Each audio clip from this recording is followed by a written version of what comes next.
and welcome! Welcome to Sea Duckling Open number 130. Welcome to the replay cast of our monthly tournament. Usually we do have a live cast, but unfortunately not this time, as I wasn't quite available as the tournament was happening, but we still collected those replays and we have a lot of series to cover here because yeah, we collected pretty much all the replays. We won't be casting the lower bracket, so I will already tell you that, but at least all of the upper bracket will be covered here today, so give energy to my voice. I am of course Kuro, also known as 16 Squad Sanseki, and as you may or may not know, I'm not the typical caster on CranKy Ducklings, but I do cover these amateur events. And I just realized that I do not have a scene switcher. And also, because this is a replay cast, I can pause the game as I'm fixing stuff. Hold on. This is a feature.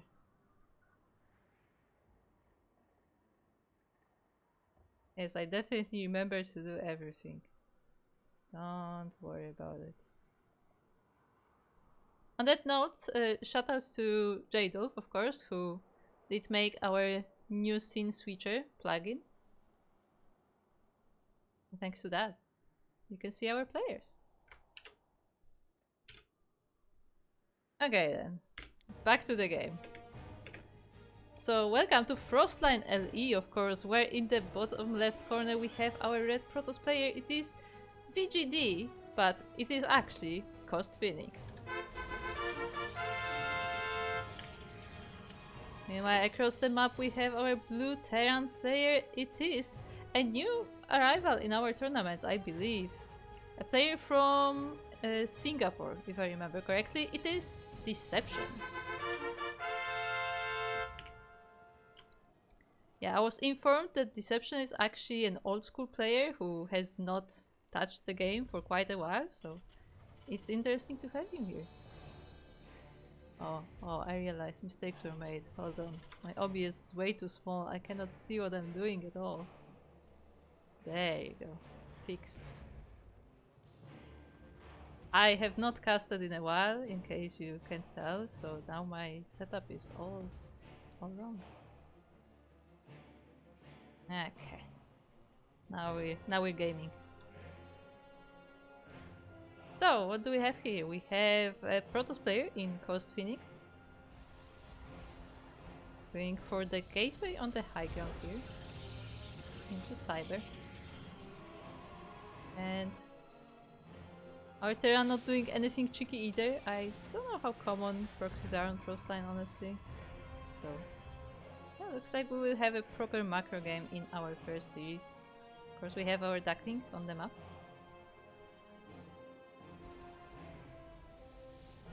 130 is crazy. It is pretty crazy when you think about it. And the thing is that they are monthly now, but at one point they were weekly, at one point they were bi-weekly. Like the intensity of SDOs changes. Also, the one probe goes down, unfortunately, for CostPhoenix. So nice snipe there for Dception.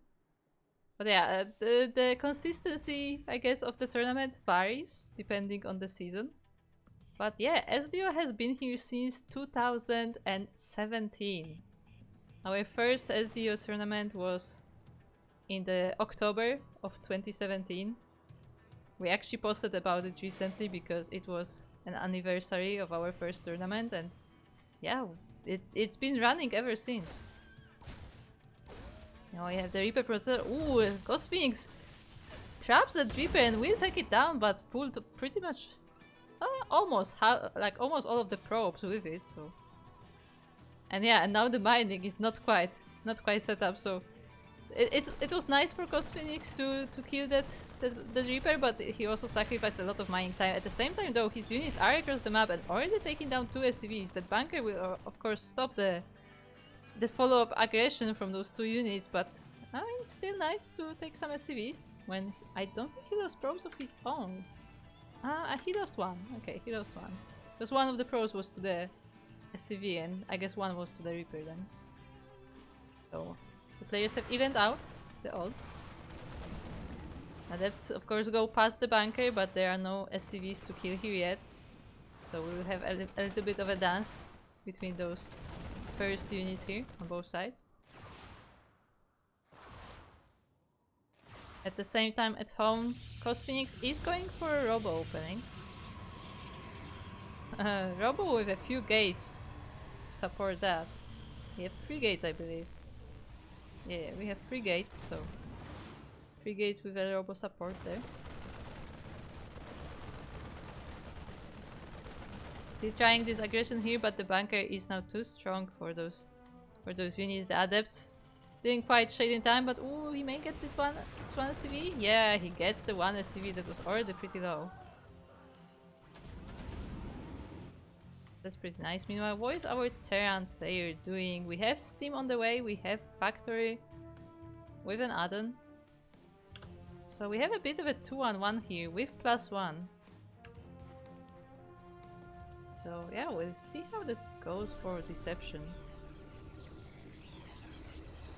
Scan here reveals everything. Even the Twilight Council actually is in the range of the scan. So Dception gets pretty good information about what is going on across the map.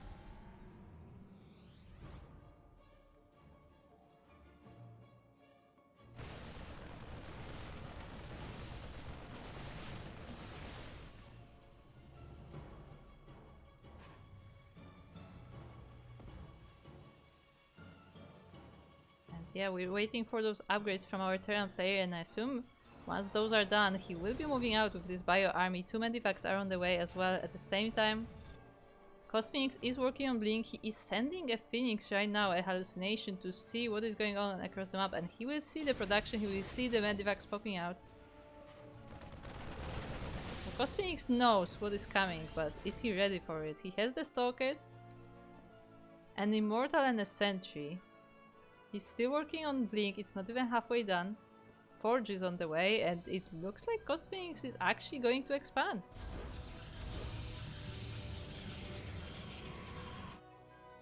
Bit of a bold move, but we'll see if he can hold it. I mean, their army is not huge, so maybe with the right micro he can do it, but yeah, without Blink being finished, this may be a bit tricky.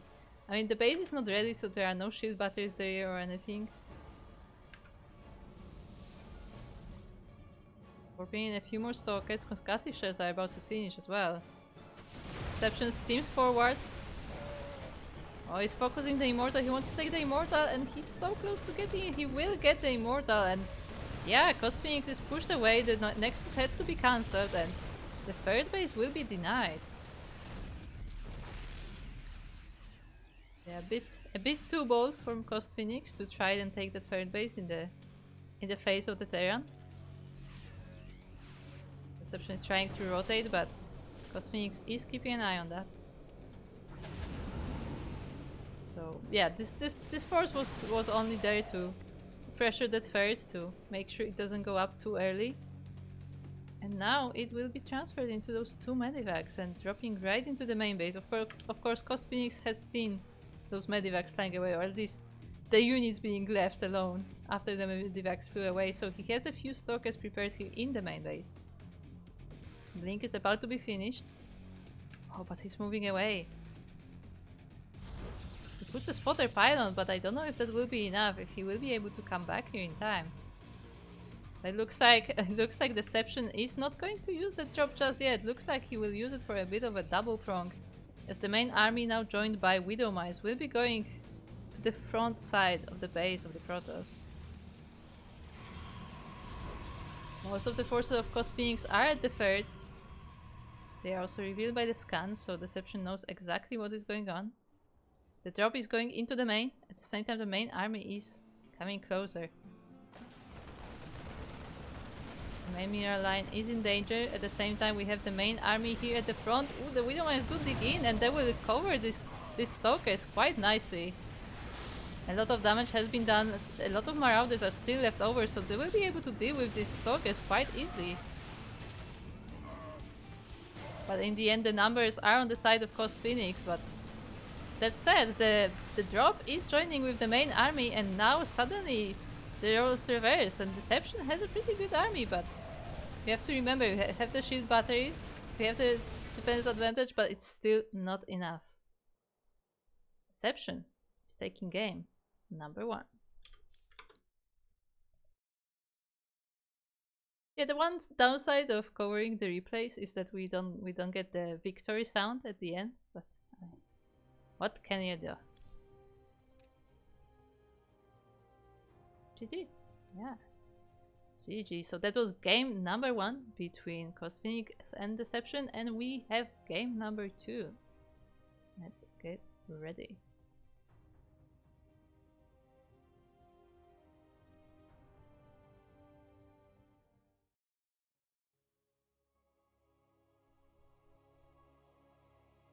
As a reminder, of course, this was the last Sea Duckling Open of 2024.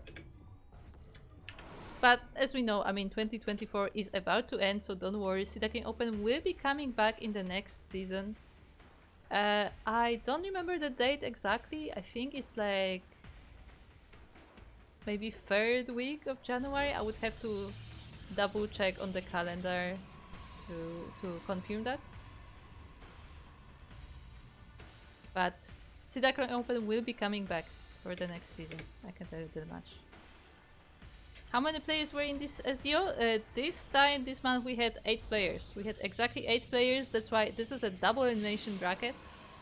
And yeah, we will be covering most of the matches of the double elimination bracket. Unfortunately, I cannot show you the bracket because, of course, it would contain spoilers. And the Wikipedia bracket was a bit wonky in the display, so I decided to just go without the bracket today. You just have to trust me on how the matches go. Anyway, we are now on Lane Eyes, and in the top right corner we have our Protoss player from Finland. It is CostPhoenix, also known as BGD. And across the map we have the blue Terran player from Singapore. It is Dception.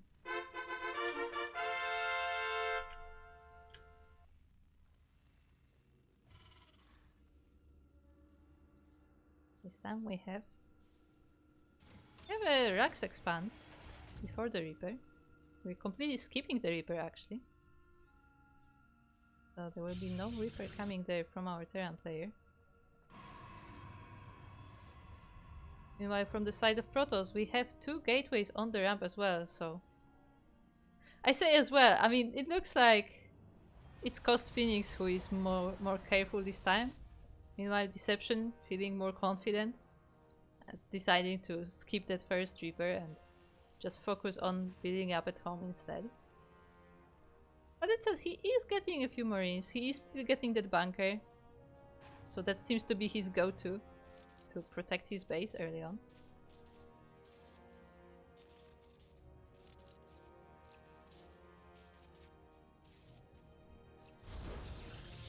Ooh, and this time CostPhoenix opens with a Twilight Council, not Robo like previously.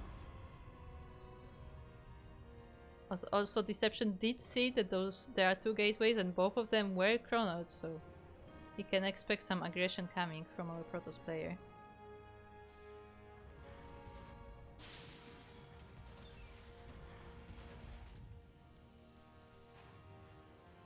And it looks like once again it will be this, I assume 2-1-1 from Dception, but he is already working on a 3rd command center, so definitely much more economical build this time, but at the same time he is trying to get ready for this aggression from the Protoss, building a 2nd bunker. The 1st bunker is full of Marines as well.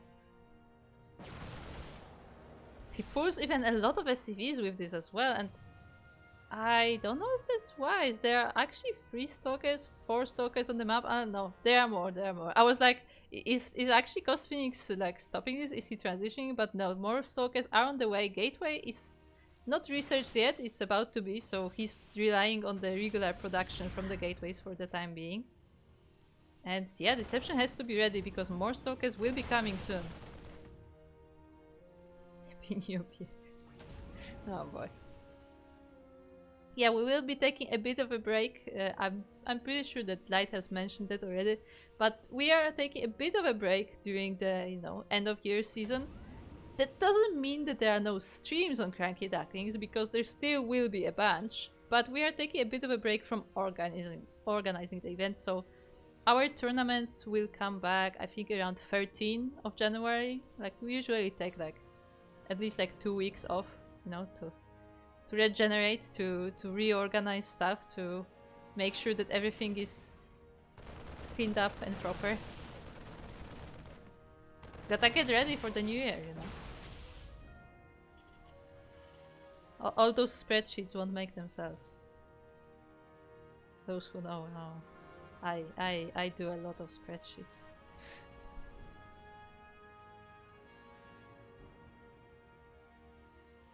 But anyway, it looks like we're gonna have a bit of a standoff here. I mean, of course, Dception is getting ready for what may be coming as he's getting even more bunkers.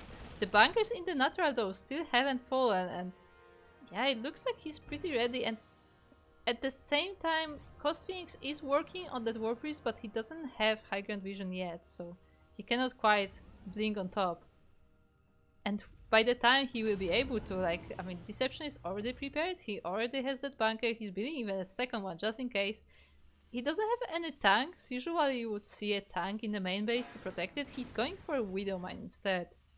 Which, I don't know if that's an ideal choice, but it is a choice. So those SCVs are not mining, which is probably not ideal. But I mean, they are ready for whatever may be coming.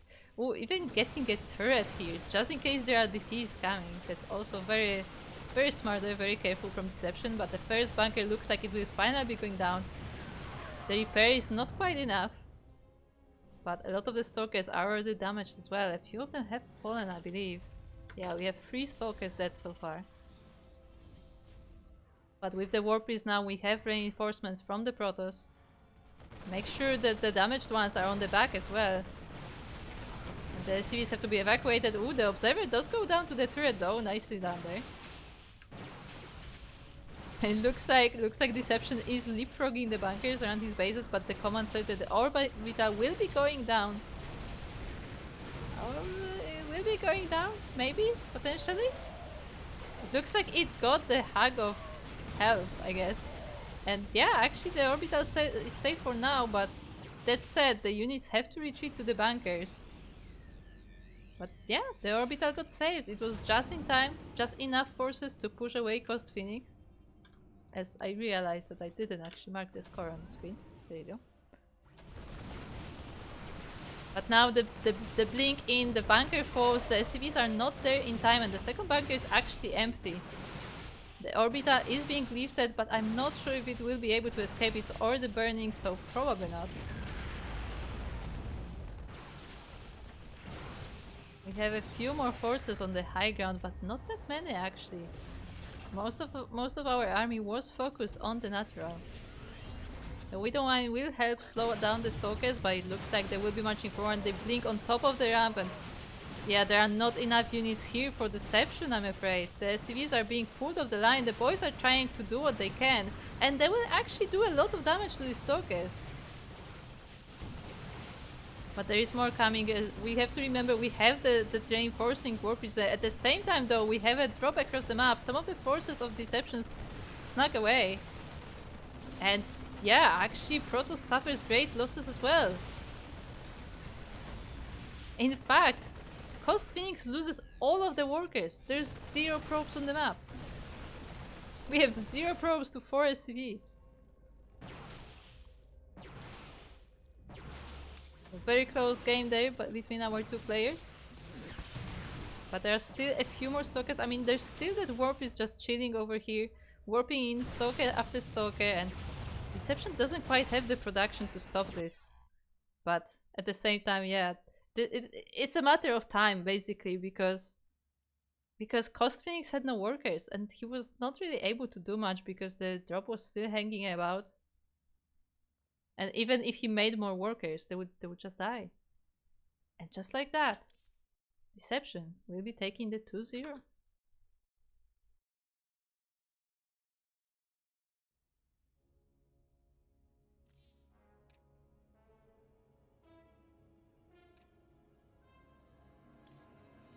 Yeah.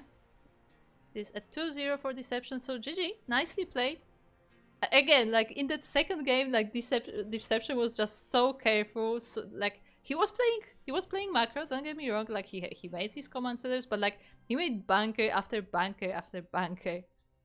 And yeah, even though it was really close, like he barely had enough units to defend every time. Like he stalled the Protoss army enough to send a drop across the map, and because CostPhoenix was so focused on the attack, yeah, he just completely skipped defending his main base. I don't want to say forgot, because that's not exactly what it was. It was more just like an all-in situation where he just sent everything he had across the map, and yeah, there was just not enough to keep his base alive. And because the all-in didn't do damage across the map, like, yeah, the game was over.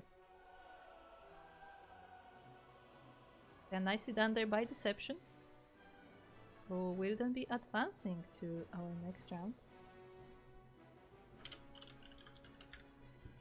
I'll already add him on my casting tool, make sure I don't forget. And that means we have the next series about to begin. And our next series will be Werehog versus Zergtanis. Good defense won, yeah? Yeah, exactly. Like, it's not that it was a flawless defense, but it was good enough defense to just stall the all-in long enough, you know? Because that's really what you have to do. Like, because it's an all-in, like, the player who all-ins expects to get results, like, right now. There's no time for waiting. So if you're able to just stall for time, like, you have a good chance of taking the game. Okay.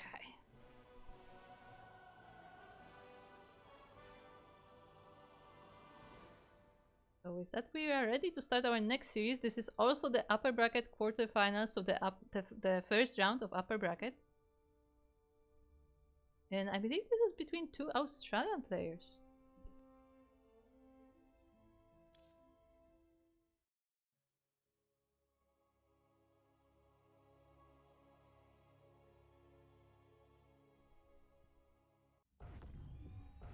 Let me quickly double check that. Yeah. So, welcome to Leylines, where in the top right corner we have our red Zerg player from Australia. Very interesting micro there. It is Zergtanis. And across the map, we have our blue Terran player, which you may see on the screen as Trash Cannot, but it's in fact Werehog.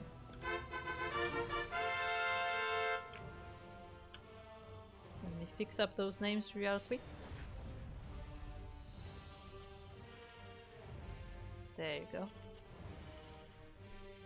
Okay, so here's a bit behind the scenes, like behind the scenes production kind of things.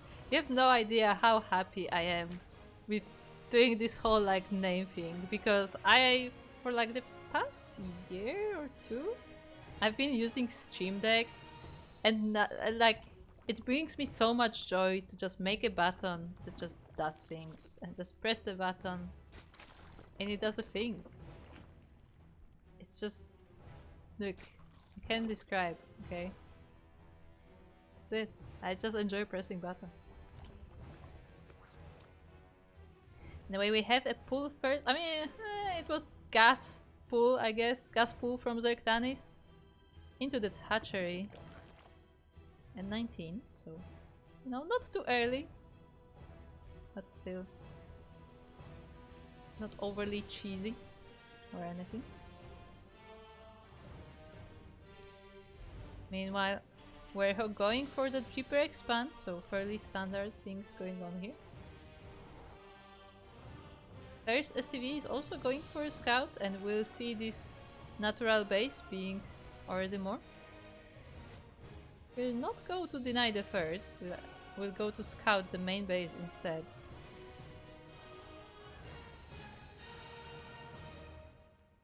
And we already have drone at the third base, so it should be taken shortly for our Zerg player.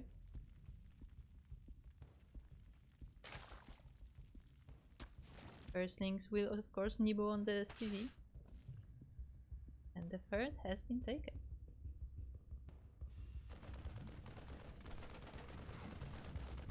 Meanwhile, Zergtanis also gets a glimpse on the command center from Werehog, so he also knows that the expansion is coming. He also sees the Reaper though, which, once again, the Reaper is not going across the map. Werehog is being careful with this, making sure that he's not caught off guard. At the same time, he is going for that command center before Starport. So once again, of our players going for rather economical side of things.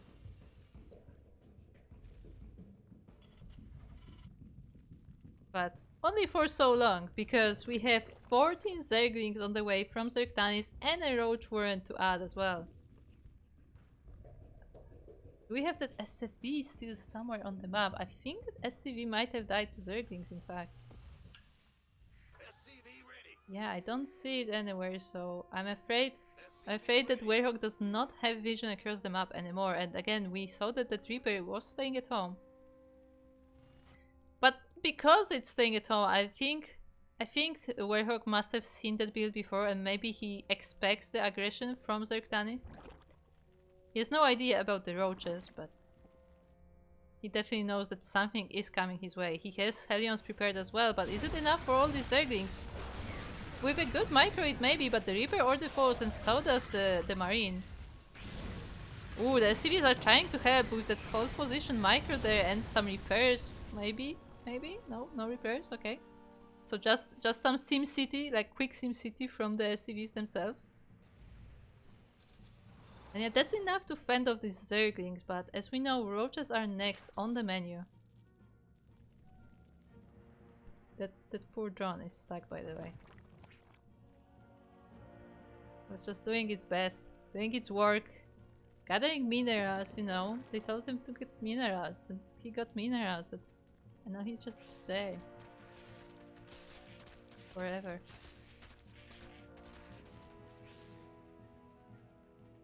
Anyway, at the same time, Werehog is getting a Cloak Banshee, which will be pretty nice against the roaches, but also mostly, I guess most importantly, against the drones, I wanted to say.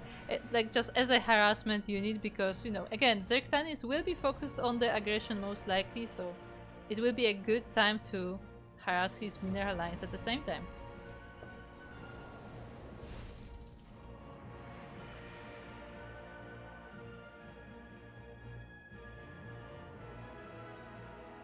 We have a bit of a macro hatch from Zergtanis too.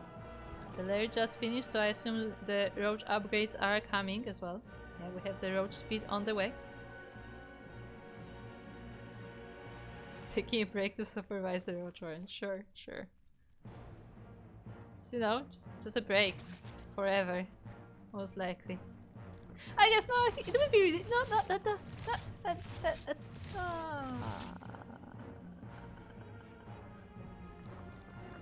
Poor drone. It was just doing its job. Cat.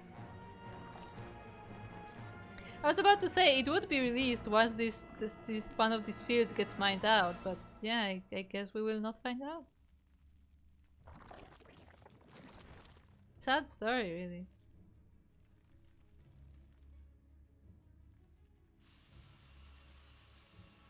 Meanwhile, the third base of the Terran is already nicely set up. We even have some depots to make sure that there are no run-bys into the mineral line.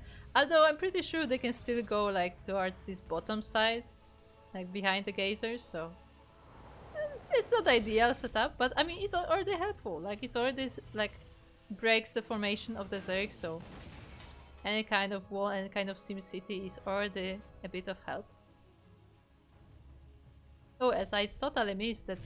The Banshees actually moved in and 14 drones have gone down. Look, dark blue is not the most of the visible of the colors. Like, can you tell where the Banshees are right now? I have to like really lean into the map to see the dark blue on the map. My bad. Yeah, the Banshees did dive in. They did take 14 drones with them, and they're not ready, like they're not done with their job yet. Of course they need some time to regenerate that energy, so They will wait in the shadows for the time being, but I assume Werehog will be diving in quite soon to this completely unprotected natural. There's not even a queen here, actually.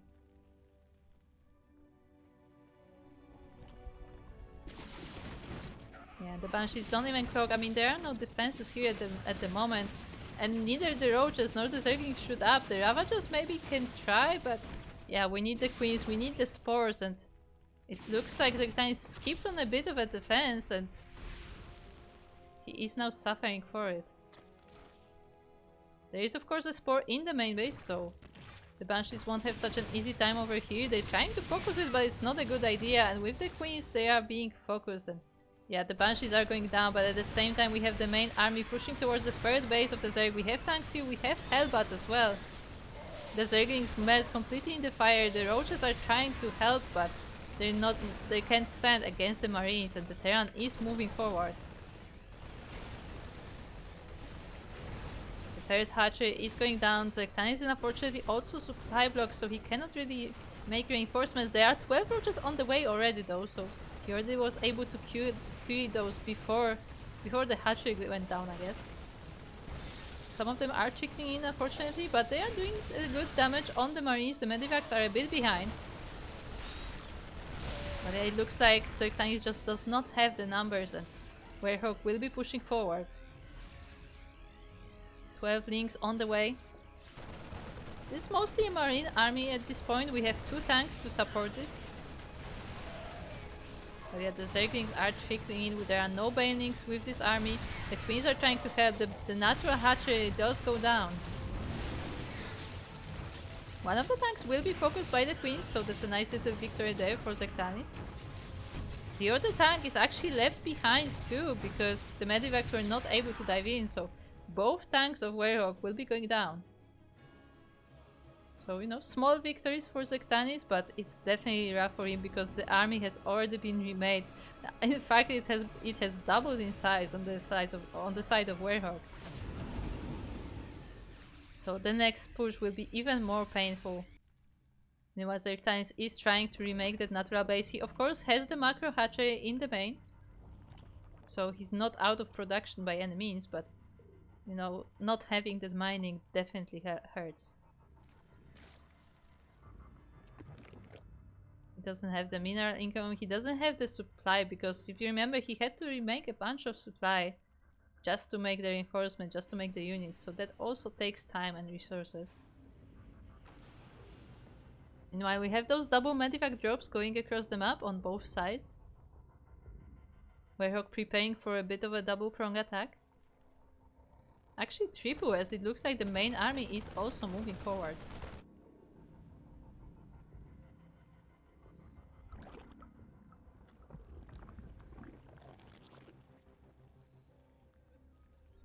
It is being spotted by the overlords, so Zergtanis is alerted to what is going on, but does he have enough forces to split the attention? Because you have this huge main army at the front door.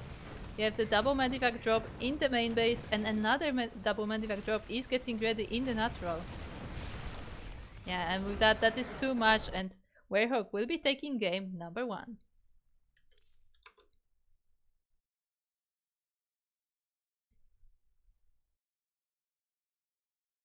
So GG there for Werehog. Very solid game. And he will take that win over Zergtanis. So I just realized, why is Zergtanis marked as Protoss? That's... What happened? I think I have to take a look at the Wikipedia bracket. I don't know why he was marked as Protoss. Maybe because Artanis, you know. Yeah, Zergtanis is one of those players who takes the names from other races, but at least he added Zerg to it, so, you know, it's something.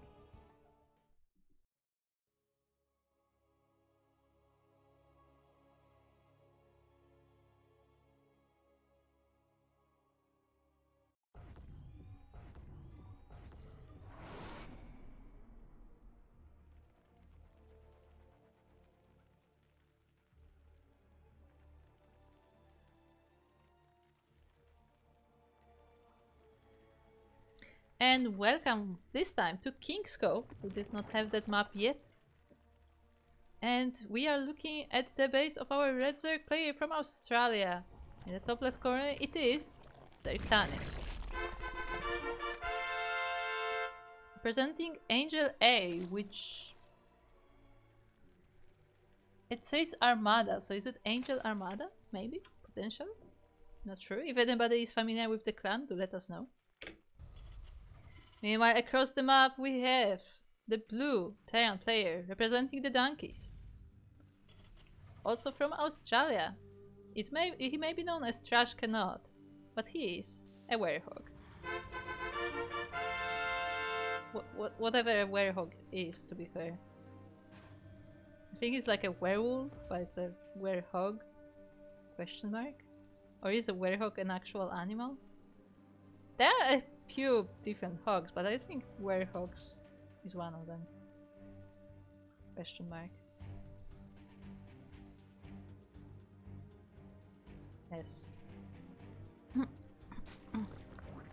And once again we have Zergtanis going into the gas into pool. We will expand with this as well, but yeah, it's I assume once again he will try to be aggressive early on, because he is focusing on that pool decently early. Like, it's not like a cheese timing early, but it is an aggressive opening from the side of Zergtanis. Meanwhile, Werehog once again going for the Reaper expand and once again sending the worker across the map. The SCV will be there to scout. We'll make sure that the natural base has been put down, has been morphed in. A wolf that turns into hog at the full moon.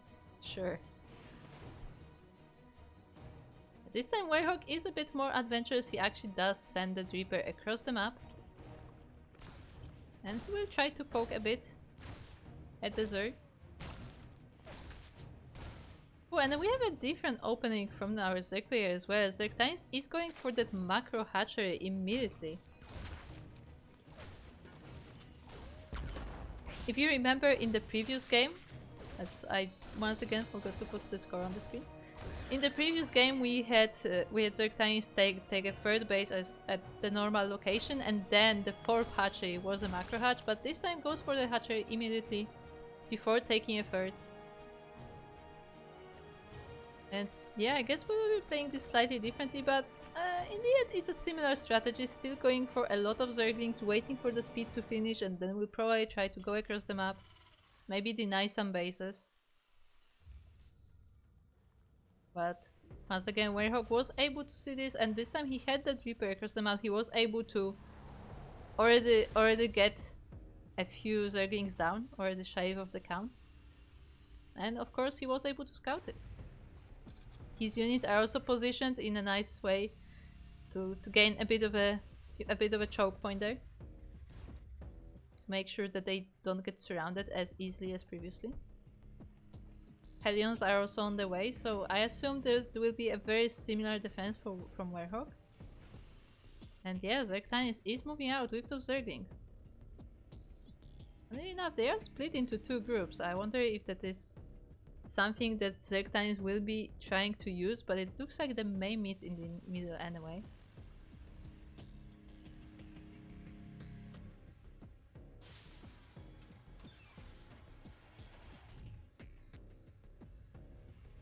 Zergtanis is maybe waiting for the furthest, but the furthest is not there yet, so he has to attack the natural if he wants to do damage right now. Oh, the SCVs are a little bit late to the party, and this wall will not be going up. At the same time though, Werehog does feel pretty safe. I mean, he has all these Hellions, they are tucked in behind the geysers. The SCVs are pulled off the line to fight. I'm not sure if that's ideal. 3 of them do go down, but at least it keeps the Zerglings away from the Hellions.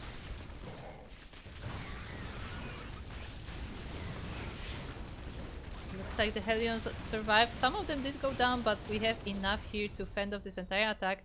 The SCVs really do have to go back to mining though. I feel like there's been a lot of boys fighting on the front lines while they're just engineers. And just like previous game, we have the Banshee, and the Banshee does have Cloak Research. It is about to complete. The question is, how is Zergtanis prepared? Well, we have Spore Crawlers, we have Queens. There are also only 2 bases. I mean, there are 3 Hatchers, but only 2 bases, so it will be that much easier for Zergtanis to move the Queens between the bases. But that being said, I mean, the Terran is taking a third, so Zergtanis has to make something happen, or he will be getting very much behind. Still amassing Zerglings, but starting to drone now. There is no Roach Warren this time. It doesn't look like Zergtanis quite wants to tag quite yet. He's still focusing on making a few Zerglings here and there, but mostly focusing on the drones.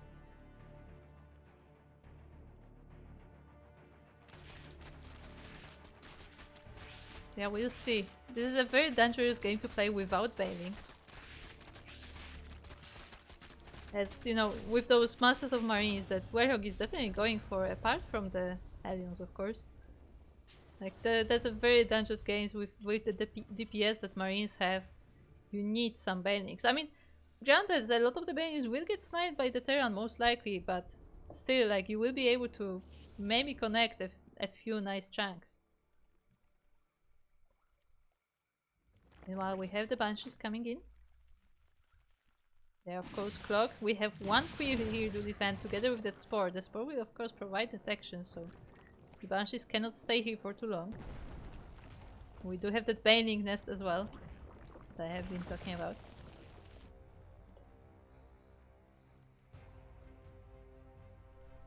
Zergtanis has been focusing on droning up these bases. I mean, he did not have saturation on his natural base, so it is something to work on. So really, because he had no saturation, like, this is no different than him having 3 bases without saturation, so for now that micro hatchery is not really, you know, hurting his economy, but it would definitely be nice to have more mining bases, especially because Terran is already on 3.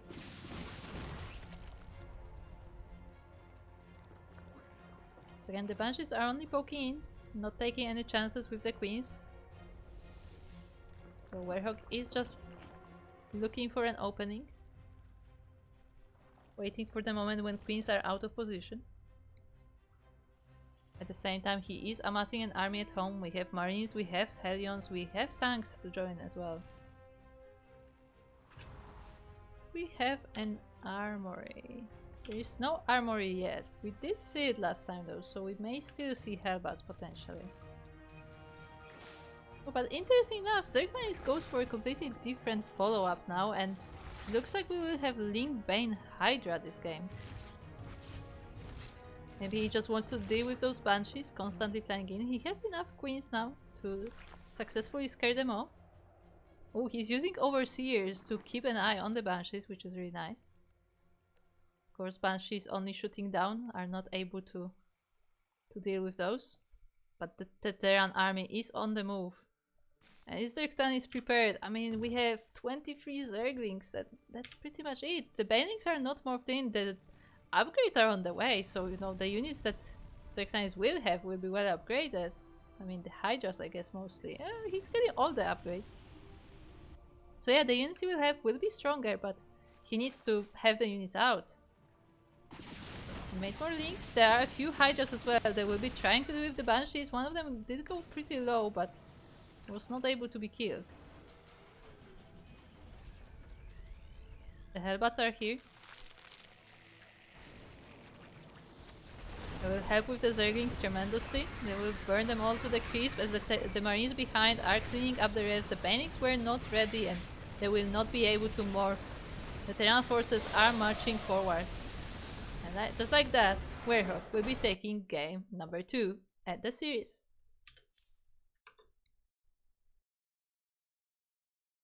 So GG to Werehog. Very solid games there.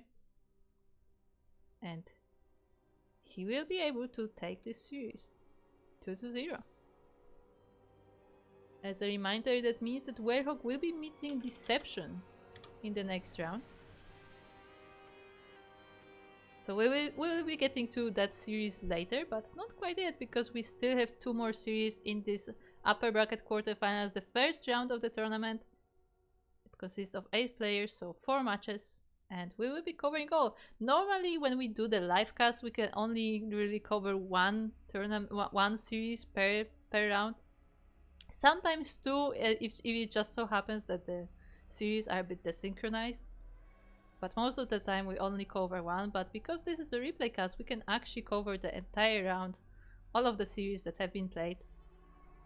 And yeah, we will be proceeding to do so. Yes, hello Grapedactyl. You're too shocked to see Kura on the stream? Yeah, I mean, it's neither the typical for me to cast, and also not at this hour, as usually these tournaments are a bit earlier in the day for the EU region that I'm from. But because I was not able to cover this tournament on Friday, we instead moved it to here as a replay cast. As Light is currently getting his rest before the Pigosar Cup that is happening in just a few hours. But with that was Werehog versus Zergtanis, and now we're moving to the 3rd series of this quarterfinals round. And it will be DarkLorax versus Mo.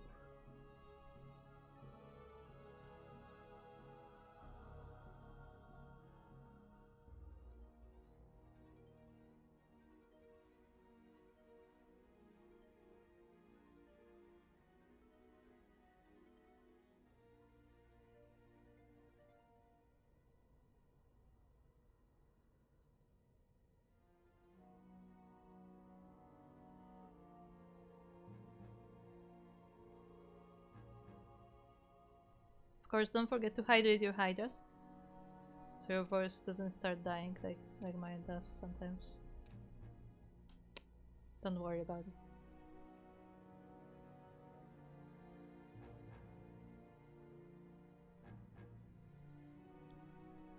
Okay, I see we had a bit of a mix-up here, but regardless, we will be going into our next series. And as I said, it will be DarkLorax versus Move, and without further ado, let us load into game number 1.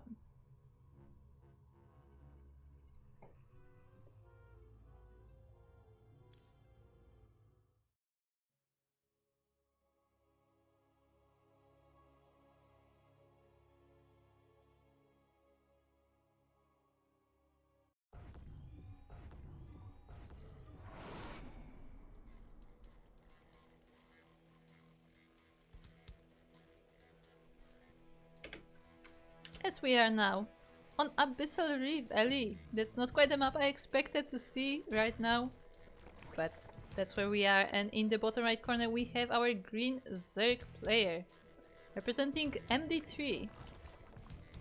If anybody in the chat knows what the clan is, let us know. It is DarkLorax.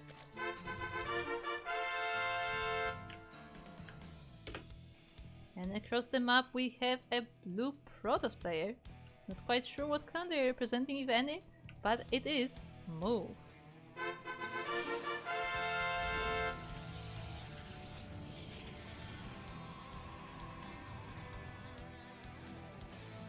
DarkLorax has been quite an active player lately, like still fairly new to our tournaments, but has been playing in quite a few of them. So that's always nice to see. Nice to get some new regulars participating. And for the double gas streak into a hatchery, and now getting the spawning pool at 16. So I guess you would still call it hatch pool gas. Yeah, I guess I'm trying to like think about like what is the naming convention. I guess it would be a gas streak into. It would be double gas streak into hatch pool gas. There you go. That's definitely not a long name.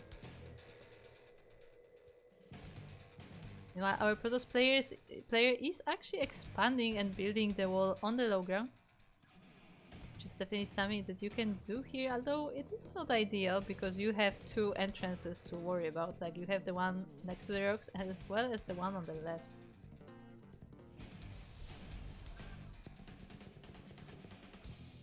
It has been a while since I've seen the Wolves on Abyssal Reef, so I probably should take a look at the guides by Gemini, as he does publish the wall of guides every time, every new season, every new map pool. So if you are a Protoss player out there and want to learn to wall properly, then make sure to check out Gemini SC2 for the Protoss wall of guides, because I mean they quickly become the standards to play the game.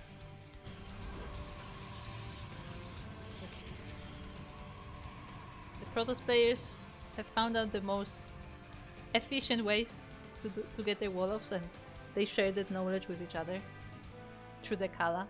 I mean, what? Anyway, we have the Twilight Council from move, and it's actually charge that will be coming, so it looks like we will be seeing charge lots from our Protoss player. At the same time, from the Zerg, we have a Baneling Nest. Baneling Nest third on the way. I mean, Baneling Nest should be pretty nice versus Zealots, versus charge lots. Like charge is no, I don't think charge is typically the upgrade you get versus Zerg specifically because of the Link Bane. Because I mean you don't really need to get your units even closer to the Zerg. But I mean it can still work pretty nice. Like charge is probably nice against like roaches and Hydralisks. But versus Link Bane, probably not ideal.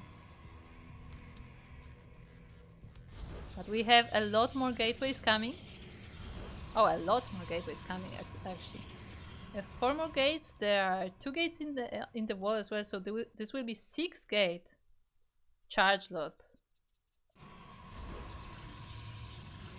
7 gates charge lots. In fact, that will be a lot of gates. We have Warpies on the way, so. Yeah, I mean, I don't know if I want to call it an all-in yet, but this will be very, very dedicated from move. And I mean, I said that charges are not ideal versus the Zerg, but I mean, if you have the numbers, that most units can really work out, and as we see as well, DarkLorax is going for the Droge Warren. That Zealots do pretty well against. I'm not sure if DarkLorax was able to spot the Warpriest. Has been trying to scout around. Ooh, just barely. The Warpriest sneaks by. Again, I cannot tell if DarkLorax saw it as it was moving out of the base. But we'll see if DarkLorax is prepared. I mean, this mineral line here in the natural is completely uncovered. There's not really much defense in the main either. We also have Hydra then, but all of those tech advantages are not far, like not advanced enough yet. We have Banelings Morphine, which is good. The Zealots are coming up the ramp. They will be met with the Zerglings and Queens, so DarkLorax is prepared for the frontal push. The Banelings will be crashing into the Zealots and dealing with most of them. But we have to remember that the Warpriest is getting into the main base, into the natural. We have more Zealots coming into both mineral lines. And while the front push might have been stopped, it's not completely destroyed, but it has been slowed down. The drops in the bases of DarkLorax are doing the real damage. And now with the Link Bane gone, with the few roaches that are not quite able to keep up with the Zealots, the Queens are the only line of defense, the last line of defense. And all of the Queens have gone down. The drones are trying to escape into the main base, into the third, but whenever they go, there are the Zealots. The few roaches do pop out, so they will try to help. But yeah, the Chargers are chewing through the Zerg forces so quickly. 22 drones down. And more will be dying soon. The roaches are trying to do what they can. But it looks like Move will be taking game number 1.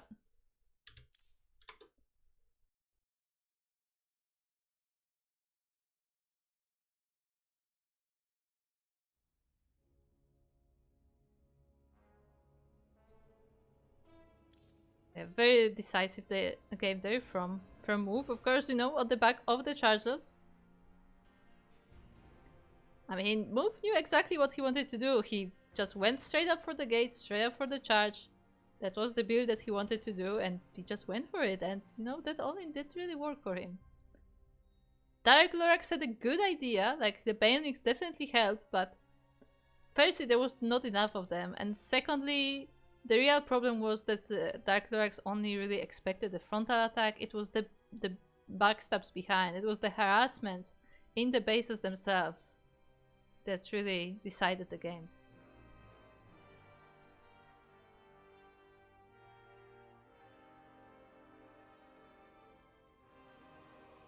So that let us get into game number 2 between these two players.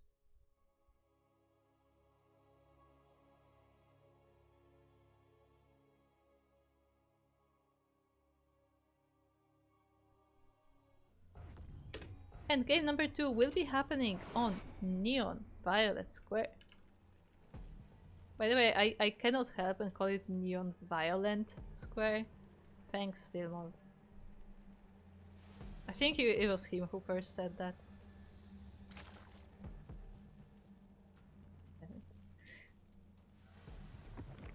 Anyway, in the top left corner we have our green Zerg player. It is DarkLorax. Oh, it's also raining. And across the map we have the blue Protoss player. It is Move.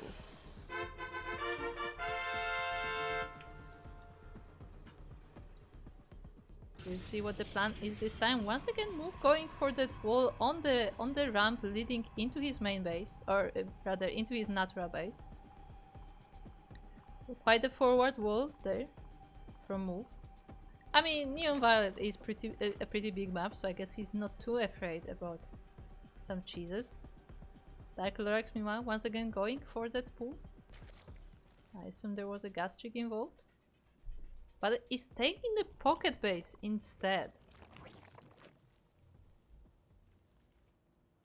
Not taking the front base. The probe was not there at the time, so it was possible to take it, but it looks like DarkLorax wants that safer pocket instead.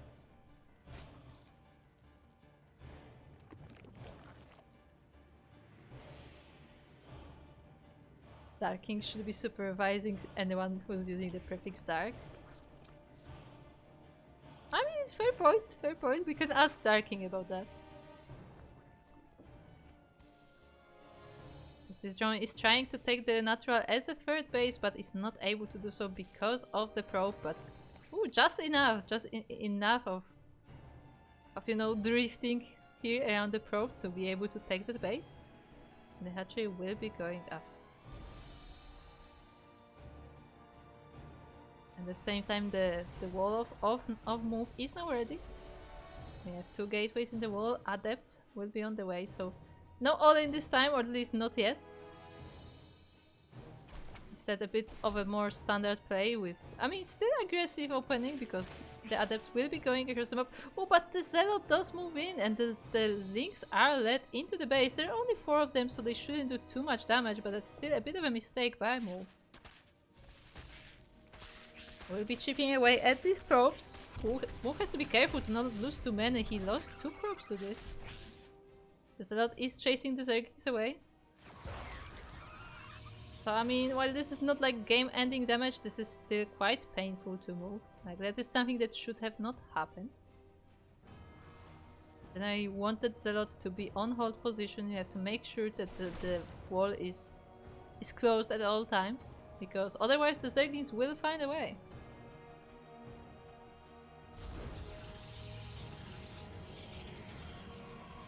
Well, Move does go for the Twilight Council and Robo base, so, or Robo facility, my bad. So there will be some aggression coming soon, and as we see what it is Glaive Adepts this time. Ooh, at the same time, DarkLorax trying to sneak in behind the wall. Oh, I pressed the wrong button.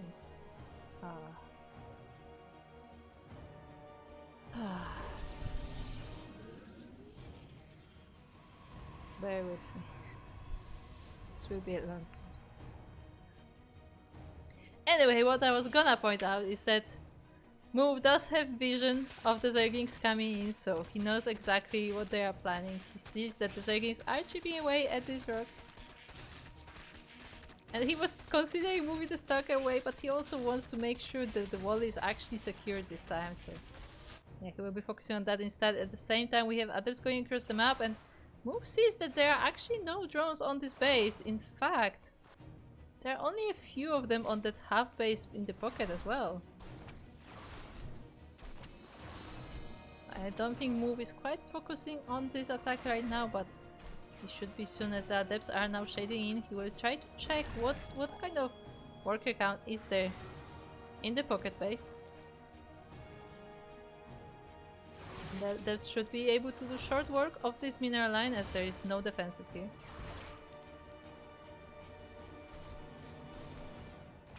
The main base is protected by a queen, and a few roaches have been poking out that should be able to help DarkLorax defending these bases. The first of the adepts is already pretty low, but still more drones are falling. But yeah, now with the roaches out, the adepts shouldn't be able to do too much damage. Just don't have to make sure that you are following them around. But that said, I mean, this was just a preview. So, you know, a bit of a prologue to the things to come. As we said, I mean, actually let me double check, but yeah, the glaives did finish, so Move can definitely commit to those glaive adepts if he wants to. I'm not sure if he does, because it looks like he's focusing on immortals right now, so it looks like maybe he will be going for a more regular, I don't want to say regular, but like more proper, just, you know, army to move out with, rather than like going all in on a specific unit. But with that being said, second Rambo is on the way, more gateways too, so Move definitely currently working on the army side of things, getting ready for that push, as DarkLorax has to recuperate from the losses. Is getting spores right now, which is definitely a good idea, because, you know, Dark Templar follow-ups are not uncommon.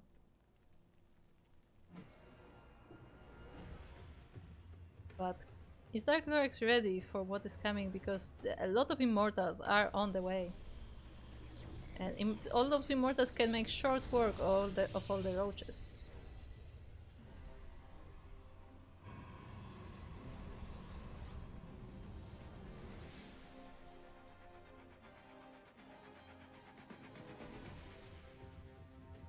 I thought this is a good strat against Zerg. I mean, definitely. Like, considering that adepts just deal so much damage to a lot of Zerg units because of them being generally light.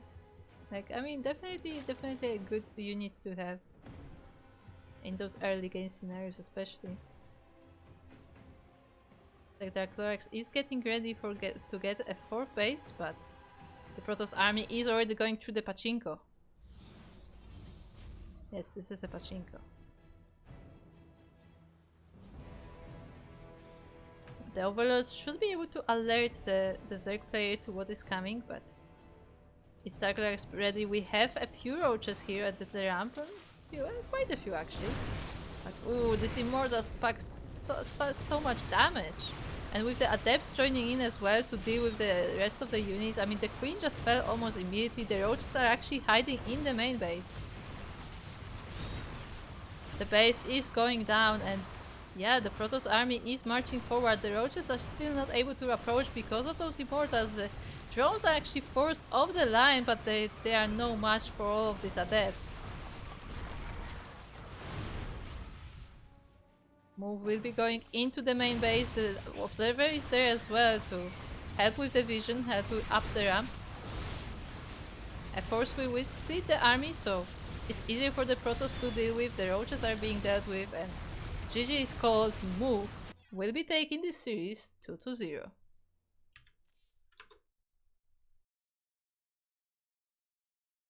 So GG, nicely played. I mean, definitely not as all-in as game number 1. Like, game number 1 was pretty all-in, but this was actually pretty solid game. You know, worked on his army, build up a strong force of Immortals, of Adepts. Of course did some damage on the beginning as well, but it was not like game-ending damage, and you know, just made a proper army and moved forward. So yeah, very nicely done there by Mu. And with that 2-0 score, he will be going to the next round. And awaiting his opponent.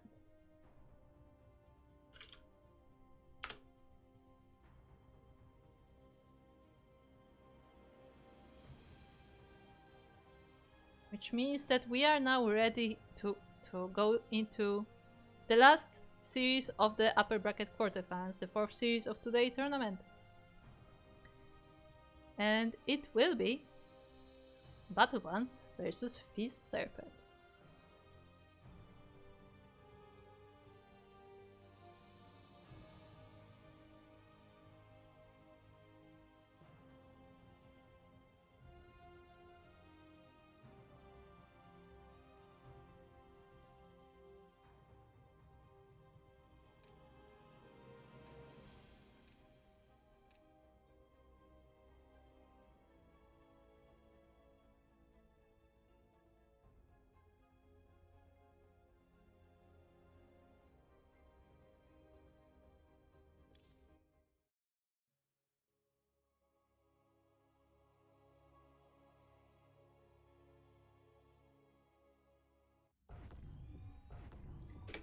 Welcome to ley lines, and on ley lines, at ley lines, in the ley lines.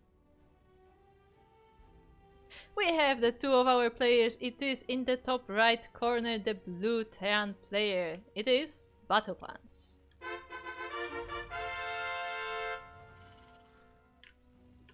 And across the map we have the green Protoss player. It is FizzSerpent.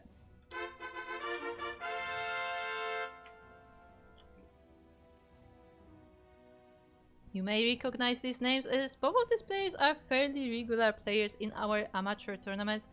FizzSerpent has actually played like a long time ago. I think we didn't see him as much recently, but it looks like he is active once again and he did take part in this tournament.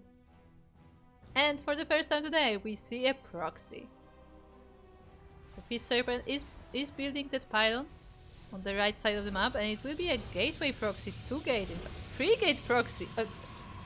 Okay, that's a strong start to the series. We're just going straight up for 3 gateways.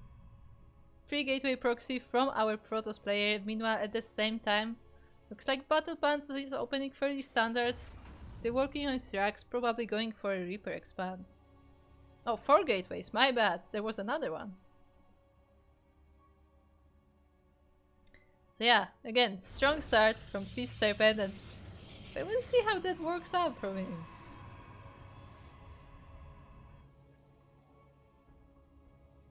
There are no gases whatsoever on the side of the Protoss, so this looks like it will be a Zealot proxy.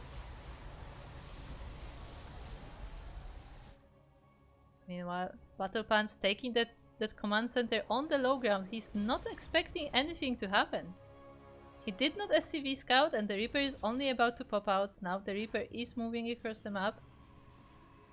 And this will be a great surprise for BattlePants once he reaches the other side of the map and sees absolutely nothing. Now, whether or not that's good or bad, that's another question completely, because, I mean, FizzSerpent has the Zealots, but he also has absolutely 0 defense across the map, so these probes will be going down, most likely. Like, the Reaper can focus a lot of those probes. The question is, can BattlePants muster enough defense to protect himself from the Zealots? Ooh, and the wall is completely open. The Zealots just get in. The factory gets denied. And the Zealots have open way into the mineral line of BattlePants. But they actually focused on the one building the raffinery, which is okay, interesting choice, but yeah, looks like the SCVs were able to escape to the natural, are able to buy some time, but there are more Zealots in the natural as well. The reinforcements are here, and yeah, this is a bit difficult for BattlePants. He's losing way too many workers. At the same time, I think the Reaper has come back. Where's the Reaper?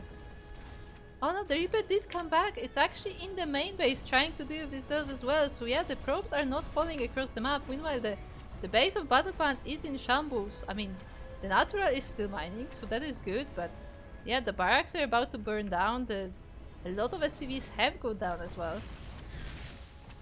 And there are still zealots in the mineral line in the natural. Yeah, this is not looking great for BattlePants. He GG's out and FizzSerpent will be taking an explosive game number 1.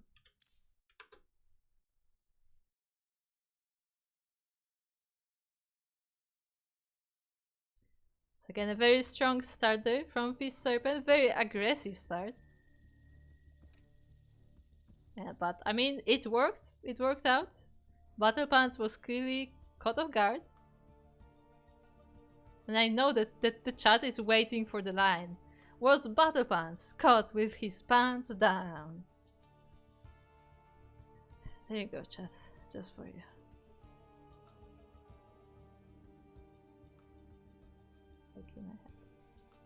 Anyway, we are ready for game number 2, so let's dive into it.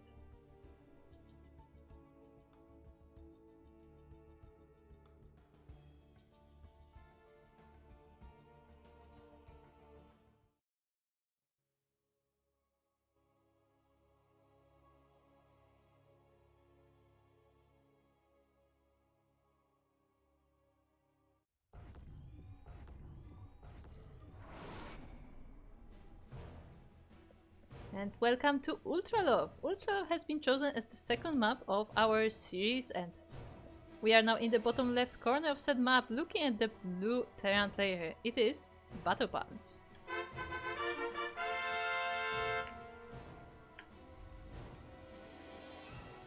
Meanwhile, across the map we have his opponent. It is the green Protoss player. It is FizzSerpent.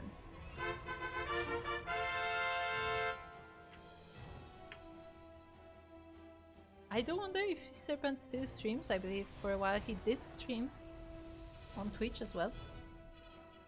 His ladder session. This time actually putting the buildings in his base.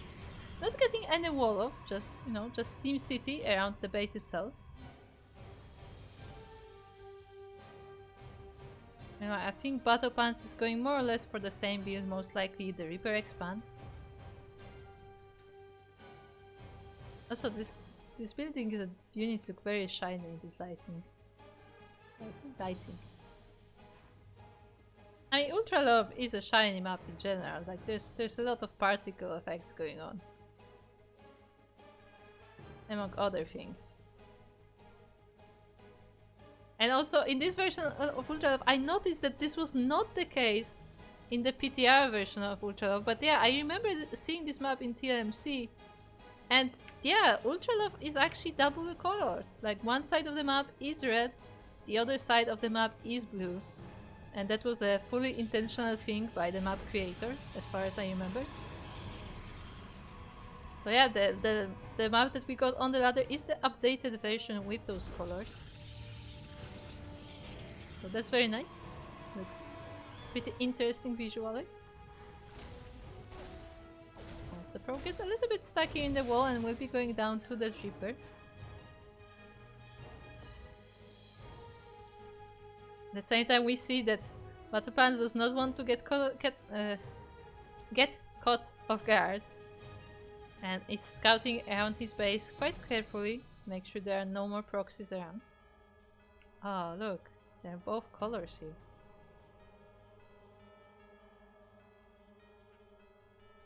Conflicting powers.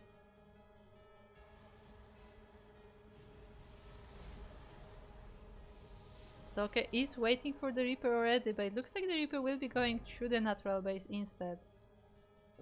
And with that, BattlePants is able to get a decent scout on the base of FizzSerpent. Sees the 2 gateways.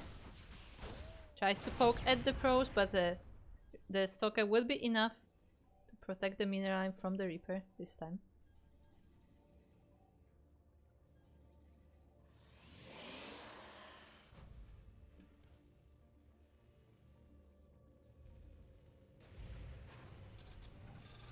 Meanwhile, what do we have on the side of the Terran? We have 2 more racks going up. So it will be a 3 racks without the starport.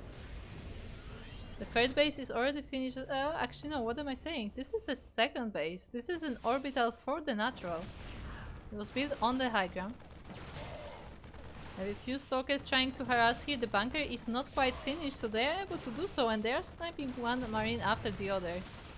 They denied the bunker as well, and the orbital actually has to move back into the main. Very nice bit of harassment there for FizzSerpent, and it doesn't look like it's stopping anytime soon, as he's still working on more stalkers. I believe the warp gate has just finished. The bunker on the high ground is also not finished, and the stalkers are in range, so they focus that SCV as well. So yeah, the defenses are not going great for BattlePants. He still has a few units saved, so there's that, and a lot of his production is actually very far away from the ramp, so it shouldn't be sieged by those stalkers. But yeah, he has to make sure that he gathers those units together. Oh, the Cyclone is being focused by the stalkers. It will be going down. The SCVs are pulled off the line to stop this aggression. And with that, that should be enough for the time being. But yeah, that is a nice little damage done by FizzSerpent. And actually, he's not stopping yet.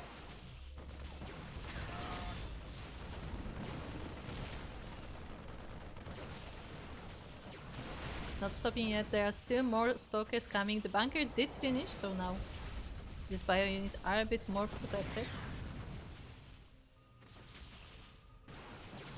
We also had a Liberator coming out, and it will be going across the map. I'm not entirely sure if FizzSerpent did see it coming out of the starport, but should be aware that there is something on the way.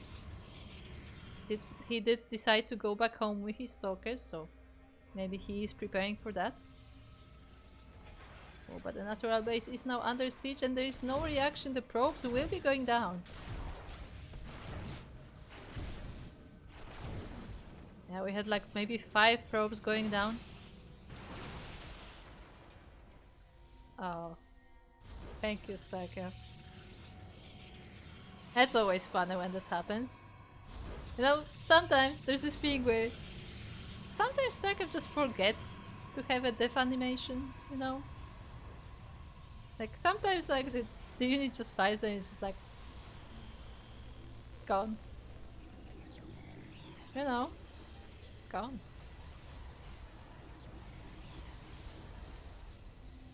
Checking it.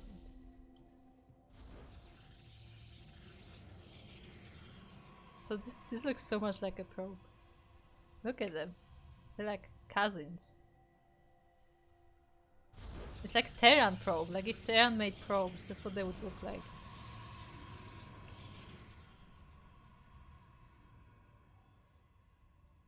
Look at them chilling. Anyway, FizzSerpent is now taking his 3rd base. Meanwhile, BattlePants was finally able to establish his natural, so yeah, he's an entire base behind. Only now saturating it. So the aggression definitely paid off for FizzSerpent, but we'll see how it goes going forward, because at the same time BattlePants does have a lot of production. And he has been focusing on units quite heavily. The 3rd orbital is on the way, but yeah, I mean, I definitely expect a push from the Terran decently soon. Meanwhile, our Protoss is getting ready for his... I mean, with his own army, he is getting these robo units. For now, it's just Immortals. I don't think there are any Colossi or Disruptors in the plans, but maybe soon. We do have Templar Archives though, so I guess Storm will be the AoE of choice. Oh, look at them.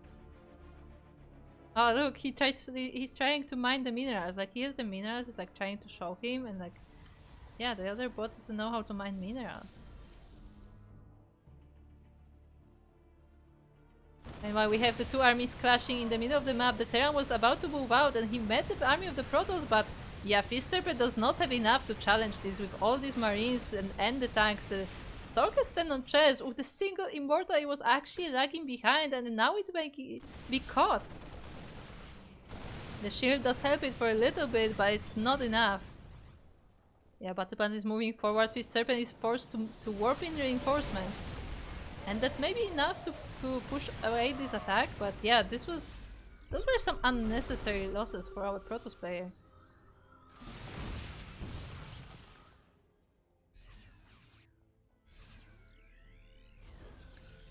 So again, it looks like for now FizzSerpent has stopped this attack. He didn't like completely deny it, but it is being delayed, it is being slowed down, but yeah, that was some unnecessary losses there. Just walked straight into the army of the Terran. Now has to break this siege that is going closer and closer to his third base.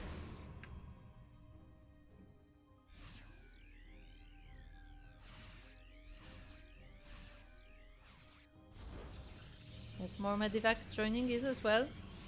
The reinforcements are on the way for BattlePants. So this siege position is being reinforced. We have a single medivac sneaking away as well to the main base. So BattlePants will try to distract FizzSerpent a little bit.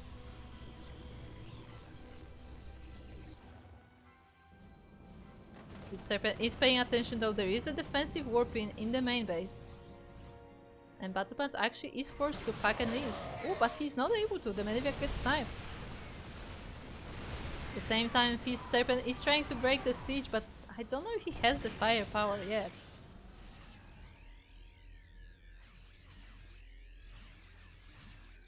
He has quite a few immortals, which is nice. Actually, there are 3 in this army. But there's not that much to support, and with 3 tanks actually, or the siege tier, and all of those marines to help. Yeah, I don't know if this is possible. I mean, that one shield battery is in range, which is nice. Oh, actually, nice time there on that single tank. The tower has also been collapsed. That is an interesting feature of this map. There are these collapsible towers that can change the shape of the entrances to the bases. The Zergs, of course, can still be destroyed, so this can be opened up completely. It's always a nice strategic feature there to be able to change the way the map goes, depending on the situation. We have this small squad of units here from the Protoss, trying to find a way around the siege, and yeah, maybe try to surround it. But I think there's enough Terran here to stop that from happening, although at the same time the main frontal army is quite strong. Yeah, now that the Marines can actually focus on it, a lot of the StarCraft goes down. The Immortals are getting damaged as well. The Zealots are being warped in to deal with the tanks, but they're a bit indecisive and they're not quite able to get to it in time. They do get cleaned up, so the tank is saved. I have to keep in mind both of the tanks are actually quite damaged already. There are no SCVs here to repair.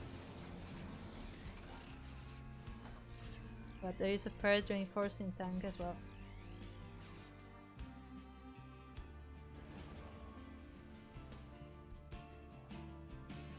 At the same time, we have one medivac sneaking away into the natural base. We're dealing quite a lot of damage to the probes. There is a defensive weapon, and actually the entire army is pulled away. Doesn't look like BattlePants was able to take advantage of that, but he is moving now. But again, FizzSerpent is able to rotate back. Ooh, and another medivac goes down together with the cargo, I guess, with the passengers. FizzSerpent once again trying to break the siege. I mean, the tanks are separated pretty nicely, so they do a lot of damage. We have a Liberator to help as well. That said, Bio army is getting thinned out. And yeah, BattlePants realizes that he doesn't quite have the staying power here. Did what he could with that siege, but this will not last for very much longer. Also, while all of this was happening, FizzSerpent was able to take a 4th base. But at the same time, BattlePants is already working on the 4th of his own, so it's not that much behind either. Oh, we have a lot of Liberators coming out. So yeah, that will be definitely a big reinforcement for this army.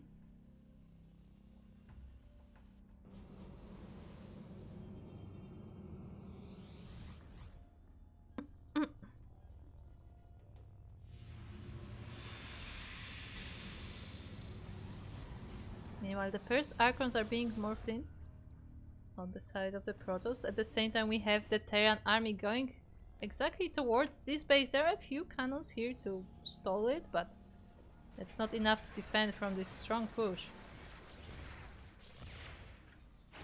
Yes, the Protoss army is moving back, but is going to the back of the Terran army where all the tanks are. I mean, it could be nice for a little bit of a run by, but I don't think that's a good idea. A lot of the units walk straight into the army.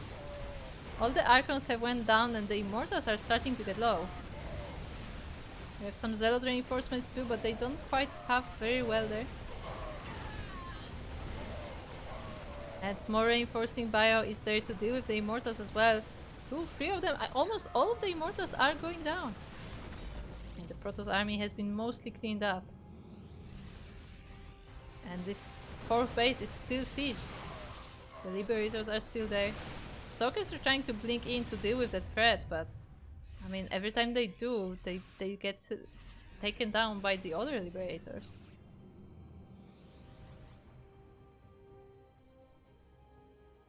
Once again, BattlePants is sieging the base of FizzSerpent.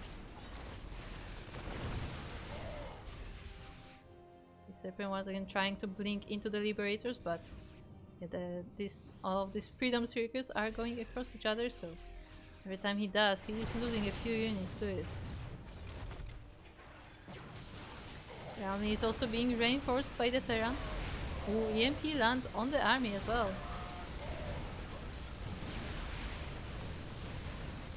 And that pretty much all of the Protoss army is gone. One Immortal survives, but for how long?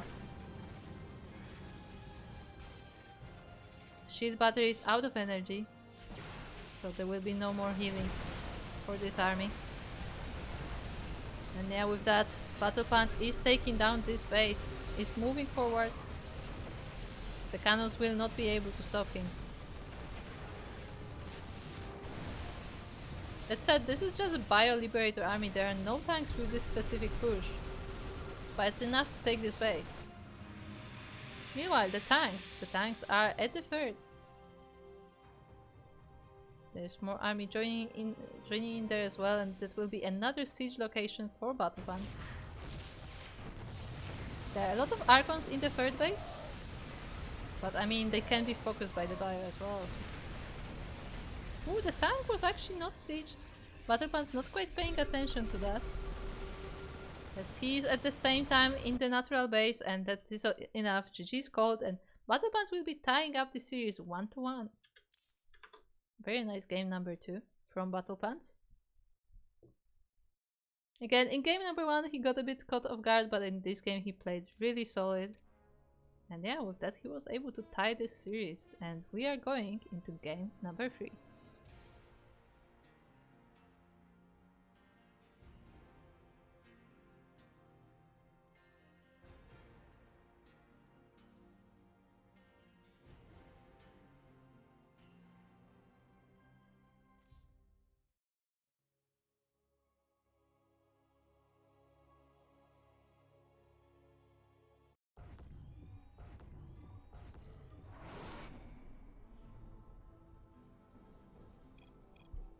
Welcome to Frostline LE, where in the bottom left corner we have our green Protoss player. It is FizzSerpent. And across the map in the top right corner it is the blue Terran player. It is BattlePants.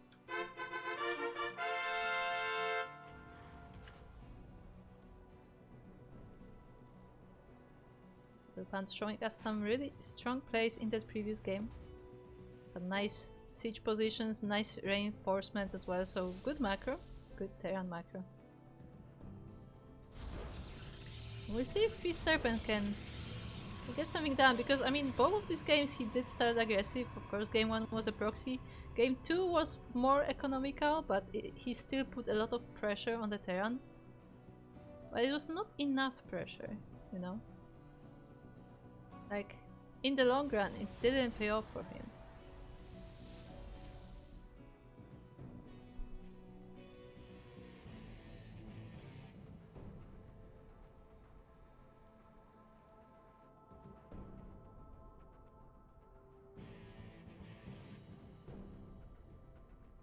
gonna meet? We're gonna meet.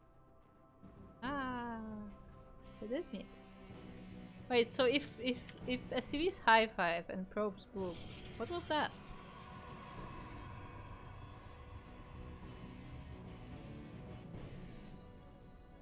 Of course, both players scouting each other.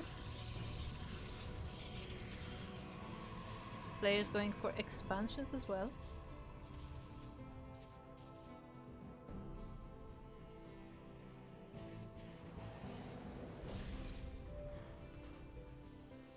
So for the time being, it looks like we will be having a bit more of a macro game from both sides. Probe does go down to the Reaper.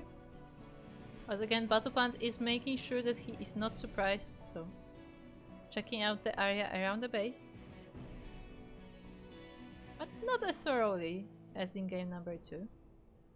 As I guess he assumed that maybe it's like a one-off thing, you know, a way to start the series by FizzSerpent.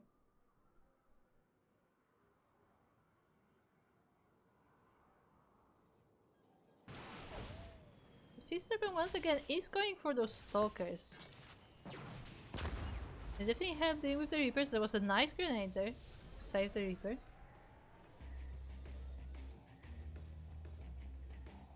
And yeah, stalk as it is, I mean, it's very possible that FizzSerpent goes for something similar to game number 2, where he put a lot of pressure on the Terran with those stalkers. Question is how like, is BattlePants prepared for it? He's already working on a bunker, which I think is a little bit earlier than game number 2. I mean, the bunker may be able to finish, but the stalker is here already and it is focusing the worker. SCV does go down, the bunker doesn't finish, just barely. Second SCV is sent down and it should be able to finish it this time. Yeah, it finishes the bunker, the units are in. There's a Hellion to help as well. So this defense by BattlePants is already looking much better, and FizzSerpent recognizes that. He actually moves the stalkers back home.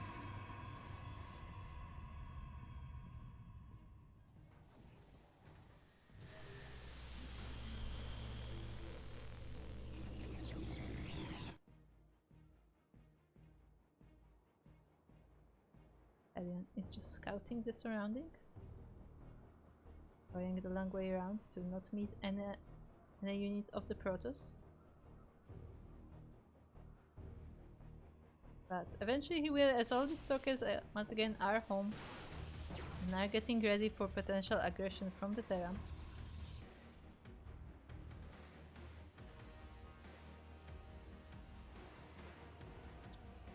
The aggression that is not coming quite yet, mind you, because once BattlePants has realized that he is safe, he is working on his command center, more on the macro side of things. He's still getting a Liberator though, which will be a nice harassment tool. But he's not focusing so much on producing units right now.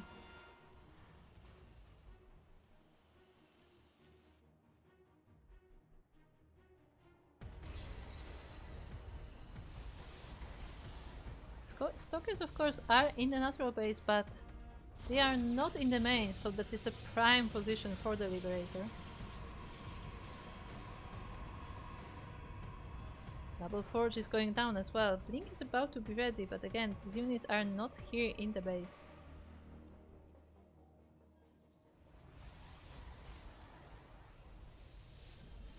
Liberator finds a nice spot to park itself, and it will start sniping probes soon, as there is no reaction from FizzSerpent yet. 5 probes going down before a warpin is used. The Liberator is trying to find the best spot to hide.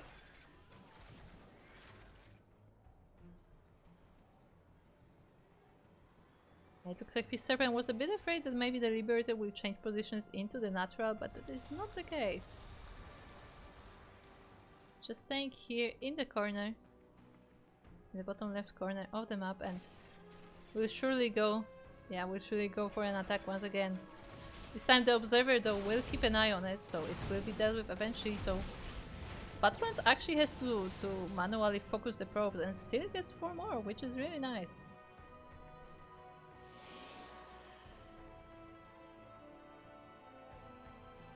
All of this was happening, FizzSerpent did take the third base.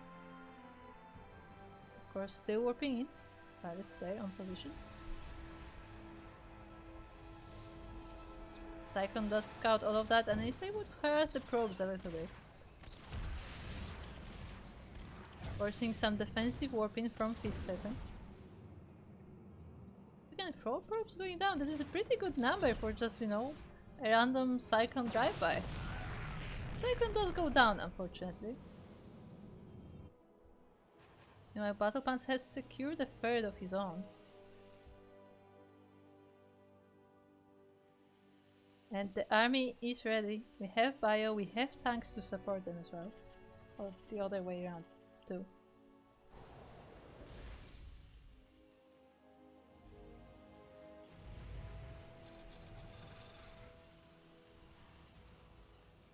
Oh, and this time our splash of choice is the Colossus. From our proto side, there's charge on the way too. So slightly different composition than last time. But we'll be ready in time because BattlePants is already moving across the map. He's going towards that third base. And we don't have any robo units yet. The first Colossus is about to join in. The Immortal is now in the third. We have 2 tanks from the Terran. The probe does scout the move out. The Zealots don't have charge yet, so they are dealt with quite quickly, but the Stalkers will be going forward, sniping that 1 tank. The Mendivacs do give vision. So the tanks are able to do damage up on the ramp. But this is enough Protoss army to stop this attack from happening. FizzSerpent just moves down the ramp, deals with the tank, and will be chasing off the bio as well.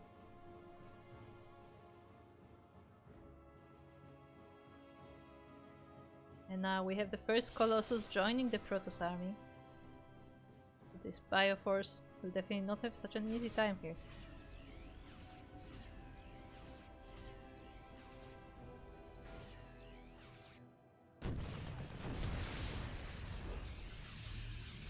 Meanwhile, some interesting things are happening, as looks like FizzSerpent was preparing a bit of a proxy, but it happens to be exactly the location where BattlePants wants to expand next. And while all of this is happening, the army of FizzSerpent though is at the top side of the map, going towards the Terran's third.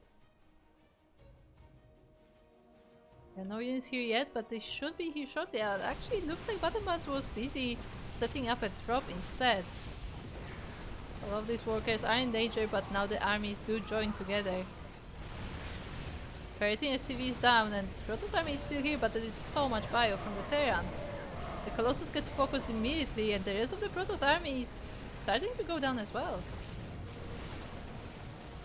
It's at 14 SCVs.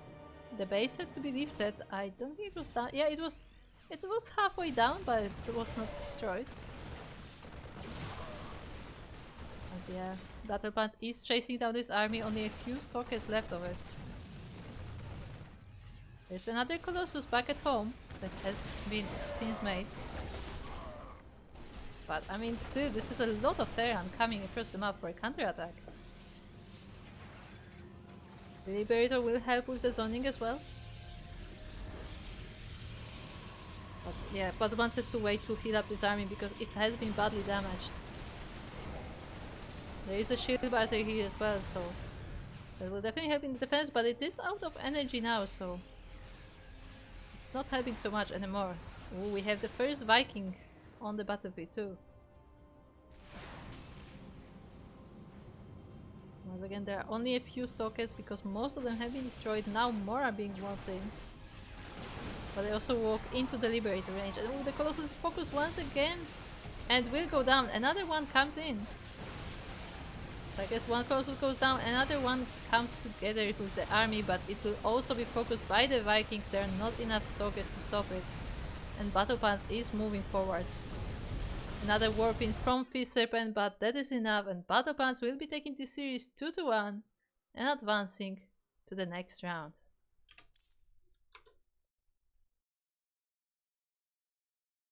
So once again, nice games from BattlePants. Really showing us that, you know, the first game was a bit of an accident, but the next games have been really strong. And BattlePants will be taking this series, and with that he's the last person to advance to the upper bracket semi-finals. So we have our 4 players ready, our 2 matches of the semi-finals. And we will be going into those shortly. We have now casted all 4 series from the upper bracket quarterfinals. As a reminder, this is a double elimination bracket, but we will not be casting most of the lower bracket series because they were just, you know, best of ones, and this stream will be long enough already. Don't worry. But at least we were able to cover the entire round of 8, the entire quarterfinals, which is not usually the case because when you do a live broadcast, you typically can only pick 1 series per round. But because this is a replay cast, we were able to cover all of them. With that being said, now though, it's night time to take a little bit of a break after these 4 series. So, you know, get some snacks, get some water. I have to make sure that I save my voice as well. And after we are back, after this short break, we will be able to cover the next round of the tournament, which is the upper bracket semi-finals. Yeah, I'm thinking, I guess upper bracket semi-finals and maybe upper bracket finals as well. We'll see how we feel. We'll probably one more break in this broadcast as well. So, yeah, stay tuned, get some snacks, and be right back.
Welcome to, let's quickly try to make sure the names are correct. Welcome to Abyssal Reef. We are now in Sea Duckling Open number 130, and we are currently in the upper bracket semi-finals of said monthly tournament. As a reminder, for those who might not know, it is a monthly tournament for 4.2k MMR and below, which is around Diamond. And in the top left corner of Abyssal Reef, we have our blue Terran player. It is Dception. Meanwhile, across the map we have our red Terran player. It is in fact activity. It is also known as Trash Cannot. It is Werehog.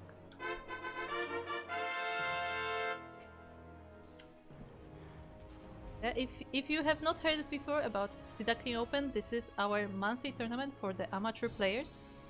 So this is the December edition of said tournament. The tournament has actually been played a few days ago on Friday. But since we are not available to cover it, I am covering it now from the replays. So that's why you may see it at a bit of an unusual time for this tournament. Usually it's much earlier, quite a few hours earlier. And yeah, we've been running Sea Duckling Open for the past 7 years. There have been smaller or bigger breaks, but more or less it has been running for 7 years. And it is our way to support, you know, the grassroots scene, to support the amateur players, and quite a few of those amateur players later become, you know, higher ranked players, and some of them even semi-pros and professionals. Most notable example lately is Mixu. If you have heard of Mixu, Mixu has actually started in one of our tournaments. I mean, I don't want to like take all the credit for it, obviously, but Mixu is one like competed. I think it was like early 2018 maybe, or maybe even 2017, but like it was very early on still in Sea Duckling Open. He was one of the diamond players competing in the tournament, and you know, now he's up there with the pros. So, you know, that's even if it's only like few select people who actually make it to the top of the top, like still it's worth it to support the amateur players, so they have a way to practice, they have a way to compete, and you know, get better over time. So in case you want to play one of these tournaments, or if you want to, if you're not really a player, or maybe you're not in the rank to play this tournament, then you can also support this tournament via Patreon. As a reminder, the tournament prize pools for Sea Duckling Open, as well as Masters Fallen Open, as well as Sparkling Tuna Cup, are funded completely via Patreon. So if you want to help us keep running these tournaments and potentially make them bigger and better, then make sure to check out the Patreon. Of course, if you can afford it. So I know that, you know, a lot of people are in difficult situations right now. So definitely don't do it if it's a strain on your budget. But if you have some spare dollars, then the option is there.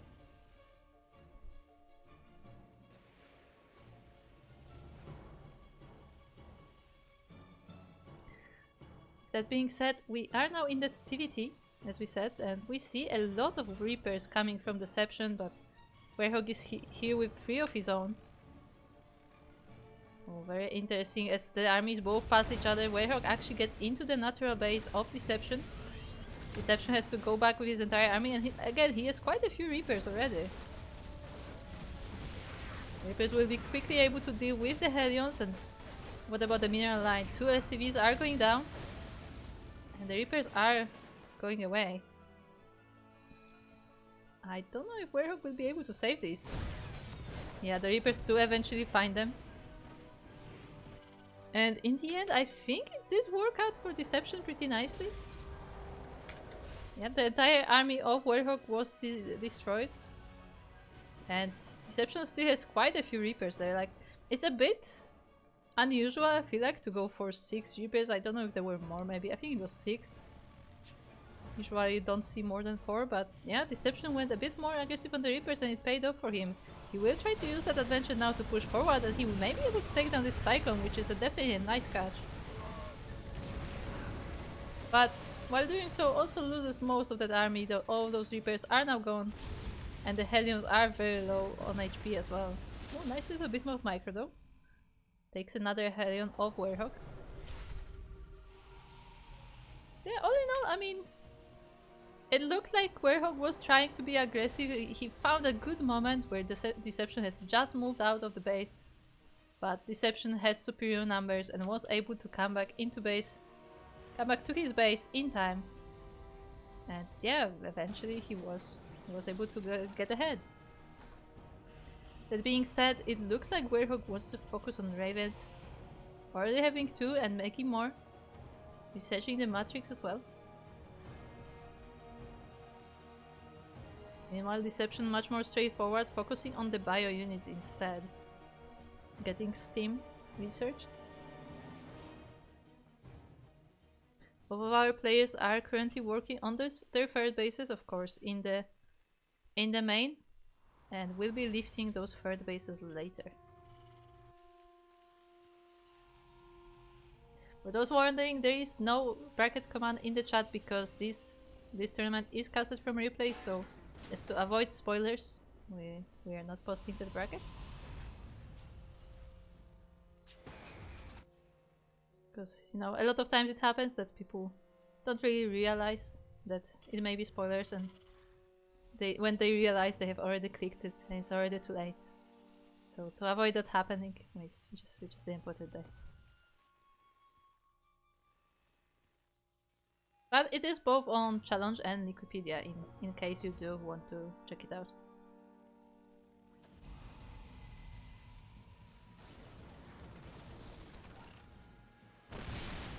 Well, both players keeping an eye on each other. Dception does send those scouting marines. And he has a bit of a Hellion drop coming across the map. Very interesting. Hellion drop is definitely not something that you commonly see.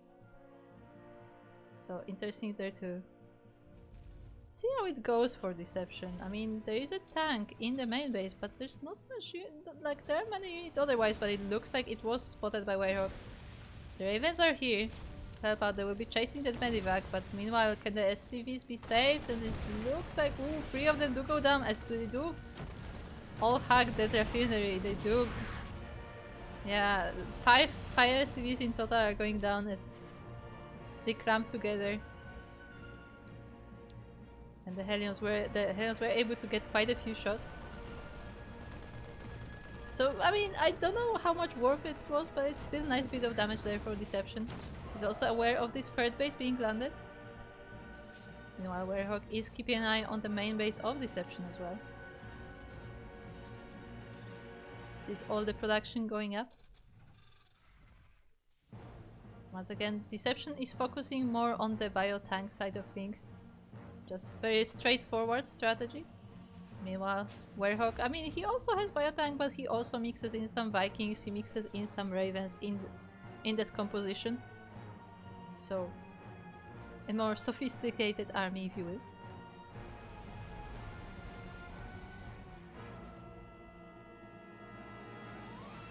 Dception is doing a good job on the map vision.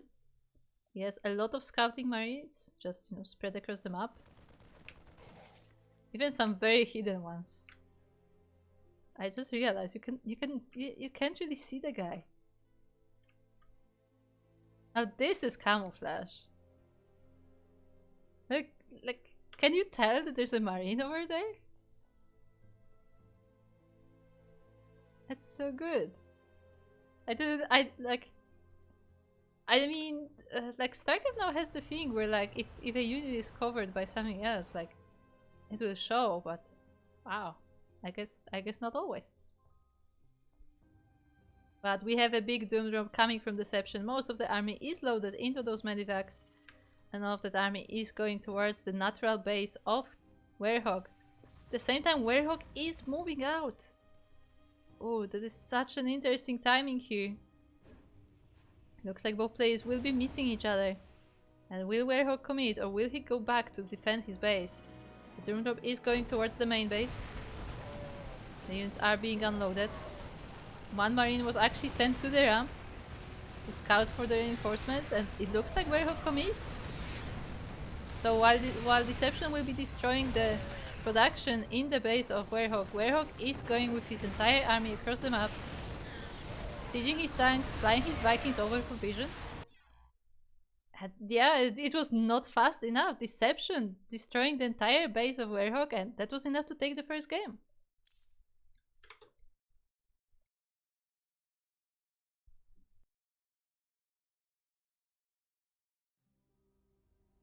So yeah, nicely played. I mean, even though Werehog had a really nice army, like he was just not fast enough. Like by the time his army went across the map, Dception was already in his base. And that was that. Somebody would say, one mistake. I mean, what did they call it? It's like a timing kind of thing. Like it just so happened that the build of Werehog happened to hit at the wrong time. Like, if his army was still at the base, he would be able maybe to stop the attack, and if he moved out a bit earlier, then maybe he would be at the base of Dception before that attack. So, yeah, either way, unfortunate timing there. And Werehog will have to try to get back into the series.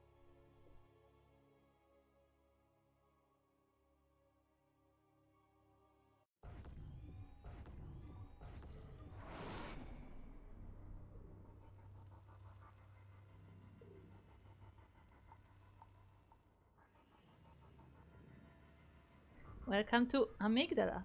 That's a map that we have not seen yet today, and in the bottom left corner of the map we have a blue Terran player from Singapore, I believe. It is Dception.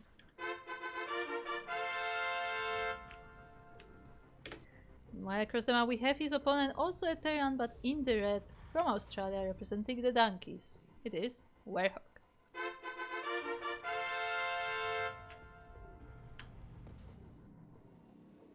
Dception has been doing pretty well in this tournament so far. And we'll see if he will be able to take this series or if Werehog will be able to bring it back. Because again, I mean, Werehog was playing pretty well, but there were a few unfortunate timings there, like first with the Reapers, like he happened to meet the entire army of Dception, which Dception just happened to make a few more Reapers than him, and then the whole move out thing. So yeah, like it's not like you know, it's not like he was playing badly. It was just very unfortunate timings and the likes. We'll see if he can bring it back in this game then. He is going for the Reaper first. Or Reaper expand, if you will. And so is Dception, so pretty mirrored openness so far.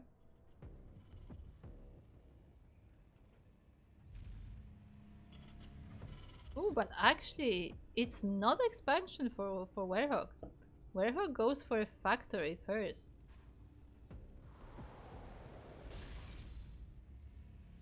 It looks like Werehog wants to be a bit more aggressive this time. He did not like how the previous game went. He wants to focus on the aggression first, before getting to the economy.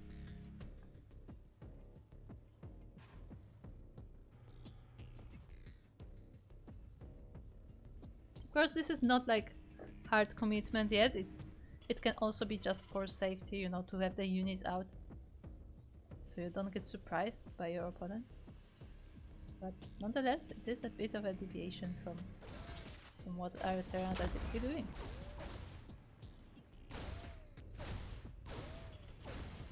And at this time, Werehog is not stopping the Reaper production. Meanwhile, Dception has already moved away from that. He only really made that one scouting Reaper, and it is now having a hard time dodging these two off Werehog. But it still sneaks into the main base. With that, Dception sees exactly what Werehog is working on, even denies this starport, or delays it. But in the end, Reaper is destroyed.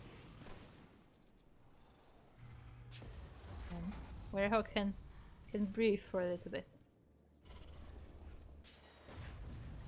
Now, Dception is getting ready for defense. He is putting the bunker down because, as a reminder, he only made that one Reaper this time. He went for Marines instead. He actually positioned them on top of the ramp, so once the Reaper come in, those Marines will be able to deny them.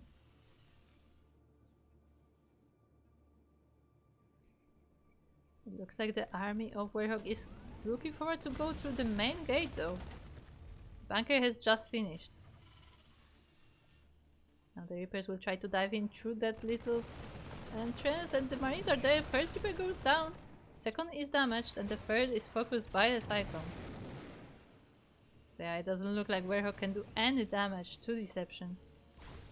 Oh, we'll find this NSCV now with that one Reaper that is left over. The bunker doesn't quite reach over there, but the Reaper dies trying to escape. And from there, it looks like Werehog is going for a similar composition once again, working on those Ravens together with the upgrade. Meanwhile, Dception just focusing on solid macro, getting his third base built already.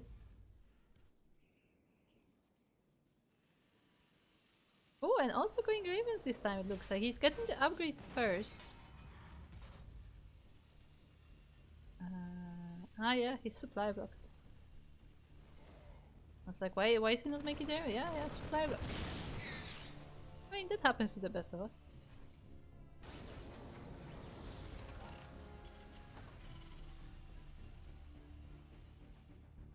So I would like to point out that it looks like Dception does have that auto tournament trophy. For those of you who may not know, that is something that was introduced in StarCraft, like at the, I think, at Legacy of the Void. I think it was at the server Legacy Void. They introduced the automatic tournament in the StarCraft client. Whether or not that was successful, that's an entire discussion for another time, but nonetheless, once you win such tournament, you get a trophy that you can display next to your command center, or hatchery, or nexus.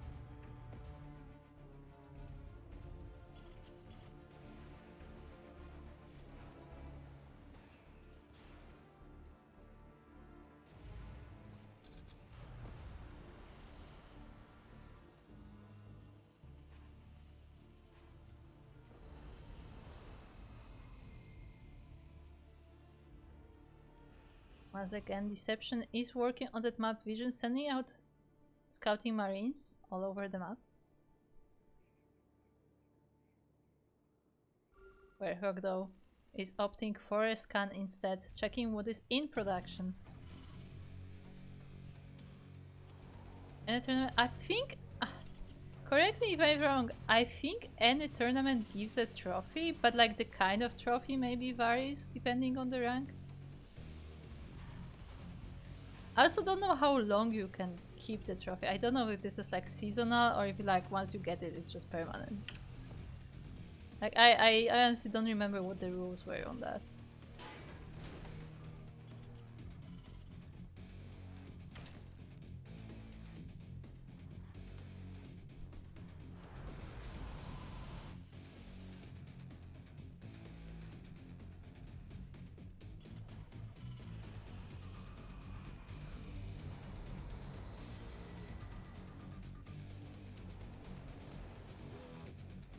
Some scouting marines from Werehog as well. So we'll have a little bit of skirmish for this Naga maybe? No. No, we won't. At all. We will have one for this Naga though.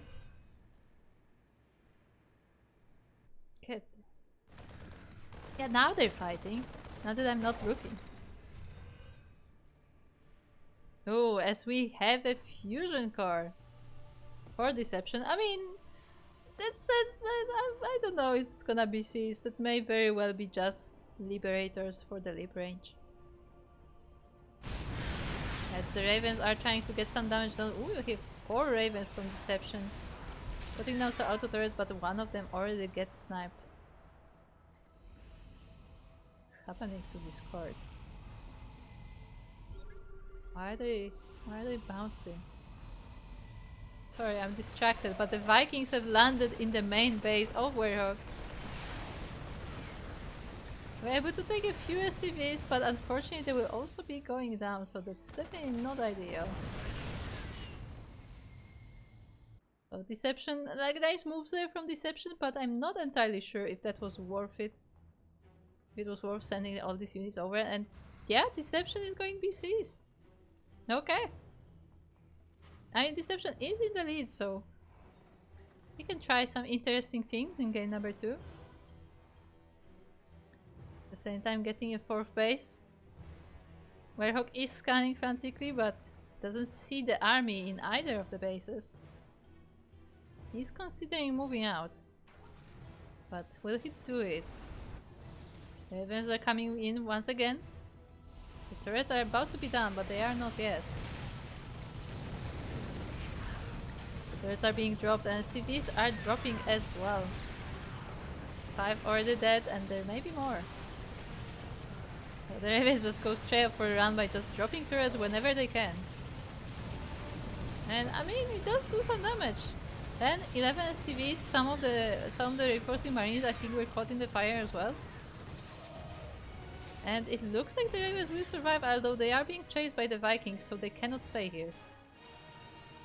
Yeah, it looks like they will be able to sneak away.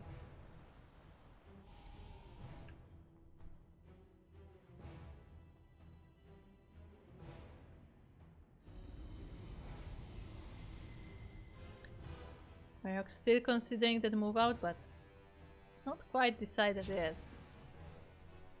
Meanwhile, where's that BC? We have 2 already, and they're part of the main army, in fact. It's interesting because I feel like lately BCs have been mostly used as a harassment unit. A very big flagship, but still harassment. But I am curious how Dception is gonna use those. And will Werehog be able to scout that? Because I mean, he has marines all around, but I don't know if he's ever seen those BCs.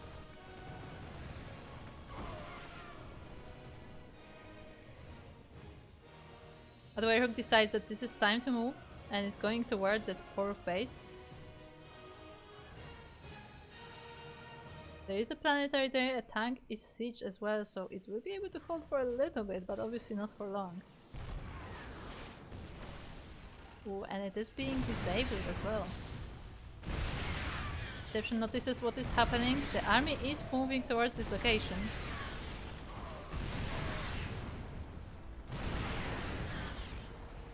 Planetary is surviving so far. The Vikings are joining the fight, and they will be...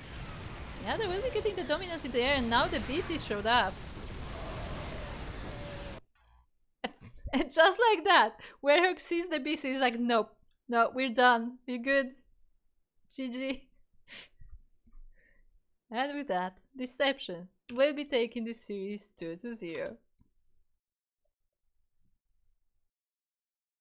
I mean, solid play there from Dception. There were some, you know, questionable plays now and then, in the sense that, like, you know, maybe not all of the harassment was exactly worth it, but I mean, it did work out in the end.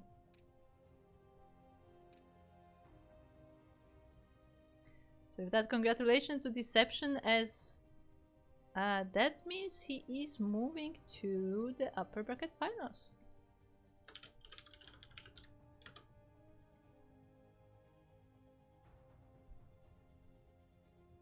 There you go.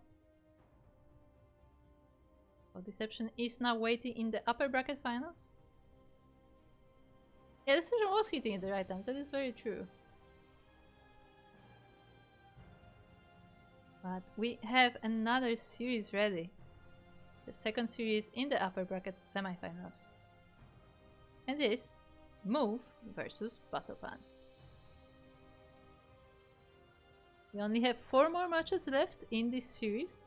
In this tournament, in this broadcast. It has been 2.5 hours so far, so not too bad, not too bad. But we should be able to get through it.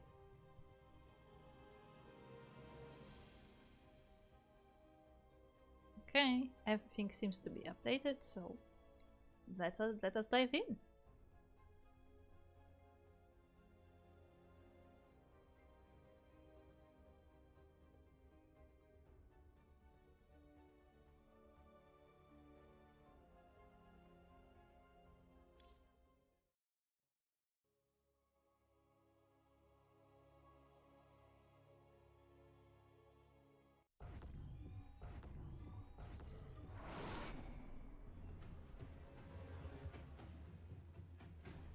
And welcome to Abyssal Reef LE, where in the bottom right corner we have the blue Terran player. It is BattlePants.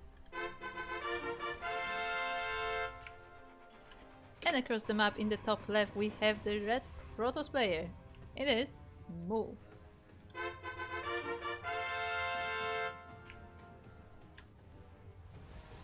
Of course, we are in the upper bracket semi-finals of Sea Duckling Open number 130, our monthly bronze to diamond tournament, or more specifically up to 4.2k MMR. So if you're below 4,200 or just right at the limit, then you may be able to play in this tournament. Of course, we do have a minimal game requirement, so do pay attention to that. There is a very important part that a few people do forget, that we do have a minimal game requirement, both in terms of career games and in season games, to ensure that, you know, the level that you're playing at is actually accurately determined by the system. Because it takes a certain number of games to actually properly rank players.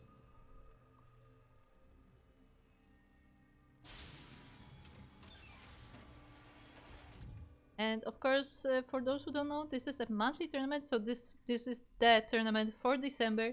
There will be another one in January, but in the later part of January. I don't remember exactly if it's the 3rd or week of January, maybe.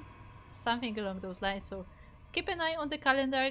Most importantly, if you want to be up to date on our tournament, then make sure to join our Discord, because in the Discord we have dedicated tournaments, dedicated channels for each tournament, and there we post all the updates about, you know, if there are any schedule changes or if there are any rule changes and so on. So if you want to be updated about the future of the tournaments, then make sure to join us on Discord. That's the easiest, the fastest way to get those updates.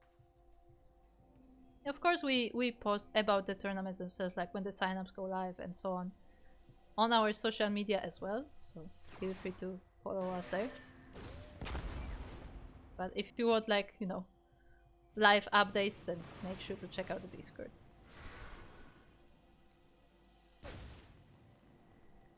This Reaper is just barely escaping alive. The Adept was really trying to focus it down. But in the end, it looks like BattlePants was successful in running away.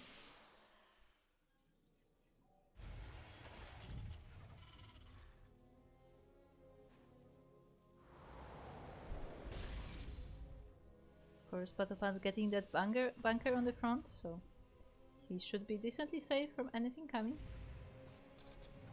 And going for the 2 racks open, the 2-1-1 most likely. Meanwhile, our Protoss is actually opening Stargate. Oh, okay, is this guy playing? Okay, thank you, chat. Thank you. Thank you. Thank you. Yes. Look, that is something I have to put down on my list. Because... yeah, I'm not gonna be talking about it on this stream, but... yeah, there are some things I have to change in our production. Schematics, to put it that way. Ooh, the Adepts does try to move in, but is actually sniped by the Marines. But in case you are curious about the production side of things, you can also ask me on Discord. Most likely. I sometimes just post on Discord when we change some things about that, but... yeah, I don't know how many people are actually interested, so... in case you are, then... yeah, I will probably post stuff like that on Discord as well. So we have 3rd drags being now added for BattlePants.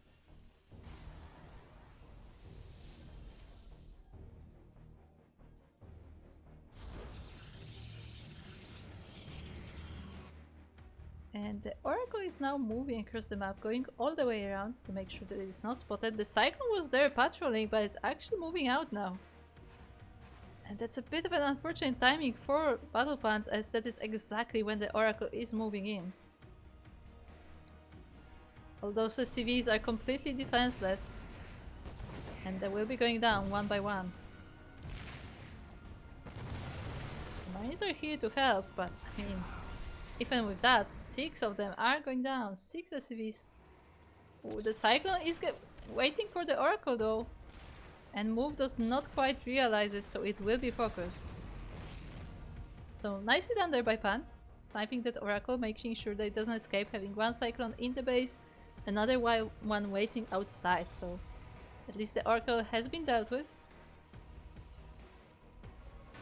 Meanwhile, Move is Move is working on the next step, already getting the thermal lance for the Colossus. The Colossus themselves are a little bit stuck, but they're getting there.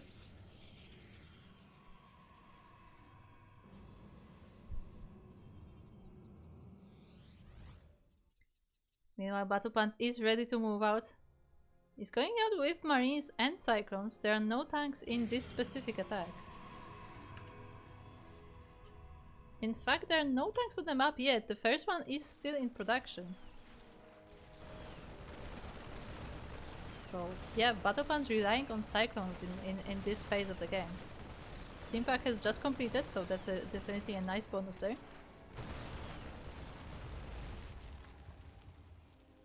The probe did scout the attack coming then, so Move should be aware of what is happening. And is moving his army accordingly. That pylon definitely helped as well. But is that enough army in fact? I mean, he did snipe one of these cyclones. Ooh, the Colossus walks straight into the army and it is being focused, but just barely moves out of range. BattlePants will try to drop on top of it and should be able to take it down eventually. The second Colossus is being started at the Robo. We have another one coming from the natural, and this should be able to deal with the Terran forces. See some nice catches there from BattlePants. Still trying to see if he can do some more damage, trying to deny this third base for the Protoss. But I don't think he has enough here. Even the tank that joined the forces is destroyed, and BattlePants has to go back home. Move also now has that observer here on top of the ramp, so he is able to see the movement, the army movement of BattlePants.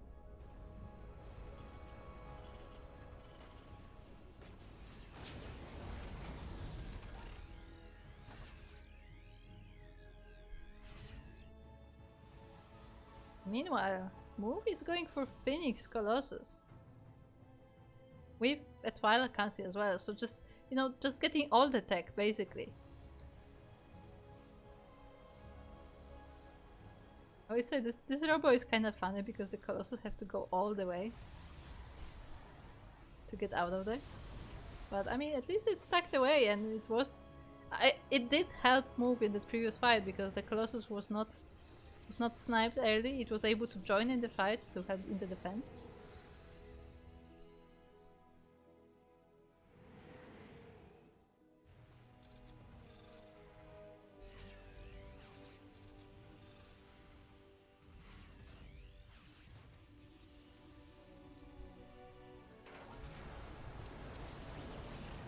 Looks like once again BattlePants is ready to move across the map.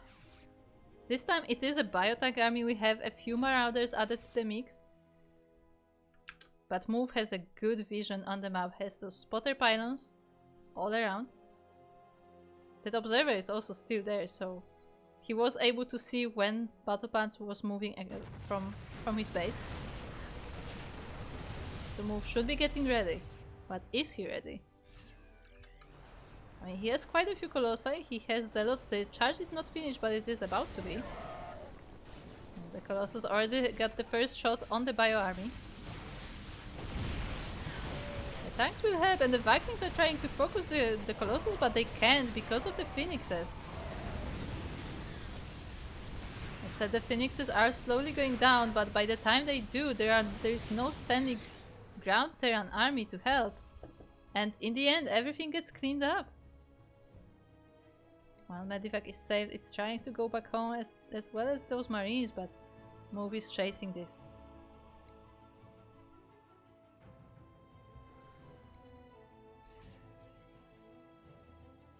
Protoss army is at the door of the Terran.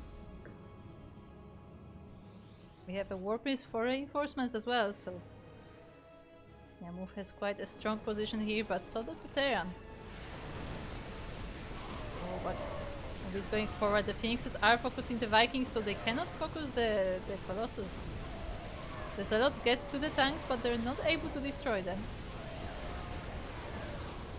But it looks like it's enough for Move to continue this push. The Bio army has been completely destroyed. The SCVs are now in danger. They are pulled off the line. One tank remains, but there are more Zealots to deal with it. And just like that, GG is called. Move will be taking game number 1.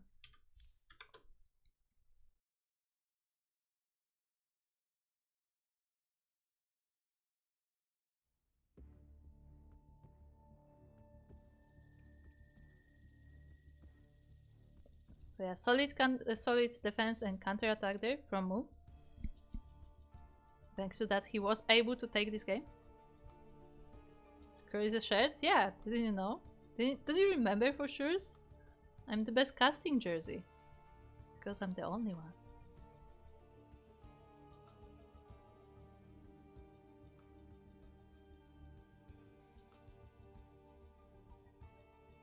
But with that, we will be moving into game number 2 between our two players.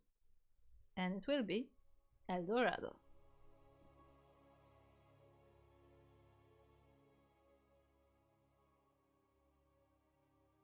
A polyester being. Okay. Anyway, we are now on El Dorado, and in the bottom left corner of said map we have our blue Terran player. It is BattlePants.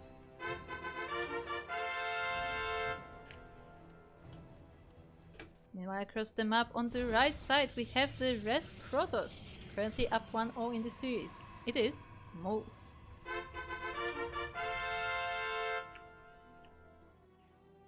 So I have to move my keyboard a little bit. That was so funny.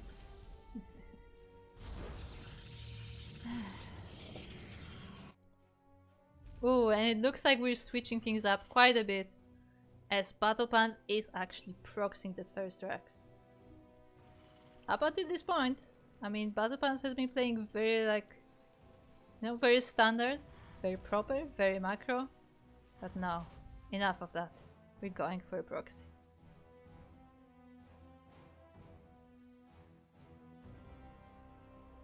Unfortunately for him though, there is a probe coming from Move. And I don't think there will be a wall up in time. Yeah, in fact it's not even being worked on right now, so... Move will come into this base and be like, hold on, where are your buildings? But we have to keep in mind that knowing is only half the battle, so even if Move knows that something is going on, the question is, can he stop it? Can he figure out what is going on exactly, and can he defend?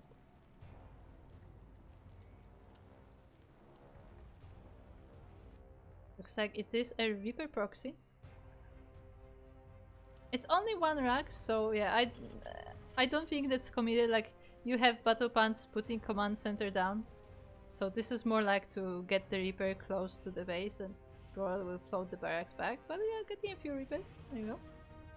At the same time, Move sees his proxy, is like, you know what? I can proxy too. And he just puts the pylon across the map. The probe sticks around as well, so there will be proxy coming.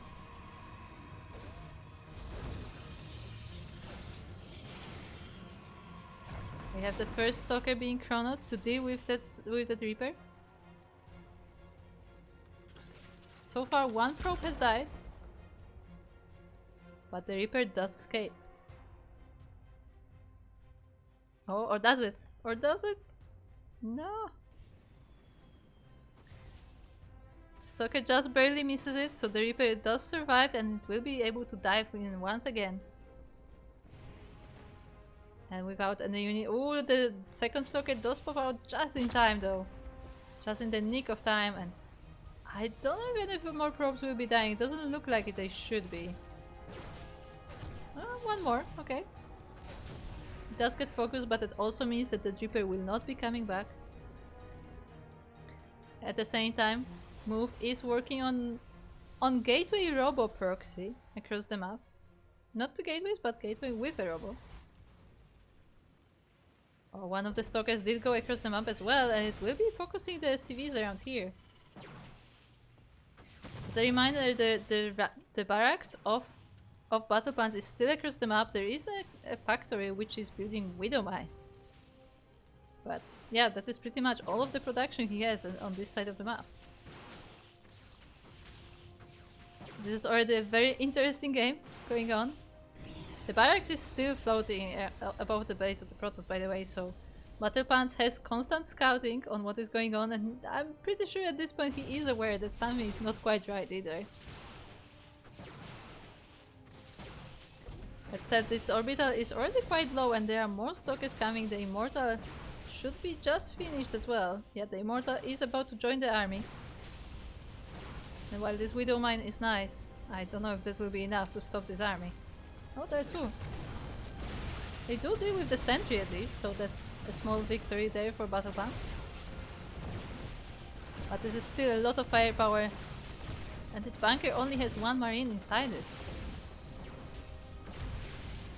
Factory is burning, there is no repair on this wall whatsoever. bunker is all that stands between the Protoss army and this game. There are more Marines, yeah, about to get out of the barracks, but the bunker is going down. GG is called and Move takes the series 2-0 and continues to the next round.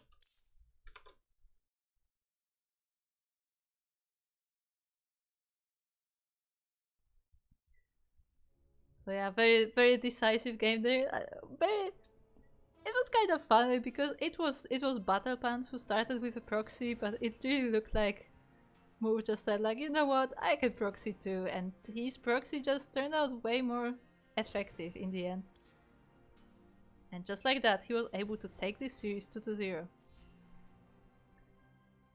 Which means that he will be joining Dception in the upper bracket finals. So that will be our next series, but before that happens, we will be taking another little break. I will maybe get some coffee, maybe something else. But yeah, you know, we will be taking another short break to make sure that our broadcast goes smoothly, and after the break we will have 3 series. It will be the upper bracket finals, the lower bracket finals, and the grand finals. So those 3 series are coming. There will also be the random participant raffle. For those who don't know, this tournament does have a random participant raffle, which means that no matter what rank you got, no matter how you like which round you ended at the tournament, you will be eligible for additional $5. And it's completely random. So again, it can be someone who is in the finals, it can be someone from the first round. So we will find out who that is in just a few short moments, a little bit longer, because it will be before the finals, but like in a short while we will find out how that goes. But until then, we'll be taking that short little break, and yeah, make sure to get some snacks as well, and be back here in just a few minutes.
Welcome! The Polyester Being is back!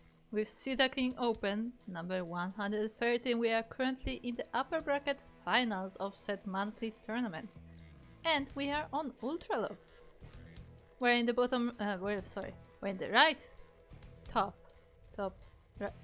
Oh, the brain is gone. In the top right corner of the map, we have our blue Terran player. It is Dception.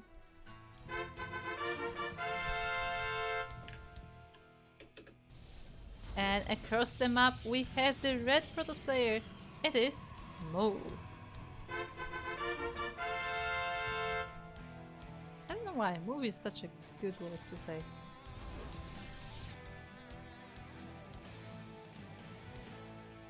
Of course, Ultra Love, quite a decently sized map. The workers are passing each other in the middle. Mentioning this before, but yeah, this map is double colored. Half of the map is red, half of it is blue. Which kinda, I believe it kinda refers to how the most common color combination is the red and blue. The most standard. Although I will say I've been seeing the teal and orange more and more commonly, which is my personal favorite combination between the two. The two is not a very cool. Pick your coffee, Kura. Ooh, S. Okay, okay. I thought that SCV is gonna block the expansion, but no, not quite. So Move was able to get his Nexus, and Dception was able to get his expansion as well. Move does scout quite thoroughly here, though. I don't know if this maybe... Yeah, this probe is starting to hide here, but the Reaper does find it, so there will be no proxy coming here from our Protoss.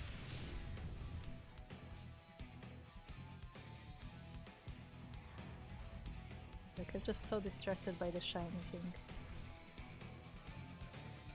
Why did they put shiny things on this map? Oh no. Anyway, the Reaper is now going across the map. The Adept is there to stop it, and it barely doesn't make it. But it's enough to scare that Reaper off. It does not dive into the mineral line. Just gets a little bit of a scout of the main base. It will be going out of the base.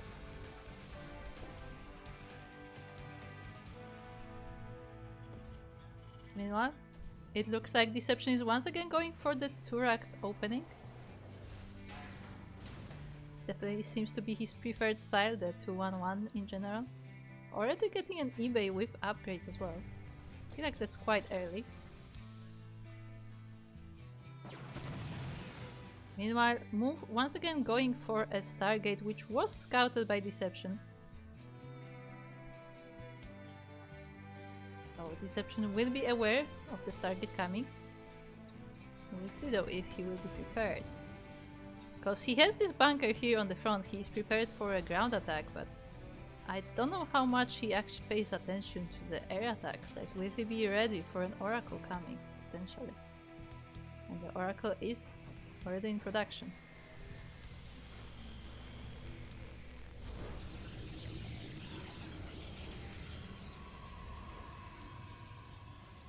We also have a Robo with this as well, so once again I assume we will be seeing Phoenix Colossus from our Protoss player. Of course, making use of that new battery ability.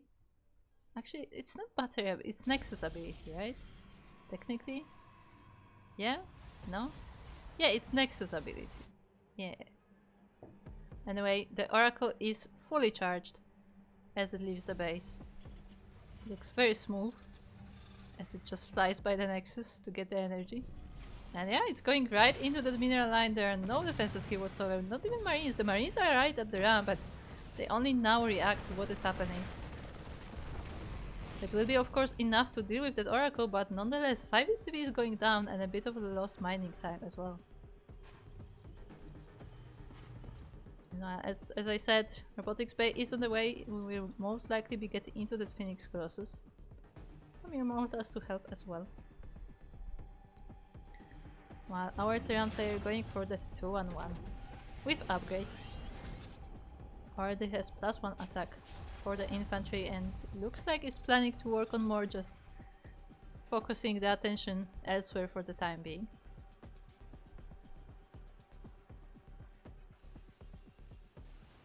Phoenix is also poking in, and this is not a hallucination, this is a real Phoenix.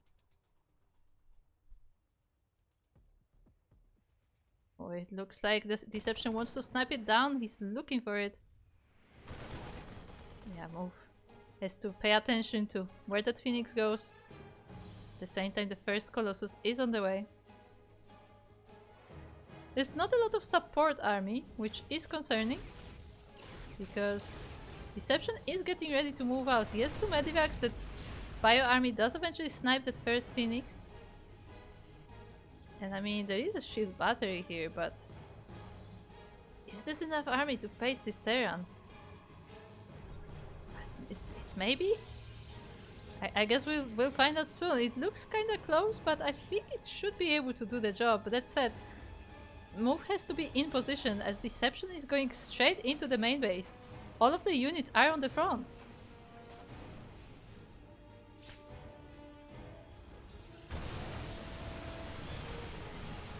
And actually, it looks like Dception is focusing that robo there. The Colossal has been denied.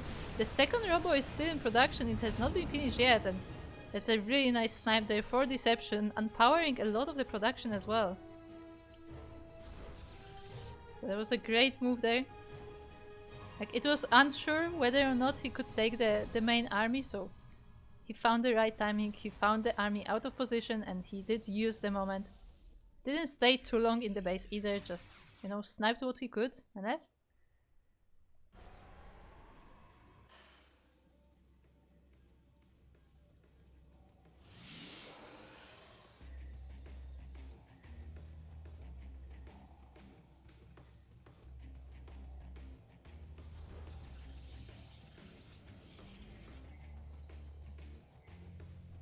So this double drop is now chilling at the top side of the map, while another army is coming across. So now those are two different parts, two different forces that Move has to keep in mind. And there are these stalkers waiting for the drop. Oh, this is close. One of the medevac goes down, and so will the second without unloading. Unfortunate for Dception there, and the main army meets with the Colossus.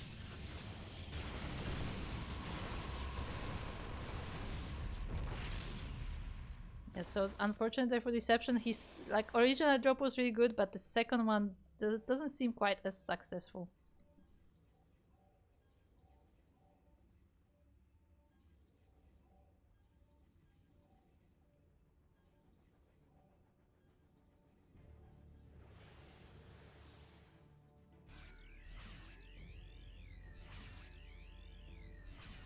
That said, we have another force on the right side of the map, getting ready for its timing.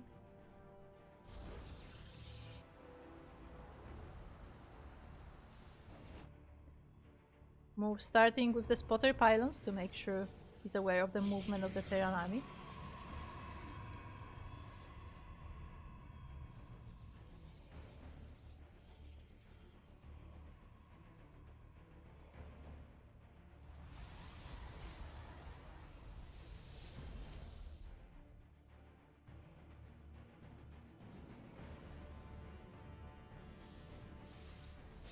Yeah, and we see that the Terran army does meet the spotter pylon, so Move will be aware of it moving forward. The Colossus are here, the entire army is.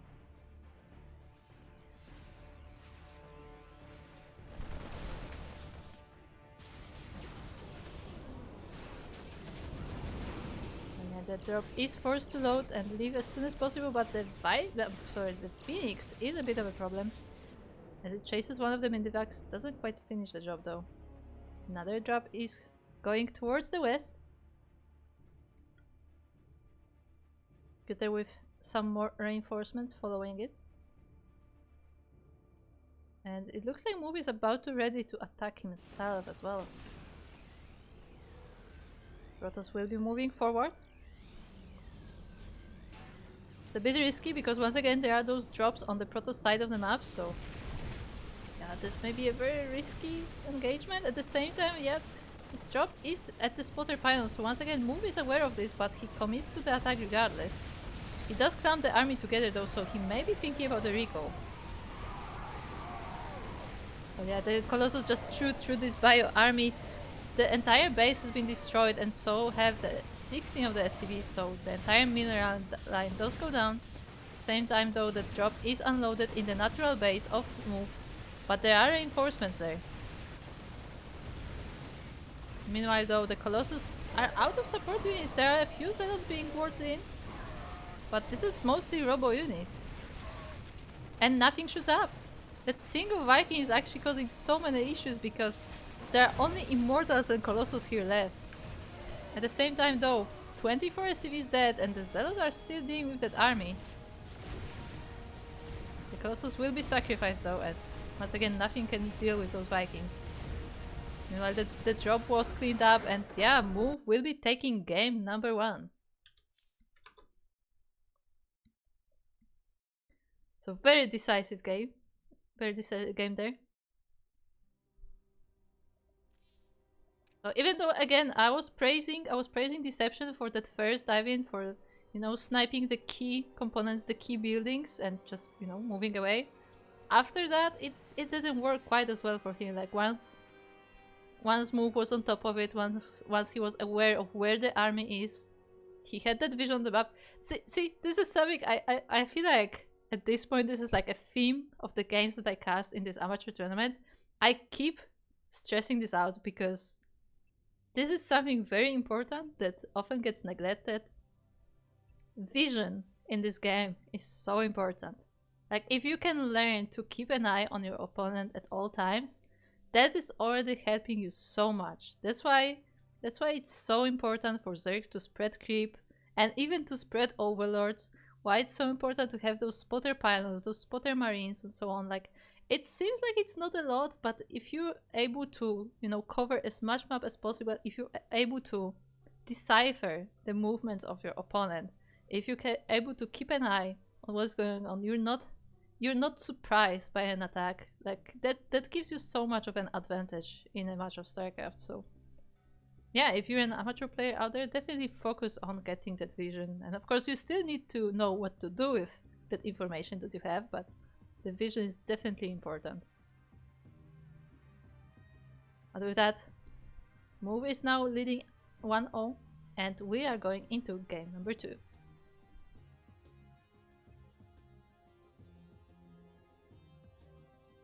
What league are those games? Well, the charter, this tournament is up to 4.2k MMR, so these players are around Diamond. Exactly which rank each of them is, I'm not sure right now. I would have to check after the tournament, but those players are around Diamond. So yeah, Diamond level tournament. As we have loaded into game number 2, and it is King's Cove Alley. We are now in the top left corner of the map where we have our blue Terran player. It is Dception. And across the map we have his opponent currently up 1-0. It is the red Protoss, Move.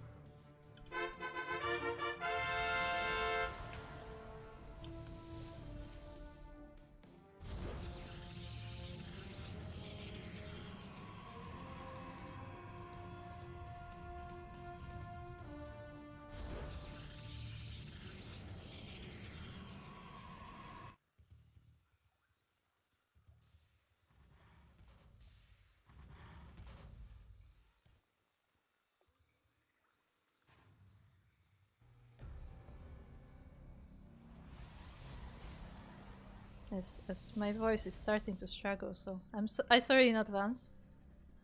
Apologize in advance if my voice just goes out suddenly. Once again, nothing too aggressive on the beginning of our game.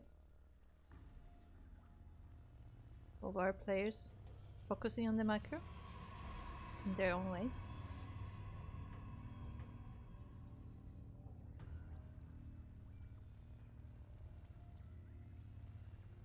So once again, Terran will be going for the Reaper expand into 2-1-1. Well, from the Protoss, I mean, that Phoenix Colossus build is working well for him, so might as well not change it. But we will see.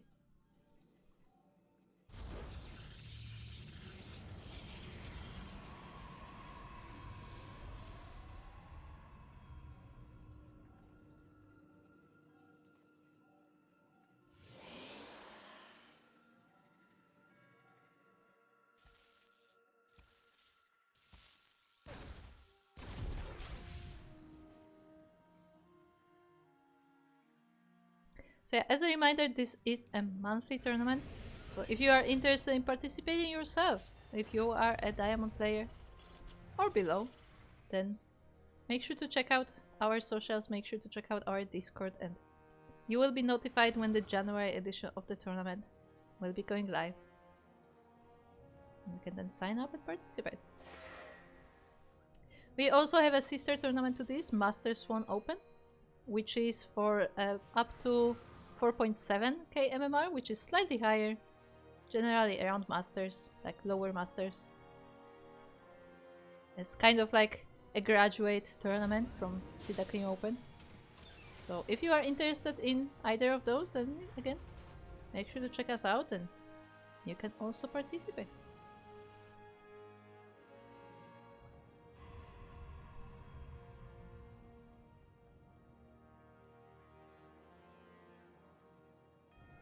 And yes, once again we see that Stargate opening from move, so I assume once again he will be going into the Phoenix Colossi. I mean, it went really well for him in the previous game. As always, he of course starts with an Oracle. But this time Dception is more prepared. He is actually putting those turrets in the bases. I guess he don't need the natural, there isn't one in the main base yet. Yeah, he opts for the Marines instead, although there are 4 Marines. Are 4 Marines enough? Wasn't it a thing where you need 6 Marines for an Oracle? Well, I'm not quite sure, but I mean, it's still maybe enough to at least scare it off, right? Okay, now we're joining with a few more. Then instead we have that Adept harassing in the natural base. The Workers had to be pulled and the Marines are joining here as well to deal with the threat, but at the same time that Oracle is flying in. So while the Marines are busy over here, I mean the Oracle has open base to come into. And the SCVs will be going down. The Marines are now rotating, but they are a bit stuck behind the other units. Ooh, Oracle goes down with only 4 SCVs dying. So all in all, it looks like the pulls turned out to be successful, but I mean still 4 workers have gone down. Plus a lot of lost mining time.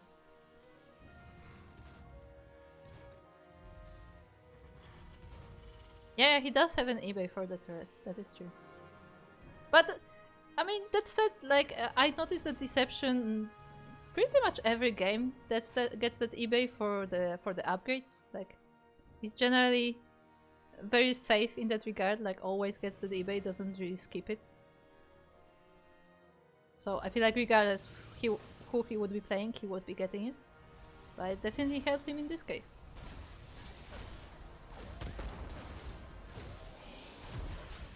Ooh, but this Reaper is actually getting some kills, like move is not reacting soon enough. In the end only 2 probes going down, but still pretty nice.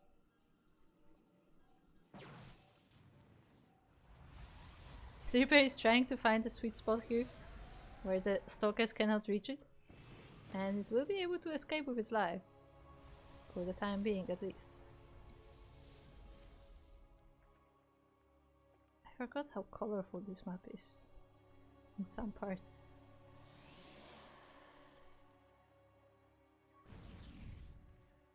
Meanwhile, we have a move out from our Terran player. Dception has this bio army. Something to keep in mind though, there are no medivacs. There you go, the medivacs are joining in, but they are not even close to the army. They have to catch up. So it will be a little while longer. Meanwhile, the Protoss army is on top of the ramp. Move is ready. And yeah, the Colossus will do a lot of damage, but at the same time the Colossus is being focused and will be going down. The Immortal is going down as well, but I don't think, yeah, there's not enough units actually to take it down. The Immortal barely survives with only 14 HP. But yeah, the medivacs were not here in time. Just as I said, they were not able to catch up with the army, and the entire army did go down quite quickly. Dception fought a little bit too soon with this army. I mean, to be fair, against the Colossus, like, even with medivacs, this would be a hard fight, but yeah, I feel like maybe Dception went a little bit too early. Nonetheless, he is expanding to the 3rd base, as it doesn't look like Move is planning to be aggressive yet. Protoss plays, of course, is keeping an eye on the Terran as well, sending out some hallucination phoenixes. There's more medivacs popping out. The factory is also producing, but there are no tanks on the way. Those are in fact mines. We do not have any tanks on the map yet. It looks like we won't have for a while.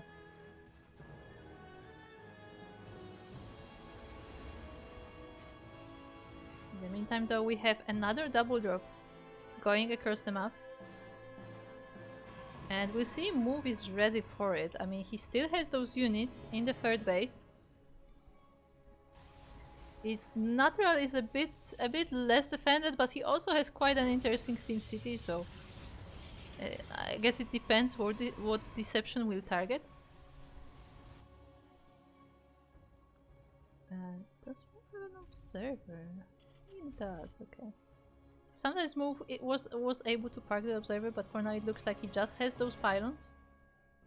It's also that one Reaper is still chilling here, by the way.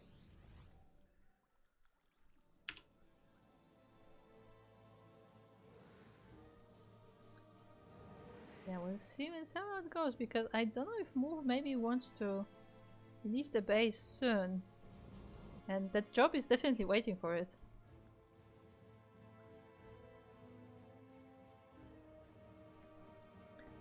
So yeah, once again we see Move putting down those scouter pylons.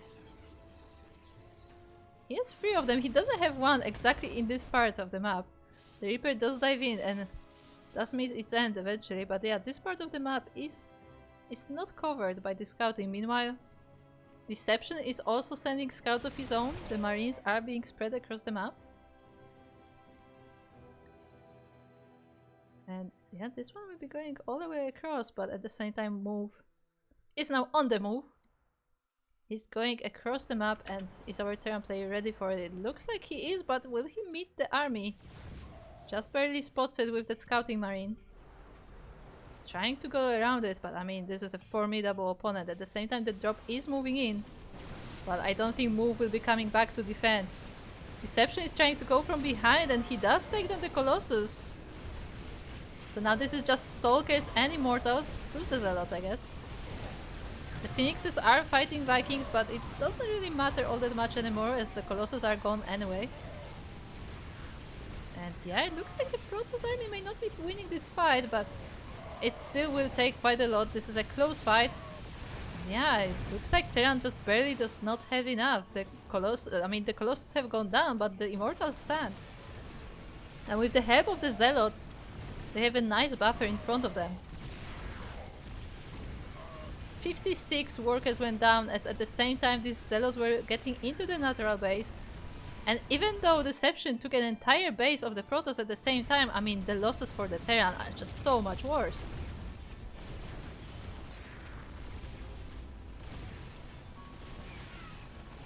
The double drop is trying to come back, but that will not be enough. Move will be taking this series 2-0 and going to the grand finals already. So very nicely done there. Very decisive, very nice play from Move. He's generally very prepared. He plays very solid games. And yeah, and that will take him straight to the grand finals. As a reminder, because this is a double elimination bracket, that means that Move will be getting 1 point advantage in the grand finals. But that also means that Dception is not out of it yet. Because right after this series is the lower bracket finals.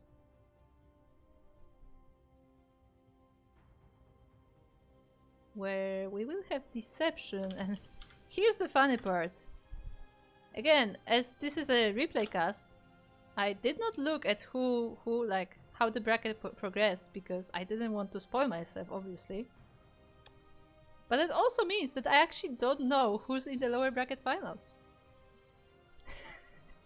So that's funny. I guess I will have to look at the bracket and hope for the best.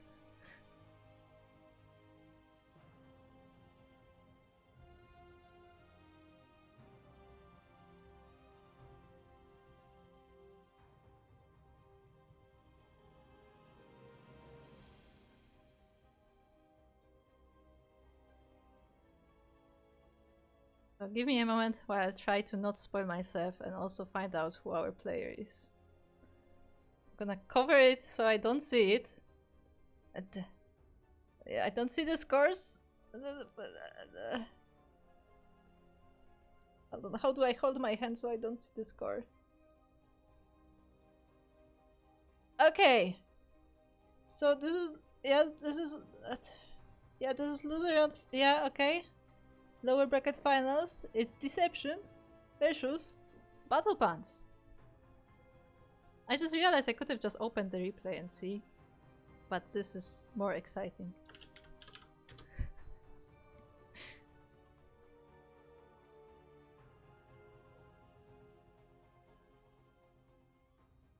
Why? Zerg? Why Zerg? What? Casting tool, please. Okay. Look, the coffee is not working yet. The brain is not there. I really could have just looked at the replay, but I made it hard for myself.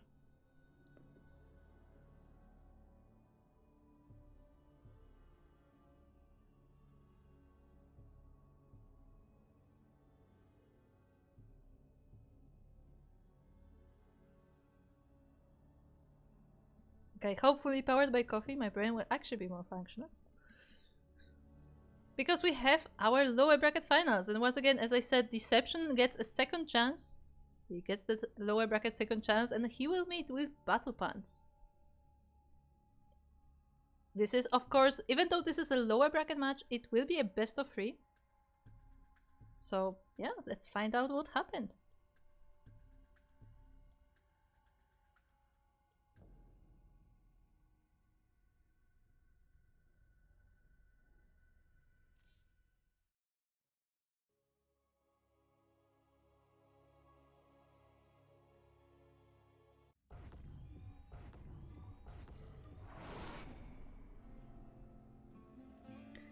Welcome to Lane Lines. We are now in the lower bracket finals of Sea Duckling Open number 130, where in the bottom left corner we have our blue Terran player. It is Dception. Dception. There we go. I can do this. And across the map we have our red Terran player, once again in activity. This time it's BattlePants.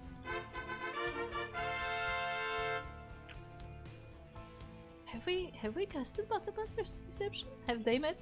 Or was it Werehog? I know we already had a TVT today, but I can't remember which one it was. BattlePants attack teachers. Oh my god. I mean, I want to say BattlePants is quite a name.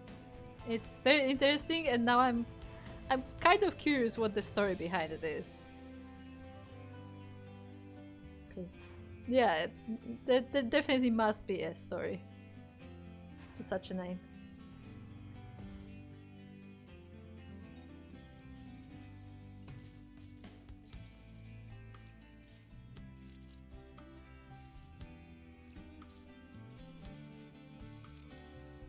Anyway, we have that scouting SCV. He trying to bother BattlePants a little bit, but yeah, it was not quite able to deny the Rax, even though it really wanted to, and I just tried to harass other workers instead. Not sure if that's wise, but anyway. That's it. Okay. Okay. Okay. Okay.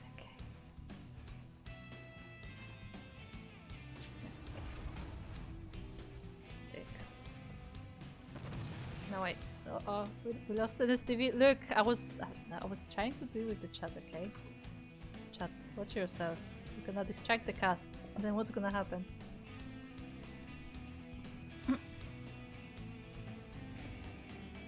In a way, we have 3 Reapers from Dception. Oh, interesting enough, Dception actually decided to completely ignore the ramp wall off. I mean, in TVT, I don't know how important it really is, so I guess fair enough. Again, for those who might have missed the beginning of the broadcast, I was told that Dception is actually a returning player.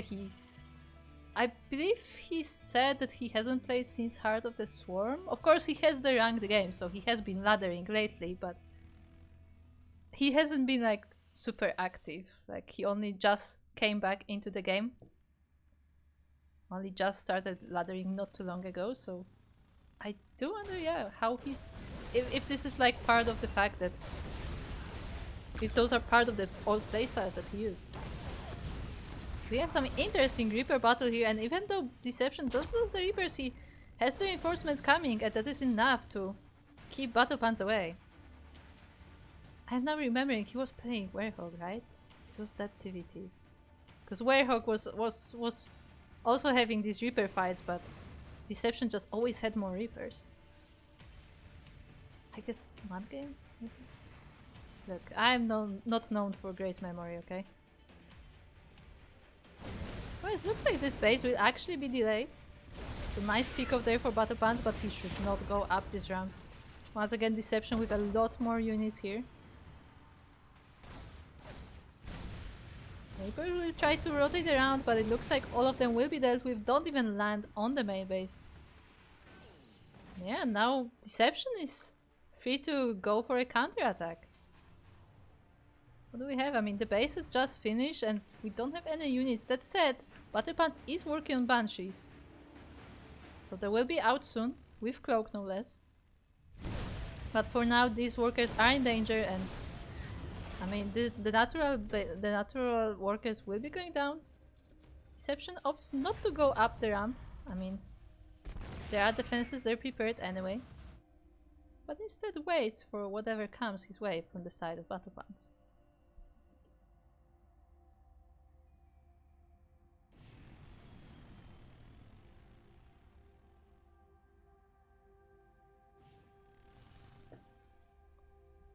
We also have a drop from Dception. It's a tank with Marines. So not the most usual setup, but still decently common. But it looks like it will be scouted by the Hellions of BattlePants. So BattlePants should be aware, but the thing is, did he actually see? Because, you know, as they say, it was in his vision, but did he actually see? It looks like he's forced to pull the workers off the line.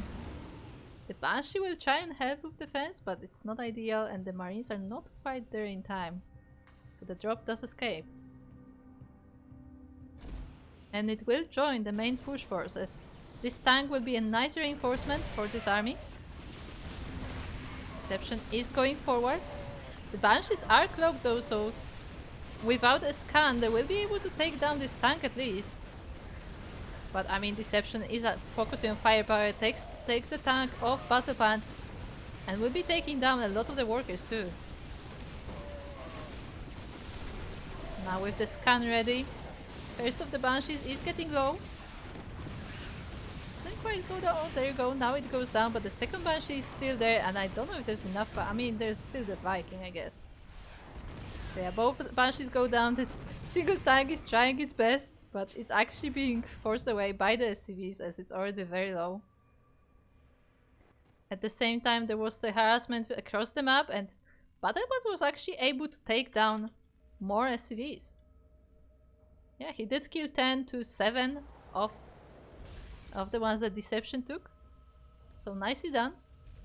As Dception was busy with that main push, like BattlePants was actually able to sneak those Hellions through the front lines, and they actually got good damage.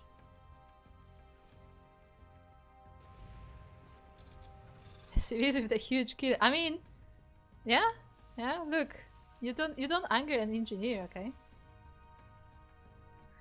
They're scary.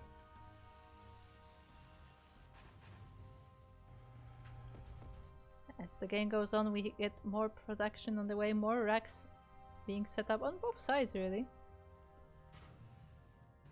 But yeah, definitely looks like BattlePants is the one who is more focused on production. Actually, yeah, it looks like Dception is not making more production at all. Oh, now he is. Literally, as I say that, he puts down another barracks. But up to this point, he was just working off that 2-1-1 that he seems used to. Now it's time for BattlePants to counterattack, to go across the map. The double drop is ready. And it looks like it's planning to hit that main base of Dception, but the turrets are on the way, so it won't be that easy.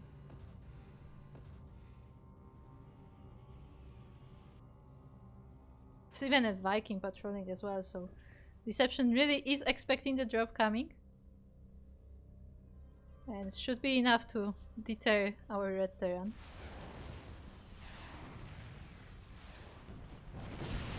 Well, or not.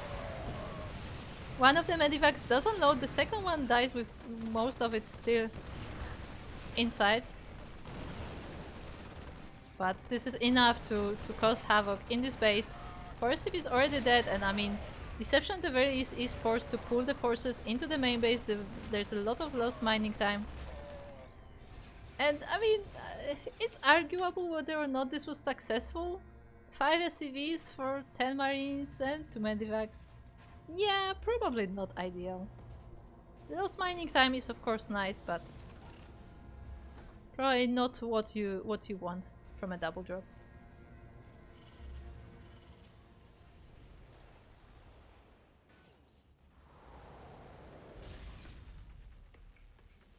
Meanwhile, BattlePants is already gathering another army. Once again, because he was working on that production, he has so much more prepared. He can reinforce this army way more easily than Dception can. Dception only now is strengthening that production. Some of the barracks are still on the way. So while his army looks okay, it doesn't quite have the potential to grow as fast.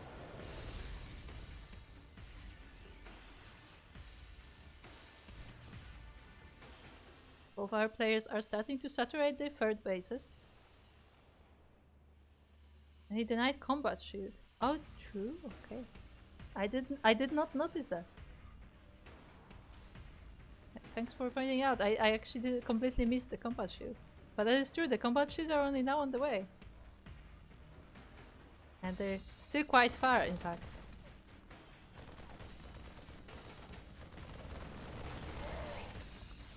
First, Dception has spotter marines all across the map, so he knows that the attack is coming and he's trying to set up a position. In fact, he's actually meeting the army ahead. Now, we'll see if that's worth it, because both of our armies look pretty even actually, except for the Raven. BattlePants does have a Raven, which can be a huge bonus there because you can disable the tanks. That Dception is setting up the ramp, tanks on both sides, so it will be very hard to go up. But yeah, he doesn't have that air advantage, as that single Viking is being sniped by the Vikings of BattlePants. The medivacs now have to be kept back as well.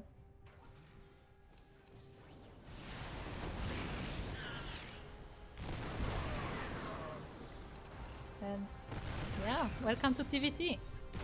I hope you brought snacks. The first of the tanks on the ramp does go down.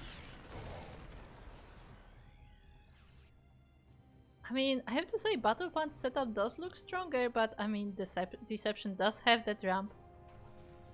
So I guess the map position is more to his advantage. Oh, but Dception actually decides to load up a pretty big drop, 4 medivacs with tanks in it as well. Splits his army and decides to go around. Maybe he will go for a surround on this army, but no, looks like he actually does decide to go across the map. And while this may be a great move, like a lot of it depends on whether or not BattlePants decides to commit to this attack. Oh, but there are so many turrets here. Can he do it? He just barely avoids the turrets. He drops straight on the production of BattlePants. So there go the reinforcements. But at the same time, BattlePants sees the opportunity and goes forward for the third base. There are not many forces here to defend, so the SCVs will start dropping soon. Both of our players are doing a lot of damage, but I think BattlePants has a pretty good advantage here with all of those marines. He didn't even move tanks yet. That said, I mean, BattlePants is also losing a lot of his production, like Dception is still in his main base. I don't even know if I should call it a base trade scenario, because I mean, Dception still has all of his production, but at the same time, BattlePants has a pretty strong army, so he can just move forward if he wants to.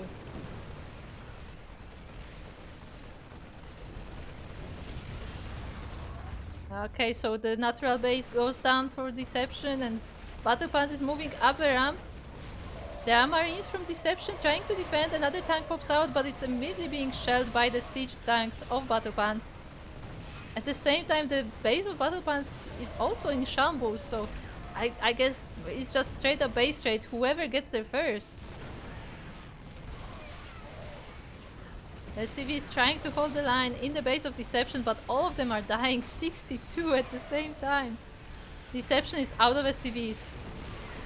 There's absolutely zero workers and he has no minerals to make some, even if he had a command center, but it looks like he will have none.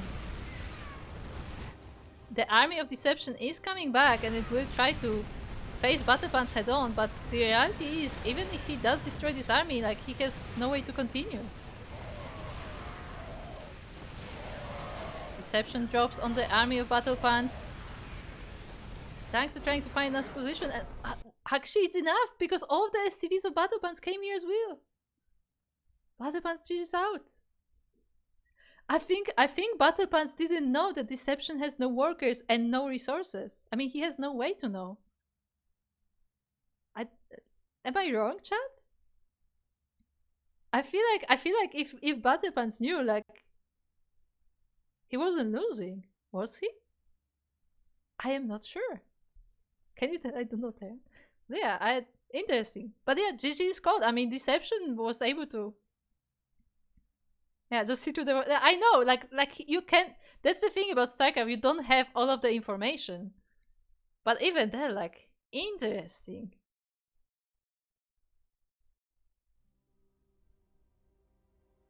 Sometimes you get like, yeah, that's the thing, like, because the whole thing is that, like, StarCraft is as they say, it's a game of incomplete information, so, like, you don't know what state your opponent is at.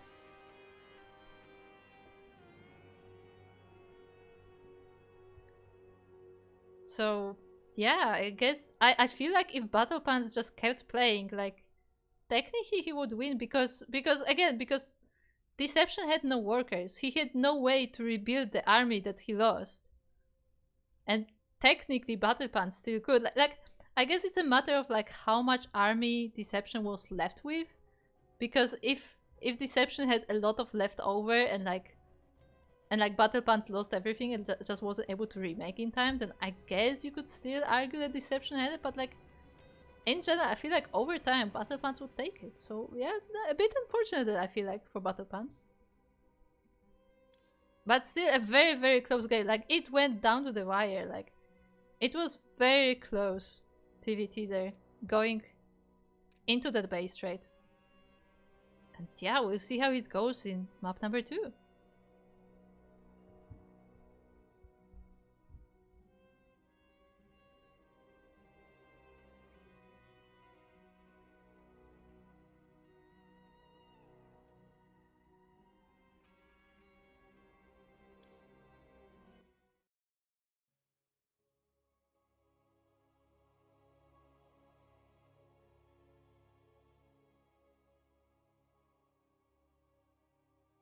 Entire production of BattlePants was gone. I mean, true.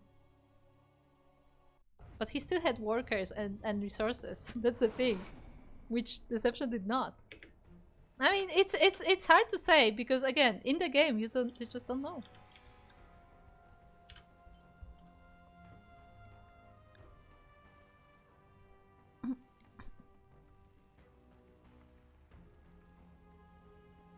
Anyway, we are now in game number 2. We had the very close first game between these two. And it is now time for the second game. On Whispers of Gold, on the left side of Whispers of Gold, we have our blue Terran player. It is BattlePants.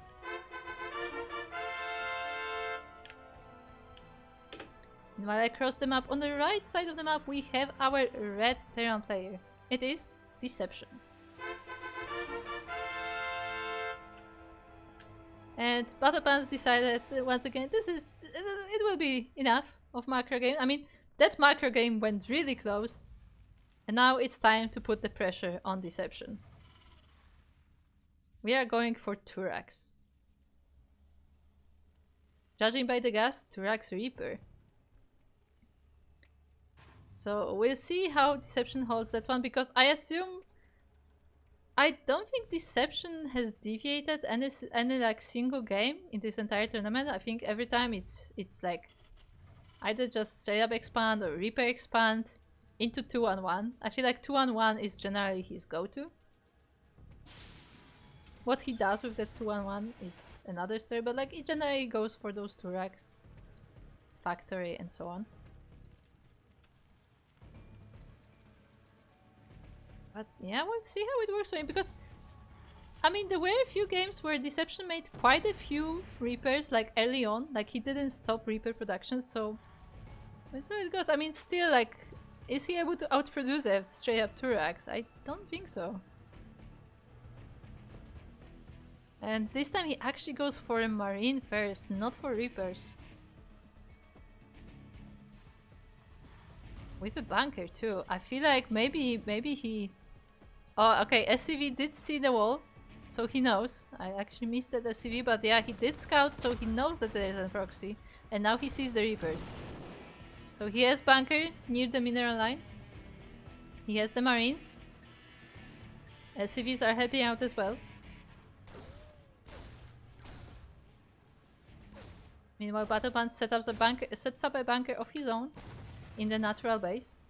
But and even though the Reaper was harassing the worker, the CC did finish.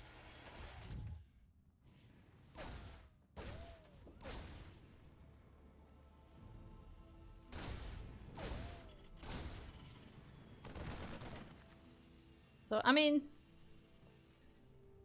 who is ahead in this situation? I mean, it looks like Dception has a solid position here. I mean, his mineral line is protected, but he has to keep an eye on those Reapers because, again, as we just saw, like as this SCV was very fiery.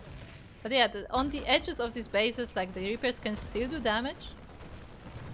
So Dception has to constantly keep an eye on where the Reapers are, where BattlePants is heading. He also cannot really mine from the natural base because the Reapers are dancing there, and there is a bunker too. But at the same time, I mean, he has a good setup, he is mining. So, I mean, it's not that bad. He actually tries to use the SCVs to trap the Reapers, but it doesn't quite work out. Still is able to finally focus 3 of those Reapers, so they will be going down. It doesn't look like BattlePants is easing up on aggression. More Reapers are coming. At the same time though, at home he's going for double CCs. So he is looking to transition eventually. He's just keeping the pressure on. But now Dception has enough to it. He just moves forward, he catches the reinforcements, he catches the Reapers as they pop out. And yeah, this offensive is over.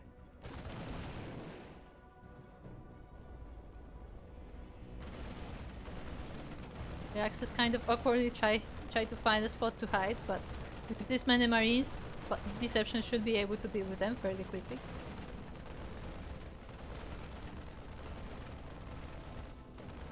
Another one though will scout the main base, and we'll see that 3rd command center on the way. I mean, Dception put most of his production on the back of the base, so it will take a while for the barracks to scout it all, but it eventually will. And while the first barracks is on fire, so it will be going down eventually.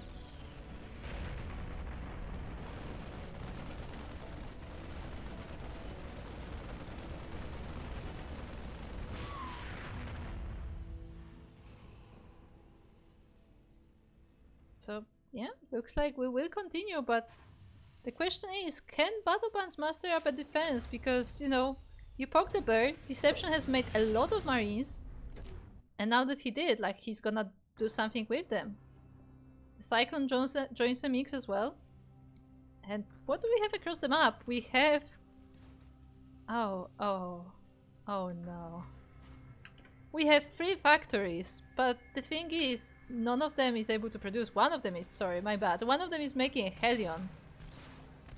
Now the second one is making a Cyclone, but because it was just finishing an add-on.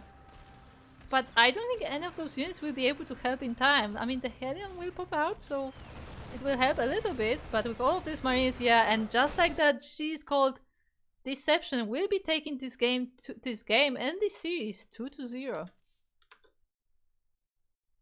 So yeah, very strong plays there from Dception.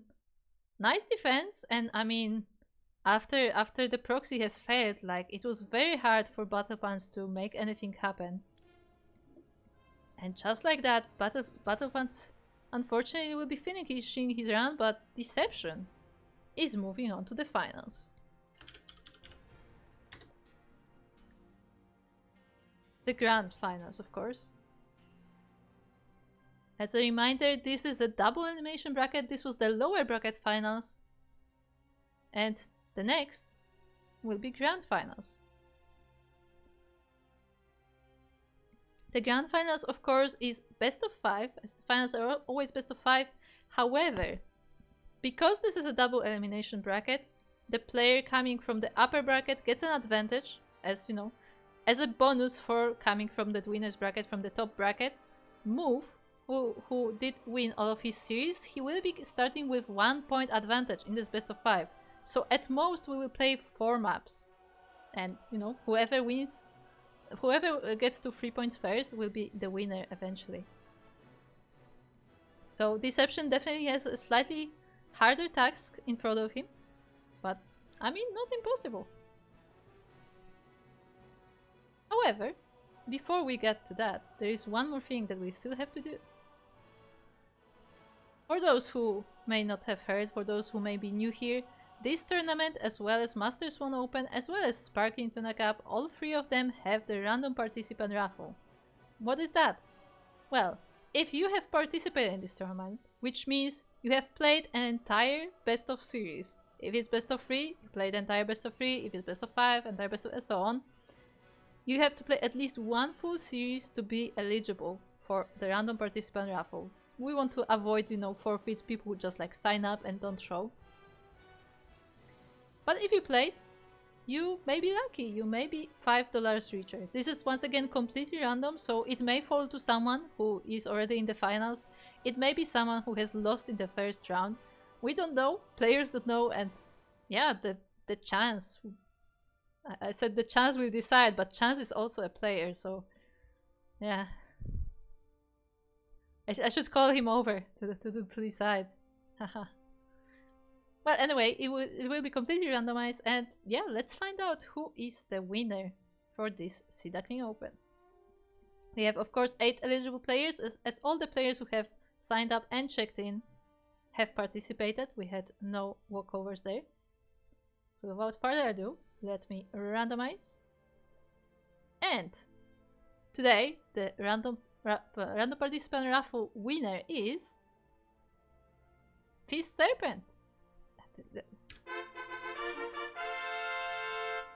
Congratulations to FizzSerpent. I don't know if FizzSerpent is in the chat because I believe he is Australian, so I assume he would be sleeping still or maybe waking up.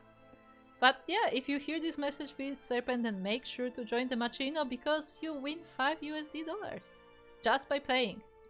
See, you don't have to be in the finals to also get something. This is our way to also encourage, you know, people to participate, because I know that it can be discouraging if you just sign up and you lose first round and so on, but like, you know, you have a chance to win. Even if you don't necessarily win all the series.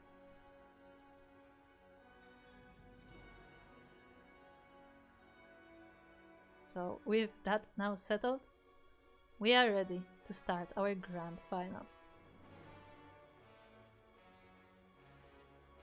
The 2 new players in our tournament, I don't think we knew either of them. I would have to double check if those are not aliases or something. But as far as I know, those are 2 new players to our tournament. I don't think they have played before. And we have our first game ready. Let's go in.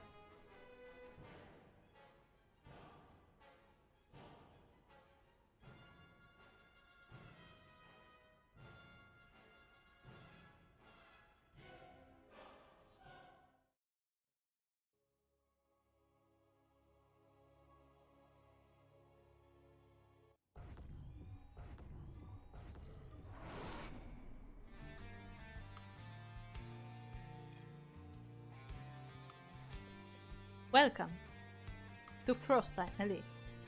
We are currently in the grand finals of Sea Duckling Open number 130, the monthly tournament for diamond players, up to 4.2k MMR.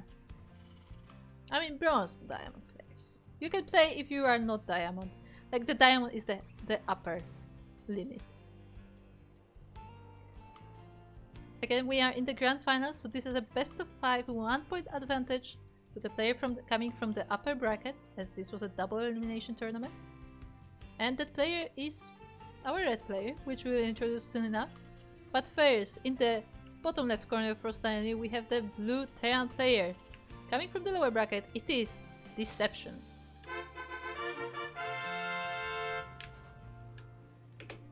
And across the map with that 1-point advantage in the best of 5 series, it is the red Protoss player.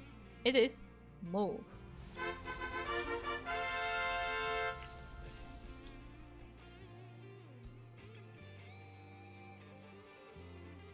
So by now we know a bit about the playstyles of both of our players.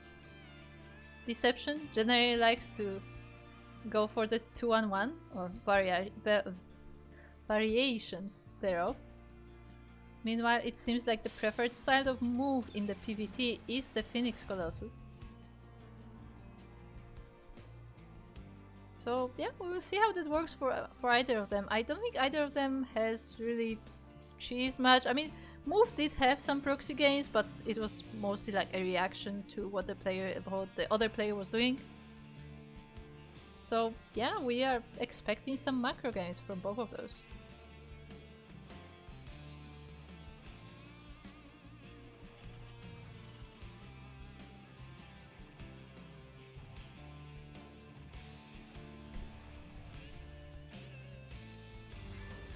Dception, of course, is generally a quite safe player. He always gets that bunker. He also gets the eBay usually. He can, of course, use it for turrets, but most of the time he just uses it for upgrades.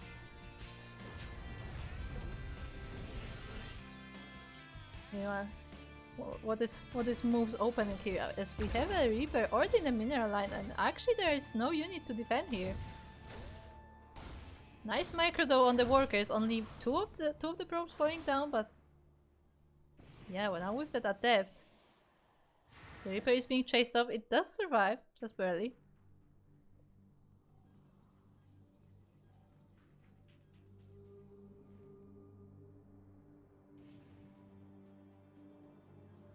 And yeah, we'll see what's the next move.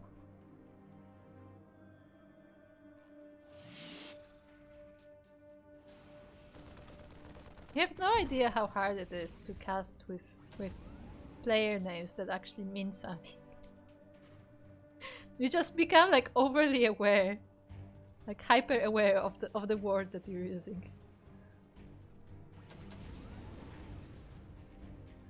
And yeah, it looks like it is once again that Stargate opening, so we are expecting there to see an Oracle into Phoenixes later. Meanwhile, the Adept goes straight into the main base. The wall was not up. And the Adept is able to get right into the mineral line. But actually takes only one SCV. At the same time, that Reaper once again did dive in and takes 3 workers instead.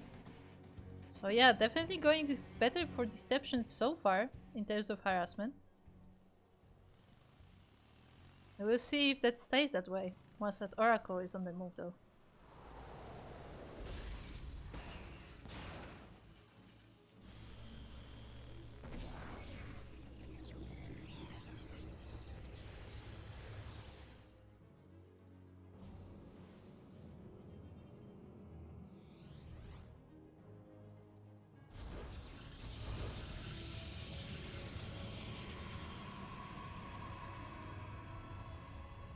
Oracle going across the map.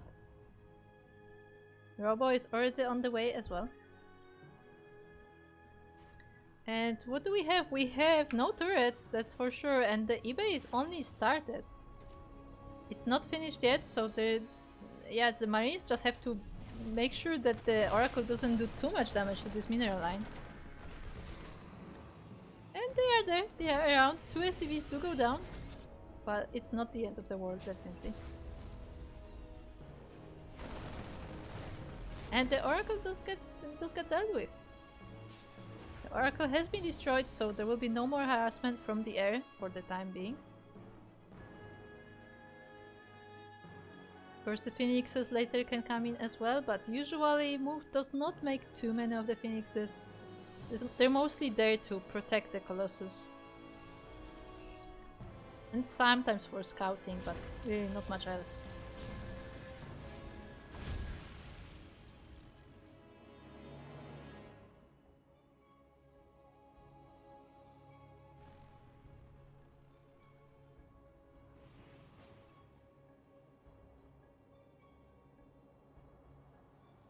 Yeah, sorry there is no bracket currently in the chat, as this is a replay cast, but we are in the grand finals of the monthly tournament Sea Duckling Open.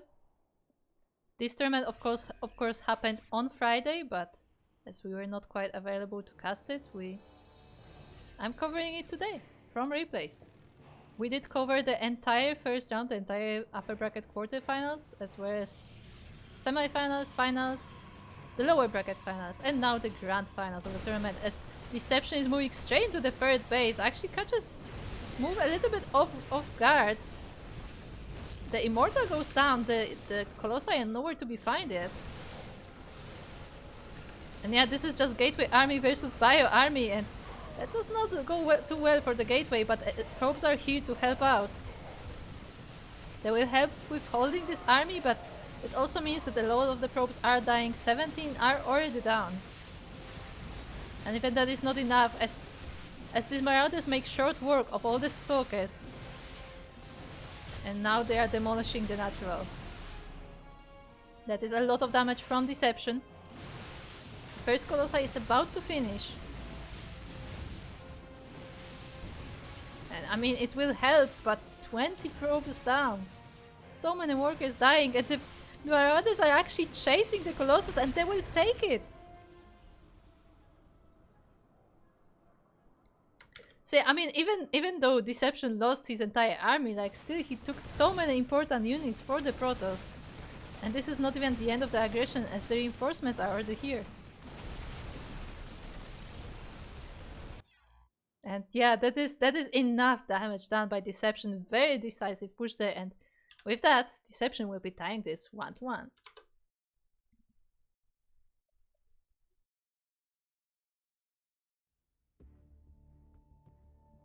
What is the MMR range of this tournament? This tournament is from bronze to 4.2k MMR, so around diamond. So in this later rounds, most players that you see here will typically be diamond, obviously. And in general, like for like those like MMR rank, like MMR restricted tournaments, typically you will mostly get players towards the upper ranks, you know, towards the upper levels, but every now and then you do get gold players, you do get silver players. It's more rare, definitely. But to be honest, I don't even think it's more rare because people don't want to sign up. I feel like a lot of times it's just more difficult to like inform the gold, the silver players that there is something to play in. Like, I feel like a lot of players in the lower leagues actually don't know that there are tournaments they could play in.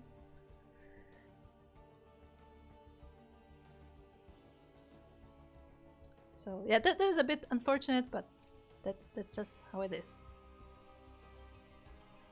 That being said, we are ready to go into game number 2. Map number 2, I guess. As once again we had that 1 point advantage here.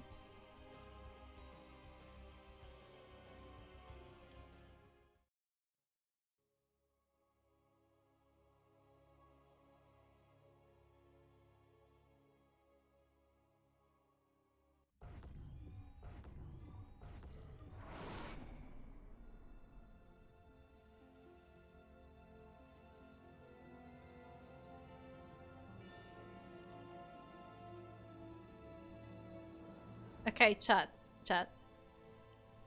Just because you are lower level than the best players in the tournament, that doesn't mean that you can't play the tournament, okay? I always say that I played in Olimolik in open tournament with Korean players when I was silver. Did I win any series? Of course not.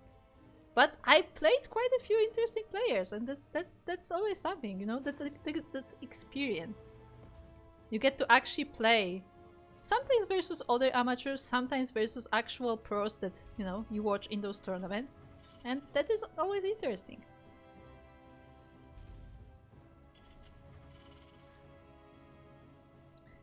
Anyway, we are now on Whispers of Gold, where on the right side of the map we have our blue Terran player.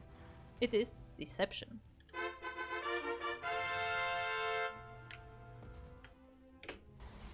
And on the left side of the map, we have the red Protoss player. It is Mauve.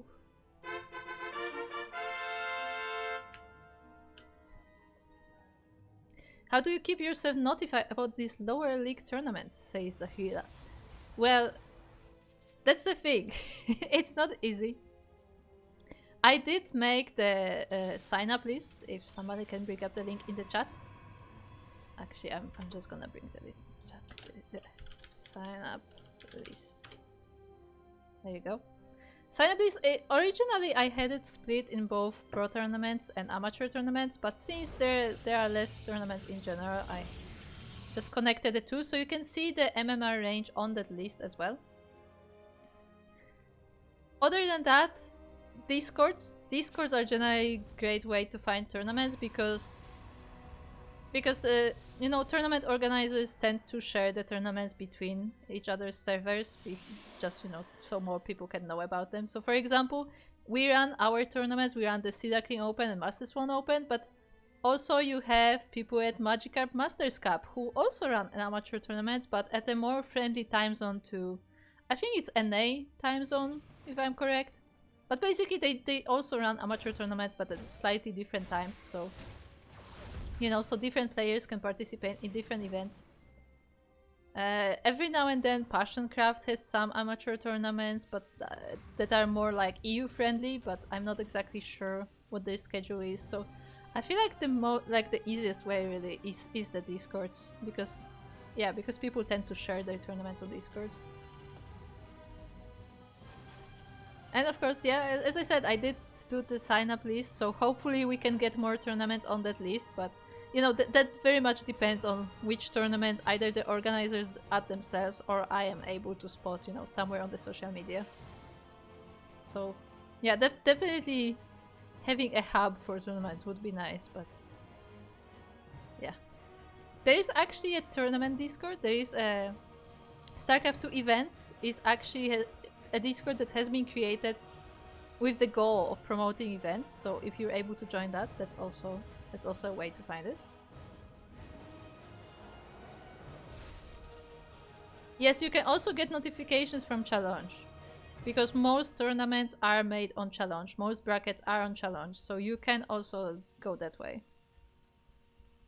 So yeah, unfortunately there is no like single hub nowadays. Like it used to be TL, but now not everybody actually posts their tournament on TL. So it's a little bit more scattered. But generally Discords are a good way to find them.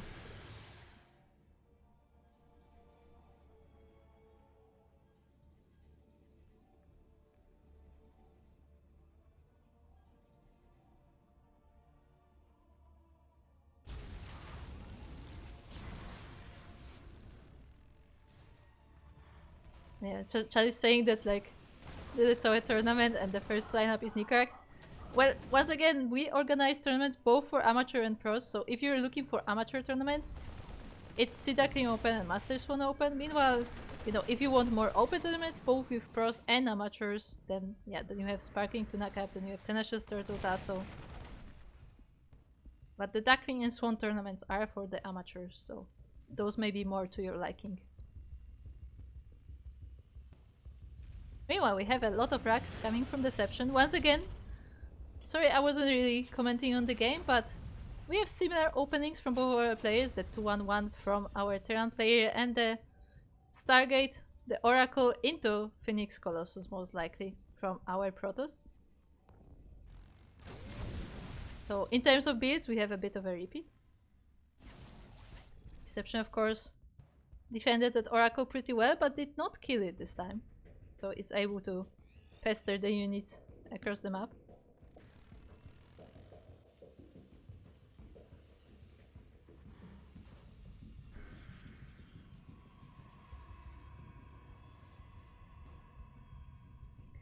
case you want to keep an eye on our calendar, we also have a Google Calendar, so that's also an option.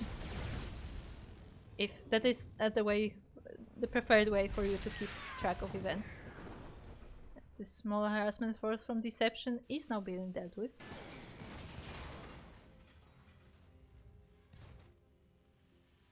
And yeah, that is a lot of production from Dception. I feel like usually he doesn't get to 5 racks this quickly. He's only now getting the eBay. That was the first eBay, right? He doesn't have a second one.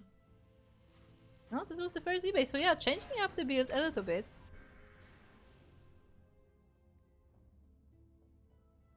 The Oracle is able... No, actually, I don't think the Oracle has spotted the move out as it was going towards the edge of the opening there. So I'm not sure if the Oracle was able to spot it. Nonetheless, there are units here. There's a stasis prepared as well, so Dception has to be careful about how he moves, because this is a strong Protoss army waiting for him. He does spot that stasis, so that's nice. We'll trigger it with a marine.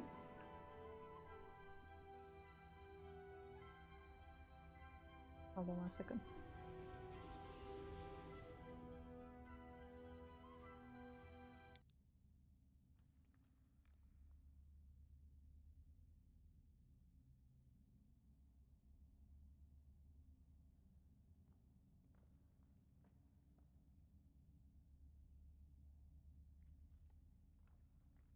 I can pause. Unpause. It's so nice to be able to pause the game when you have to do something else.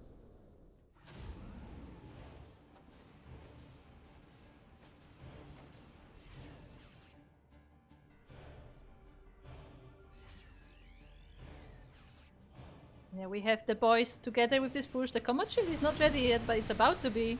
The Oracle goes down, but ooh, the Colossus burned through all the boys. Is that enough? Is that enough to take down this Protoss army? I don't think it is actually. The Colossus still look in good shape. Yeah, and the entire Bio army is gone. I mean, so is most of the Protoss ground army, but as long as the Colossus stand and there's no like mech support, yeah, Move will just take this game. I don't think that was a good fight for Dception. And he will GG out. Move will take game number 3. Map number 2, but game number 3. Look, it's complicated. Move is now currently up 2-1 in this series. And we're going into map number 3.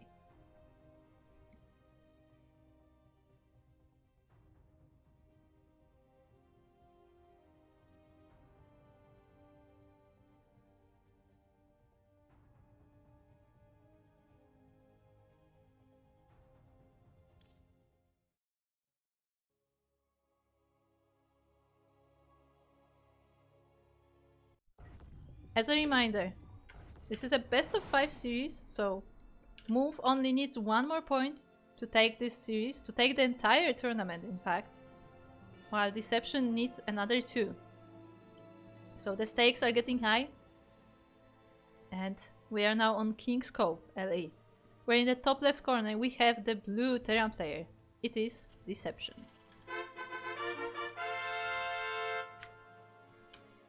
Meanwhile, across the map we have the red Protoss player, leading this series, only needs 1 more point to take it. It is Move.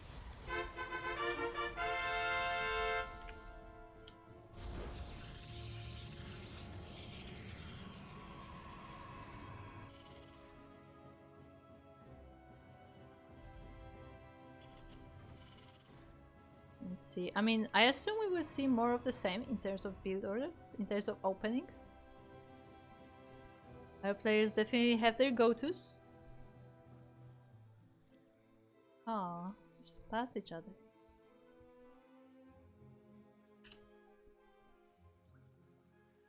So yeah, I am expecting to see some 2-1-1 from Dception and some Oracle into Phoenix Colossus from Move. And we'll see if that's how it goes.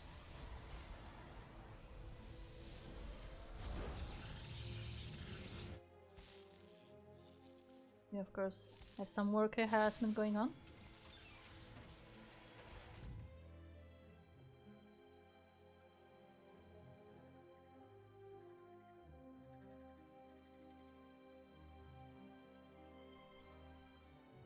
The first Reaper is on the way, and yeah, we go into Reaper expand. And the expansion of the Protoss is also on the way.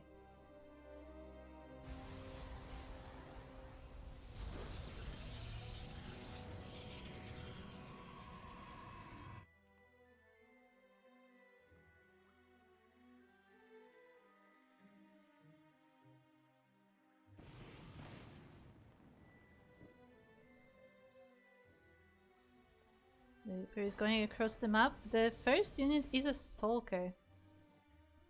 So it will be ready to defend from this threat. It actually stands right on the ledge, waiting for the Reaper.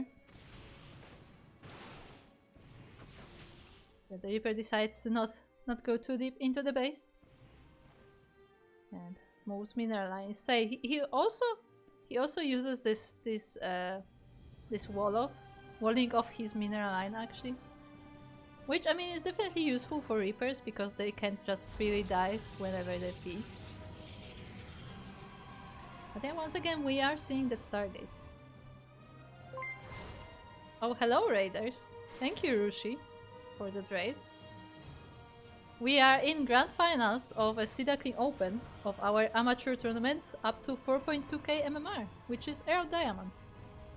This is a replay cast. This tournament was actually played on Friday, but since we were not able to stream it, I am casting it today.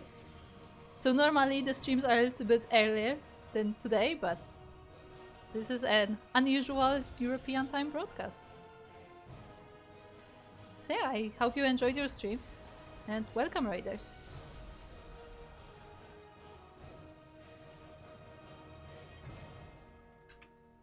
Okay, we don't have a starport from Dception yet. I see that he's putting that SCV there, so maybe he is going for it, but it looks like he decided to go for a Widow Mine first. Yeah, he is getting that starport. Dception typically seems to be going for a 2-1-1 kind of openings in TVP, while Move goes for an Oracle first into Phoenix Colossus, usually. The Reaper once again dives in. He's not quite able to get into the mineral line, but at least gets the information on what is coming his way. The Oracle is halfway across the map. What do we have for defense? We have that one Widow Mine. I guess Dception got kind of tired of putting the Marines into the mineral line, and we'll see if the Widow Mine can hit the Oracle or if it will be able to dodge the shot.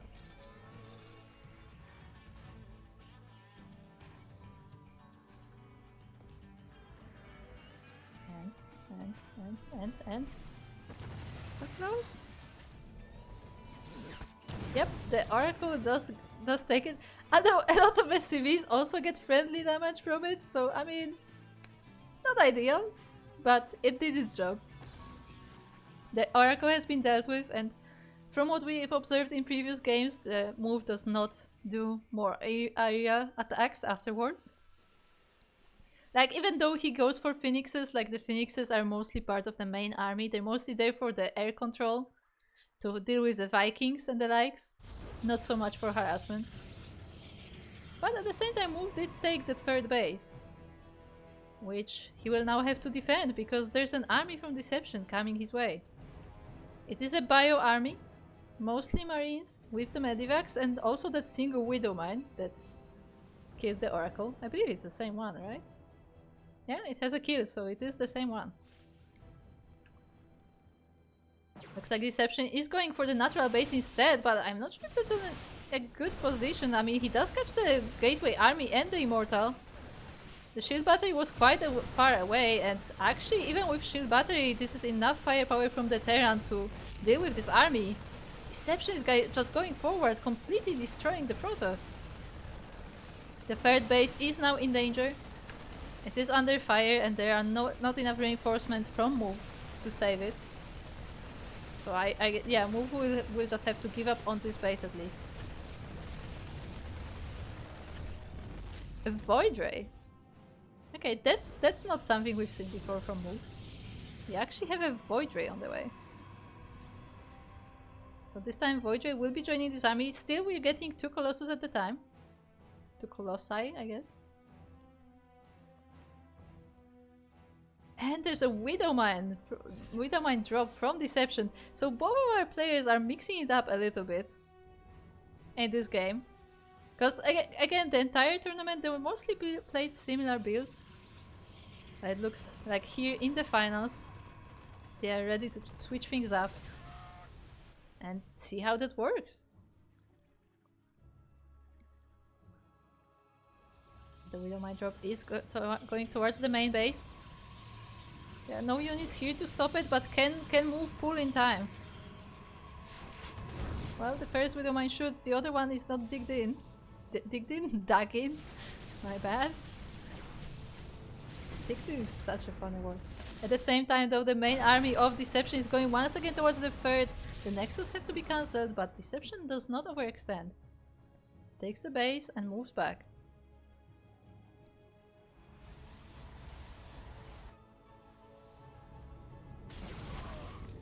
Move is being pulled apart a little bit.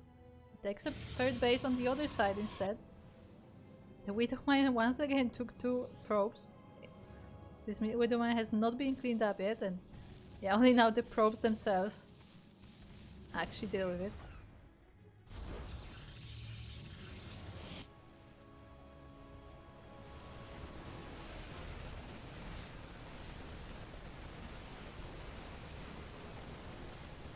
So yeah, we have quite a formidable army from the Terran, but the factory unit of choice is Widowmines this time. So slightly different than previously. You know what, it doesn't even look like Move is interested in Phoenixes this time, just got these 2 Void Rays. And for now the production from the Stargate has stopped. He's focusing on his ground army, getting charge, getting thermal lance.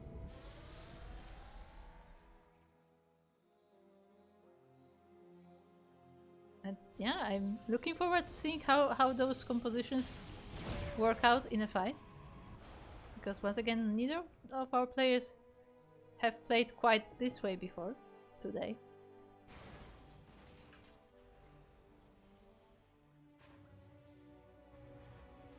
Of course, we also have a third base from our Terran, already being saturated. Move once again trying to take that bottom location. I mean, I guess this time you can count it as a 4th, as the third base is already operational at the top right side.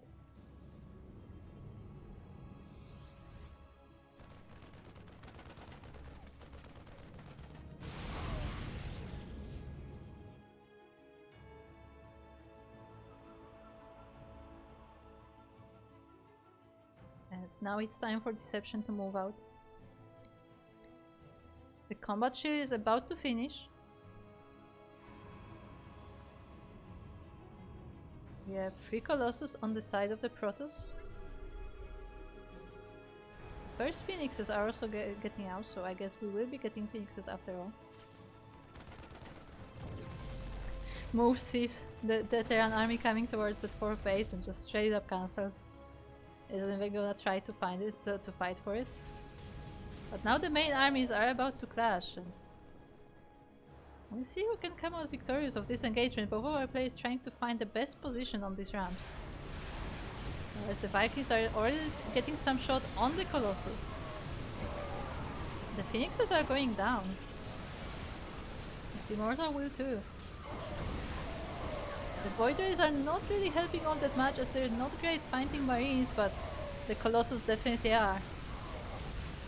And with this SimCity, actually it looks like Move is holding this army pretty strongly, pretty well. He found a good place in the SimCity. Like the Marines just, you know...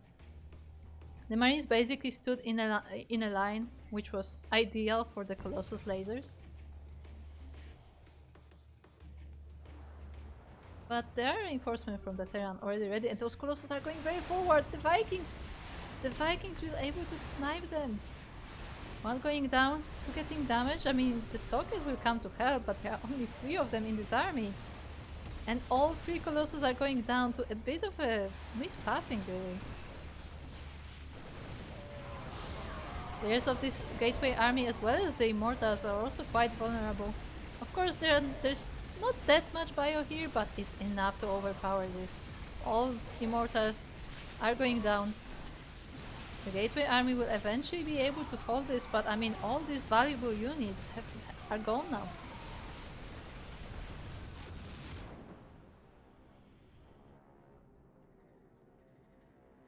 We have a War Priest going towards the Terran. But at the same time, the Terran army is already at the base of the Protoss, going into the natural. The Vikings parking right on top of the robots, so if any Colossus pops out, they will be able to snipe it almost immediately. And where are the reinforcements from Move? They are not here. We only have the units that we see here on the screen. All of the army was lost and now it's being poured in, but it's just not enough. It's too slow. And Dception is running across the map. GG is called. Dception will be tying this series 2-2. We're going into game 5.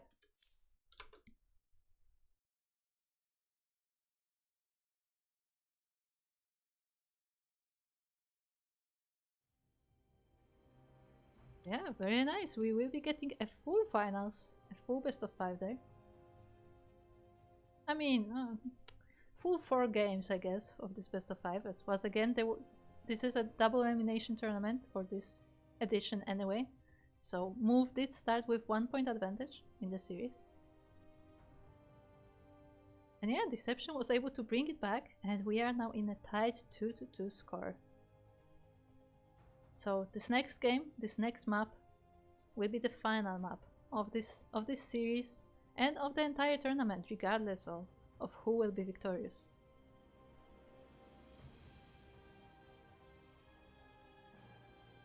Of course, I will take this moment as the game is now loading to remind you that this tournament, as well as Masters 1 Open, which is another amateur tournament of ours, as well as Sparkling Tuna Cup, which is open to everyone, all 3 of those tournaments are funded completely from Patreon. So if you want to support these tournaments, if you want to see them grow in the future, then make sure to check out the Patreon, because I mean, the prize pool are entirely funded via Patreon. So as long as there are enough people to support them, we can keep running them.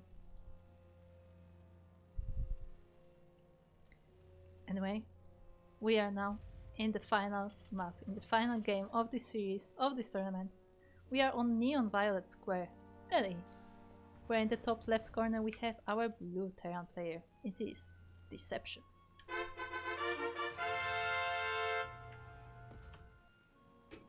And across the map, in the bottom right corner, we have the red Protoss player. He started with a 1-0 advantage. He came from the upper bracket, but he is struggling a little bit here in this series. It is Move.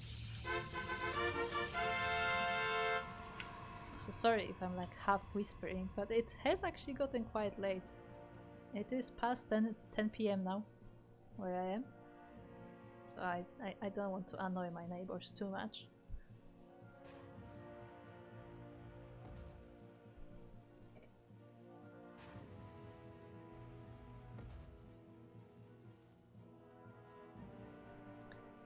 So once again, this last game, I mean, we still saw similar openings from both of our players, but the follow-ups had a bit more variation to them. So I do wonder if we're gonna come back to more of the default playstyle that they showcased before, or if they're gonna try to experiment a bit more.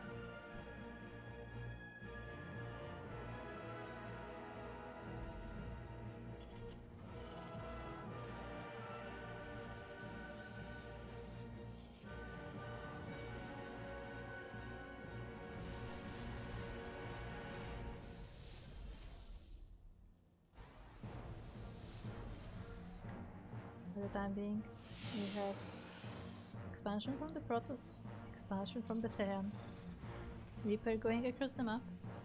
No more Reapers after that following, or and the units for the time being. Oh, the Reaper is actually chasing the probe outside. Where did the Reaper go? It did chase that scouting probe, making sure that Move does not get too much information early on. And the CC can progress without delay. Meanwhile, across the map, the Adept is already waiting for the Reaper.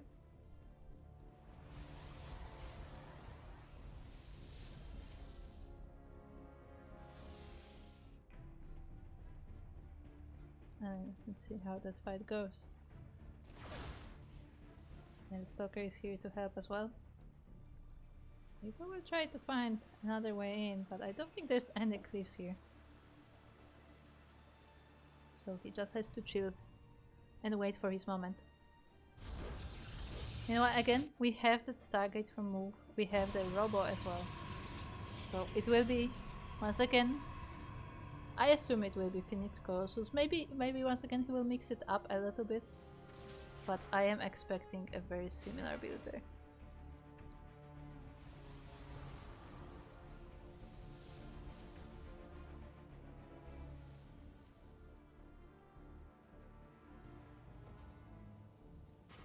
Meanwhile, on the side of the Terran, I was going to say we have more of the same, but that is actually not true.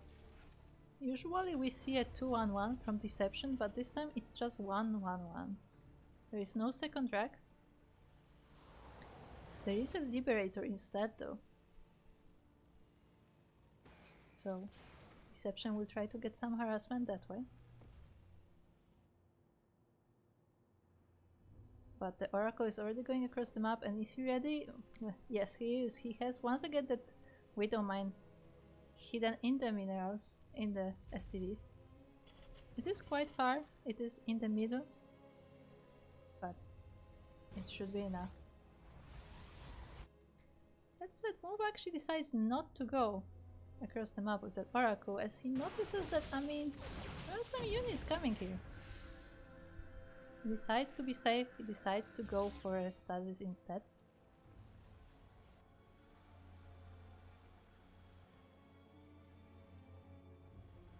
And there are more Marines coming, there's a tank as well. The first Colossus from the Protoss is also on the way. But it's not even halfway done, so it will be a while before it's out. The Observer, of course, parked in front of the bases of Move, so he can see the army waiting for him.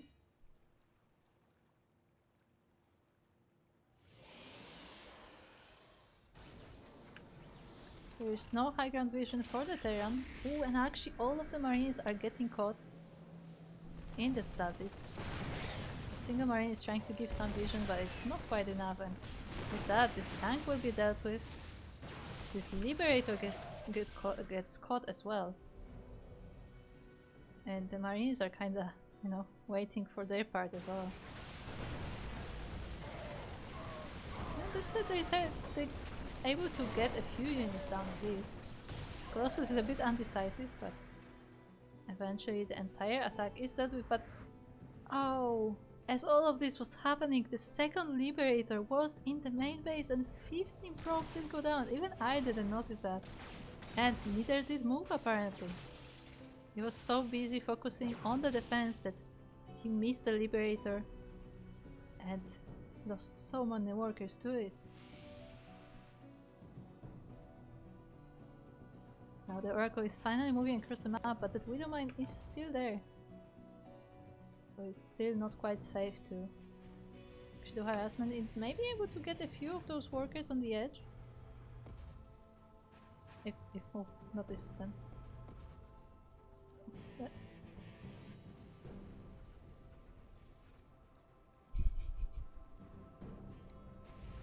don't worry about it. But yeah, once again, Move is too busy back at home dealing with those Liberators. This time the natural mineral line was in danger, so he had to pull away. And yeah, he doesn't have enough anti-air units to deal with that. And he has one Stalker and some sentries, and that's not good army to deal with the Liberators. And more of the stalkers are busy in the main base dealing with more harassment, so yeah, what very nicely done there from Dception to pull the defenses of Move apart. Looks like Move isn't quite able to deal with all of those at once.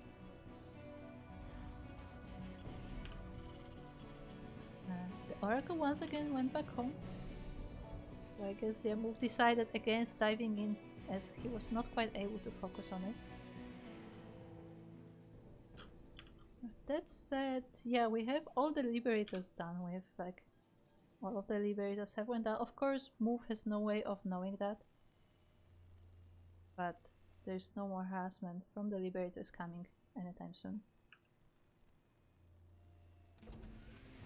So now that it seems to be dealt with, Move is going finally across the map with that Oracle. Actually, oh, he was about to skip this main base. Oh, ooh, that's very smart. He doesn't dive in. He goes for his stasis instead, which is much safer. He also blocks the pocket base. But the Vikings will be able to deal with that Oracle eventually. Nice bit of damage here, taking all these SCVs. They will have to be once again assigned back to the minerals.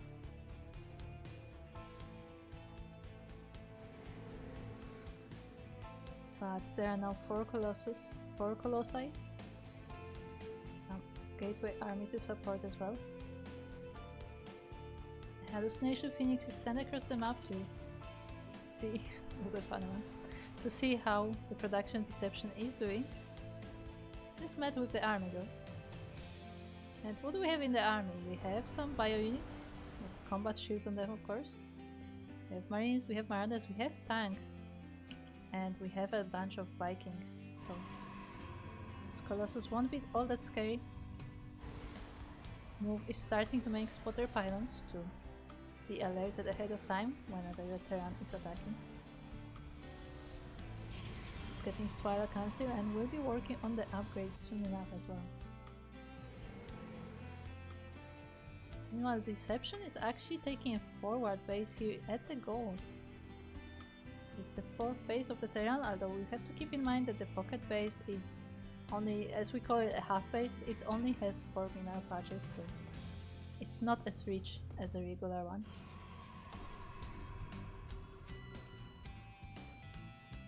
A scan for Dception, I think he saw, yeah, now for sure he saw the entire army. Well, the Widow Mine is very adventurous, but I don't think we will be able to do much. But yeah, Move is taking a base in front of his ramp. And looks like both our players are building up their army. They are getting ready for that attack. And we are kind of waiting for the armies to rush.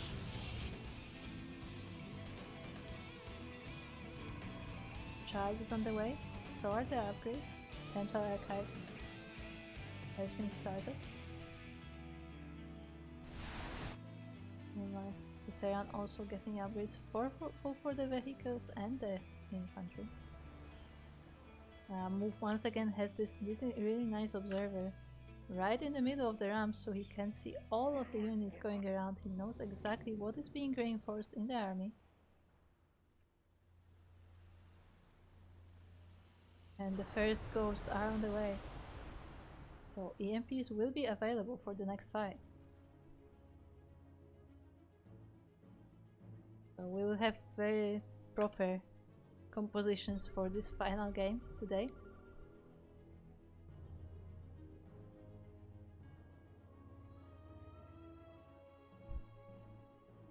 Dception is completely trying to avoid the pachinko. He doesn't want to get stuck in the blocks. We'll try to approach the Protoss from this side. I mean, this is a nice open space. I think, to be fair, is it better for the Protoss or the Terran when the space is so open? Is it better for the tanks or for the Colossus? Vikings are being part here, waiting for their part. First tank goes down. Phoenixes find the Vikings, but they don't quite... Yeah, they go for the tanks instead, and the Vikings are free to focus on the Colossus. Colossus have to move back, but that also means that the Vikings can deal with the Phoenixes now. And yeah, the entire Protoss army is getting destroyed. I mean, the Colossus are still alive. We still have the Colossi, we still have some Stalkers, we have the Immortal, but there's so much Terran here. The power of the Terran is overwhelming in this fight. The upgrades have just finished as well. Great timing there for Dception, and just like that, GG is called. Dception takes this series 3-2 and is the champion of Sea Duckling Open number 130.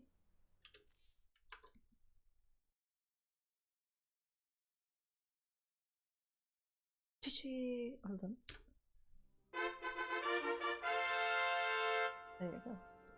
As I said, I don't want to be too loud, as it is quite late, but yeah, congratulations to Dception. Really great series there. And I feel like over time, funny enough, over time, like the more Dception has played, like the more varied his game got, like, to put it that way. Like for like the first half of the tournament, he like had his builds and he was basically sticking to it, but then like he was like, you know, slowly incorporating more and more stuff into it, and like, yeah, in this final fight we had Ghost, we had Vikings, we had everything. He played with Widow Mines before as well, so like, yeah, we saw a nice range of playstyles from Dception. And Move has been very impressive as well. Like, he got to the finals, to the grand finals from the upper bracket, and he played very well in his series as well. Always on point with the vision, like always sneaking that observer in, always having those spotter pylons. So yeah, very nicely played from both of our players. Dception ready for the biggest. I mean, I am not sure actually what his original rank was. I'm saying original because I was informed that Dception is a returning player. He has played before. I don't know at what level exactly, but it was like years ago. So he is a returning player. So it's very possible that he will climb very quickly and he will, you know, graduate this tournament and go for the next one. But yeah, very nicely played to both our players. We're seeing some great games in this tournament, and once again, this is a monthly tournament. It's up to 4.2 MMR, so if you are in the range, then check it out. Maybe it's something for you. Of course, it's not happening at this hour, it is happening at earlier hours because it's mostly dedicated to the Oceania slash Asia time zone. Although we also have Europeans playing it, and we also have Americans playing it, funnily enough, even though it's an awful time for America. But there are some that do participate. So if you are interested, do check it out. Follow our socials. I will just put the comment in the chat. But we have Twitter, we have Facebook, we have Instagram, we have Mastodon, we have Blue Sky. We have all of these socials, so if you use any of them, feel free to follow us there. We have, most importantly, Discord. Discord is where we post all of our information. So if you want to be kept up to date with these tournaments and with our streams, then make sure to join the Discord, because that's where all the information is. There is of course the sign-up list that I was talking about before, which lists all the tournaments, not just ours, but all the tournaments that basically I can find around, that I've been adding to a list for the past few years. And other than that, of course, don't forget that this whole tournament is supported by our patrons. Like, the entire prize pool of this tournament, as well as the Masters 1 Open and Sparking Tuna Cup, is funded via Patreon. So thanks to our Patreon supporters, we are still running these tournaments and we'll continue to run them. Because, I mean, as long as people are interested in them, we will be there to host them. And of course, if you look at the bottom of our screen, we are very close to our next goal of 320 USD a month, which will allow us to boost the prize pool of our weekly open tournament. So if you are interested in supporting that, then make sure to check the Patreon as well. And yeah, the next tournament, of course, as I said, this is a monthly, so the next tournament is in January. However, if you are eligible for this tournament, for the Sea Duckling Open, you will also be eligible for Masters 1 Open, which is up to 4.7k MMR. And that one is coming in a bit over a week. It's Friday the 27th, 28th? I don't remember what date it is. But it's in a week and a half, the Friday. So if you're interested in that, once again, check our socials, check our Discord. The bracket will be posted around Friday or Saturday, because usually I try to make the brackets a week ahead of time. So if you are interested in that, you can take part in that. If you are interested in specifically in Sea Duckling Open, it will be happening in January, so wait for the announcement for January then. And with that, I believe that is all for today. I am, of course, Kur, also known as 16 Squad Sanseki. I'm not the usual caster at CranKy Ducklings. Usually that is Light's part. I'm usually the one behind the scenes. I make the brackets, I make the overlays, I make a lot of spreadsheets, really, a lot of spreadsheets. I handle chatbots, I handle Discord, like anything that's like technical side of Ducklings, usually I do. There are some things that Light does as well, of course. Like, for example, Light mostly does the VODs, so most of the VODs things is all Light. So you have to thank Light for how many videos we are publishing. But yeah, I'm generally the more behind the scenes kind of person. But every now and then, for example, for these amateur tournaments or for Polish tournaments, a few others, every now and then I come to cast as well. But most of the time you will be seeing Light VIP on this channel. And he will be here soon, in fact, because... let me see. The next broadcast that we have is Pigozar Monday. And that is in 3 hours. A bit over 3 hours. So of course I will be raiding another channel, because I don't think we will be staying here for another 3 hours just live with nothing going on. But we will be raiding another channel, and in just short 3 hours Light will be back here with the Pigozar Monday with some pro StarCraft, some really great games as well. Pigozar is always a great time.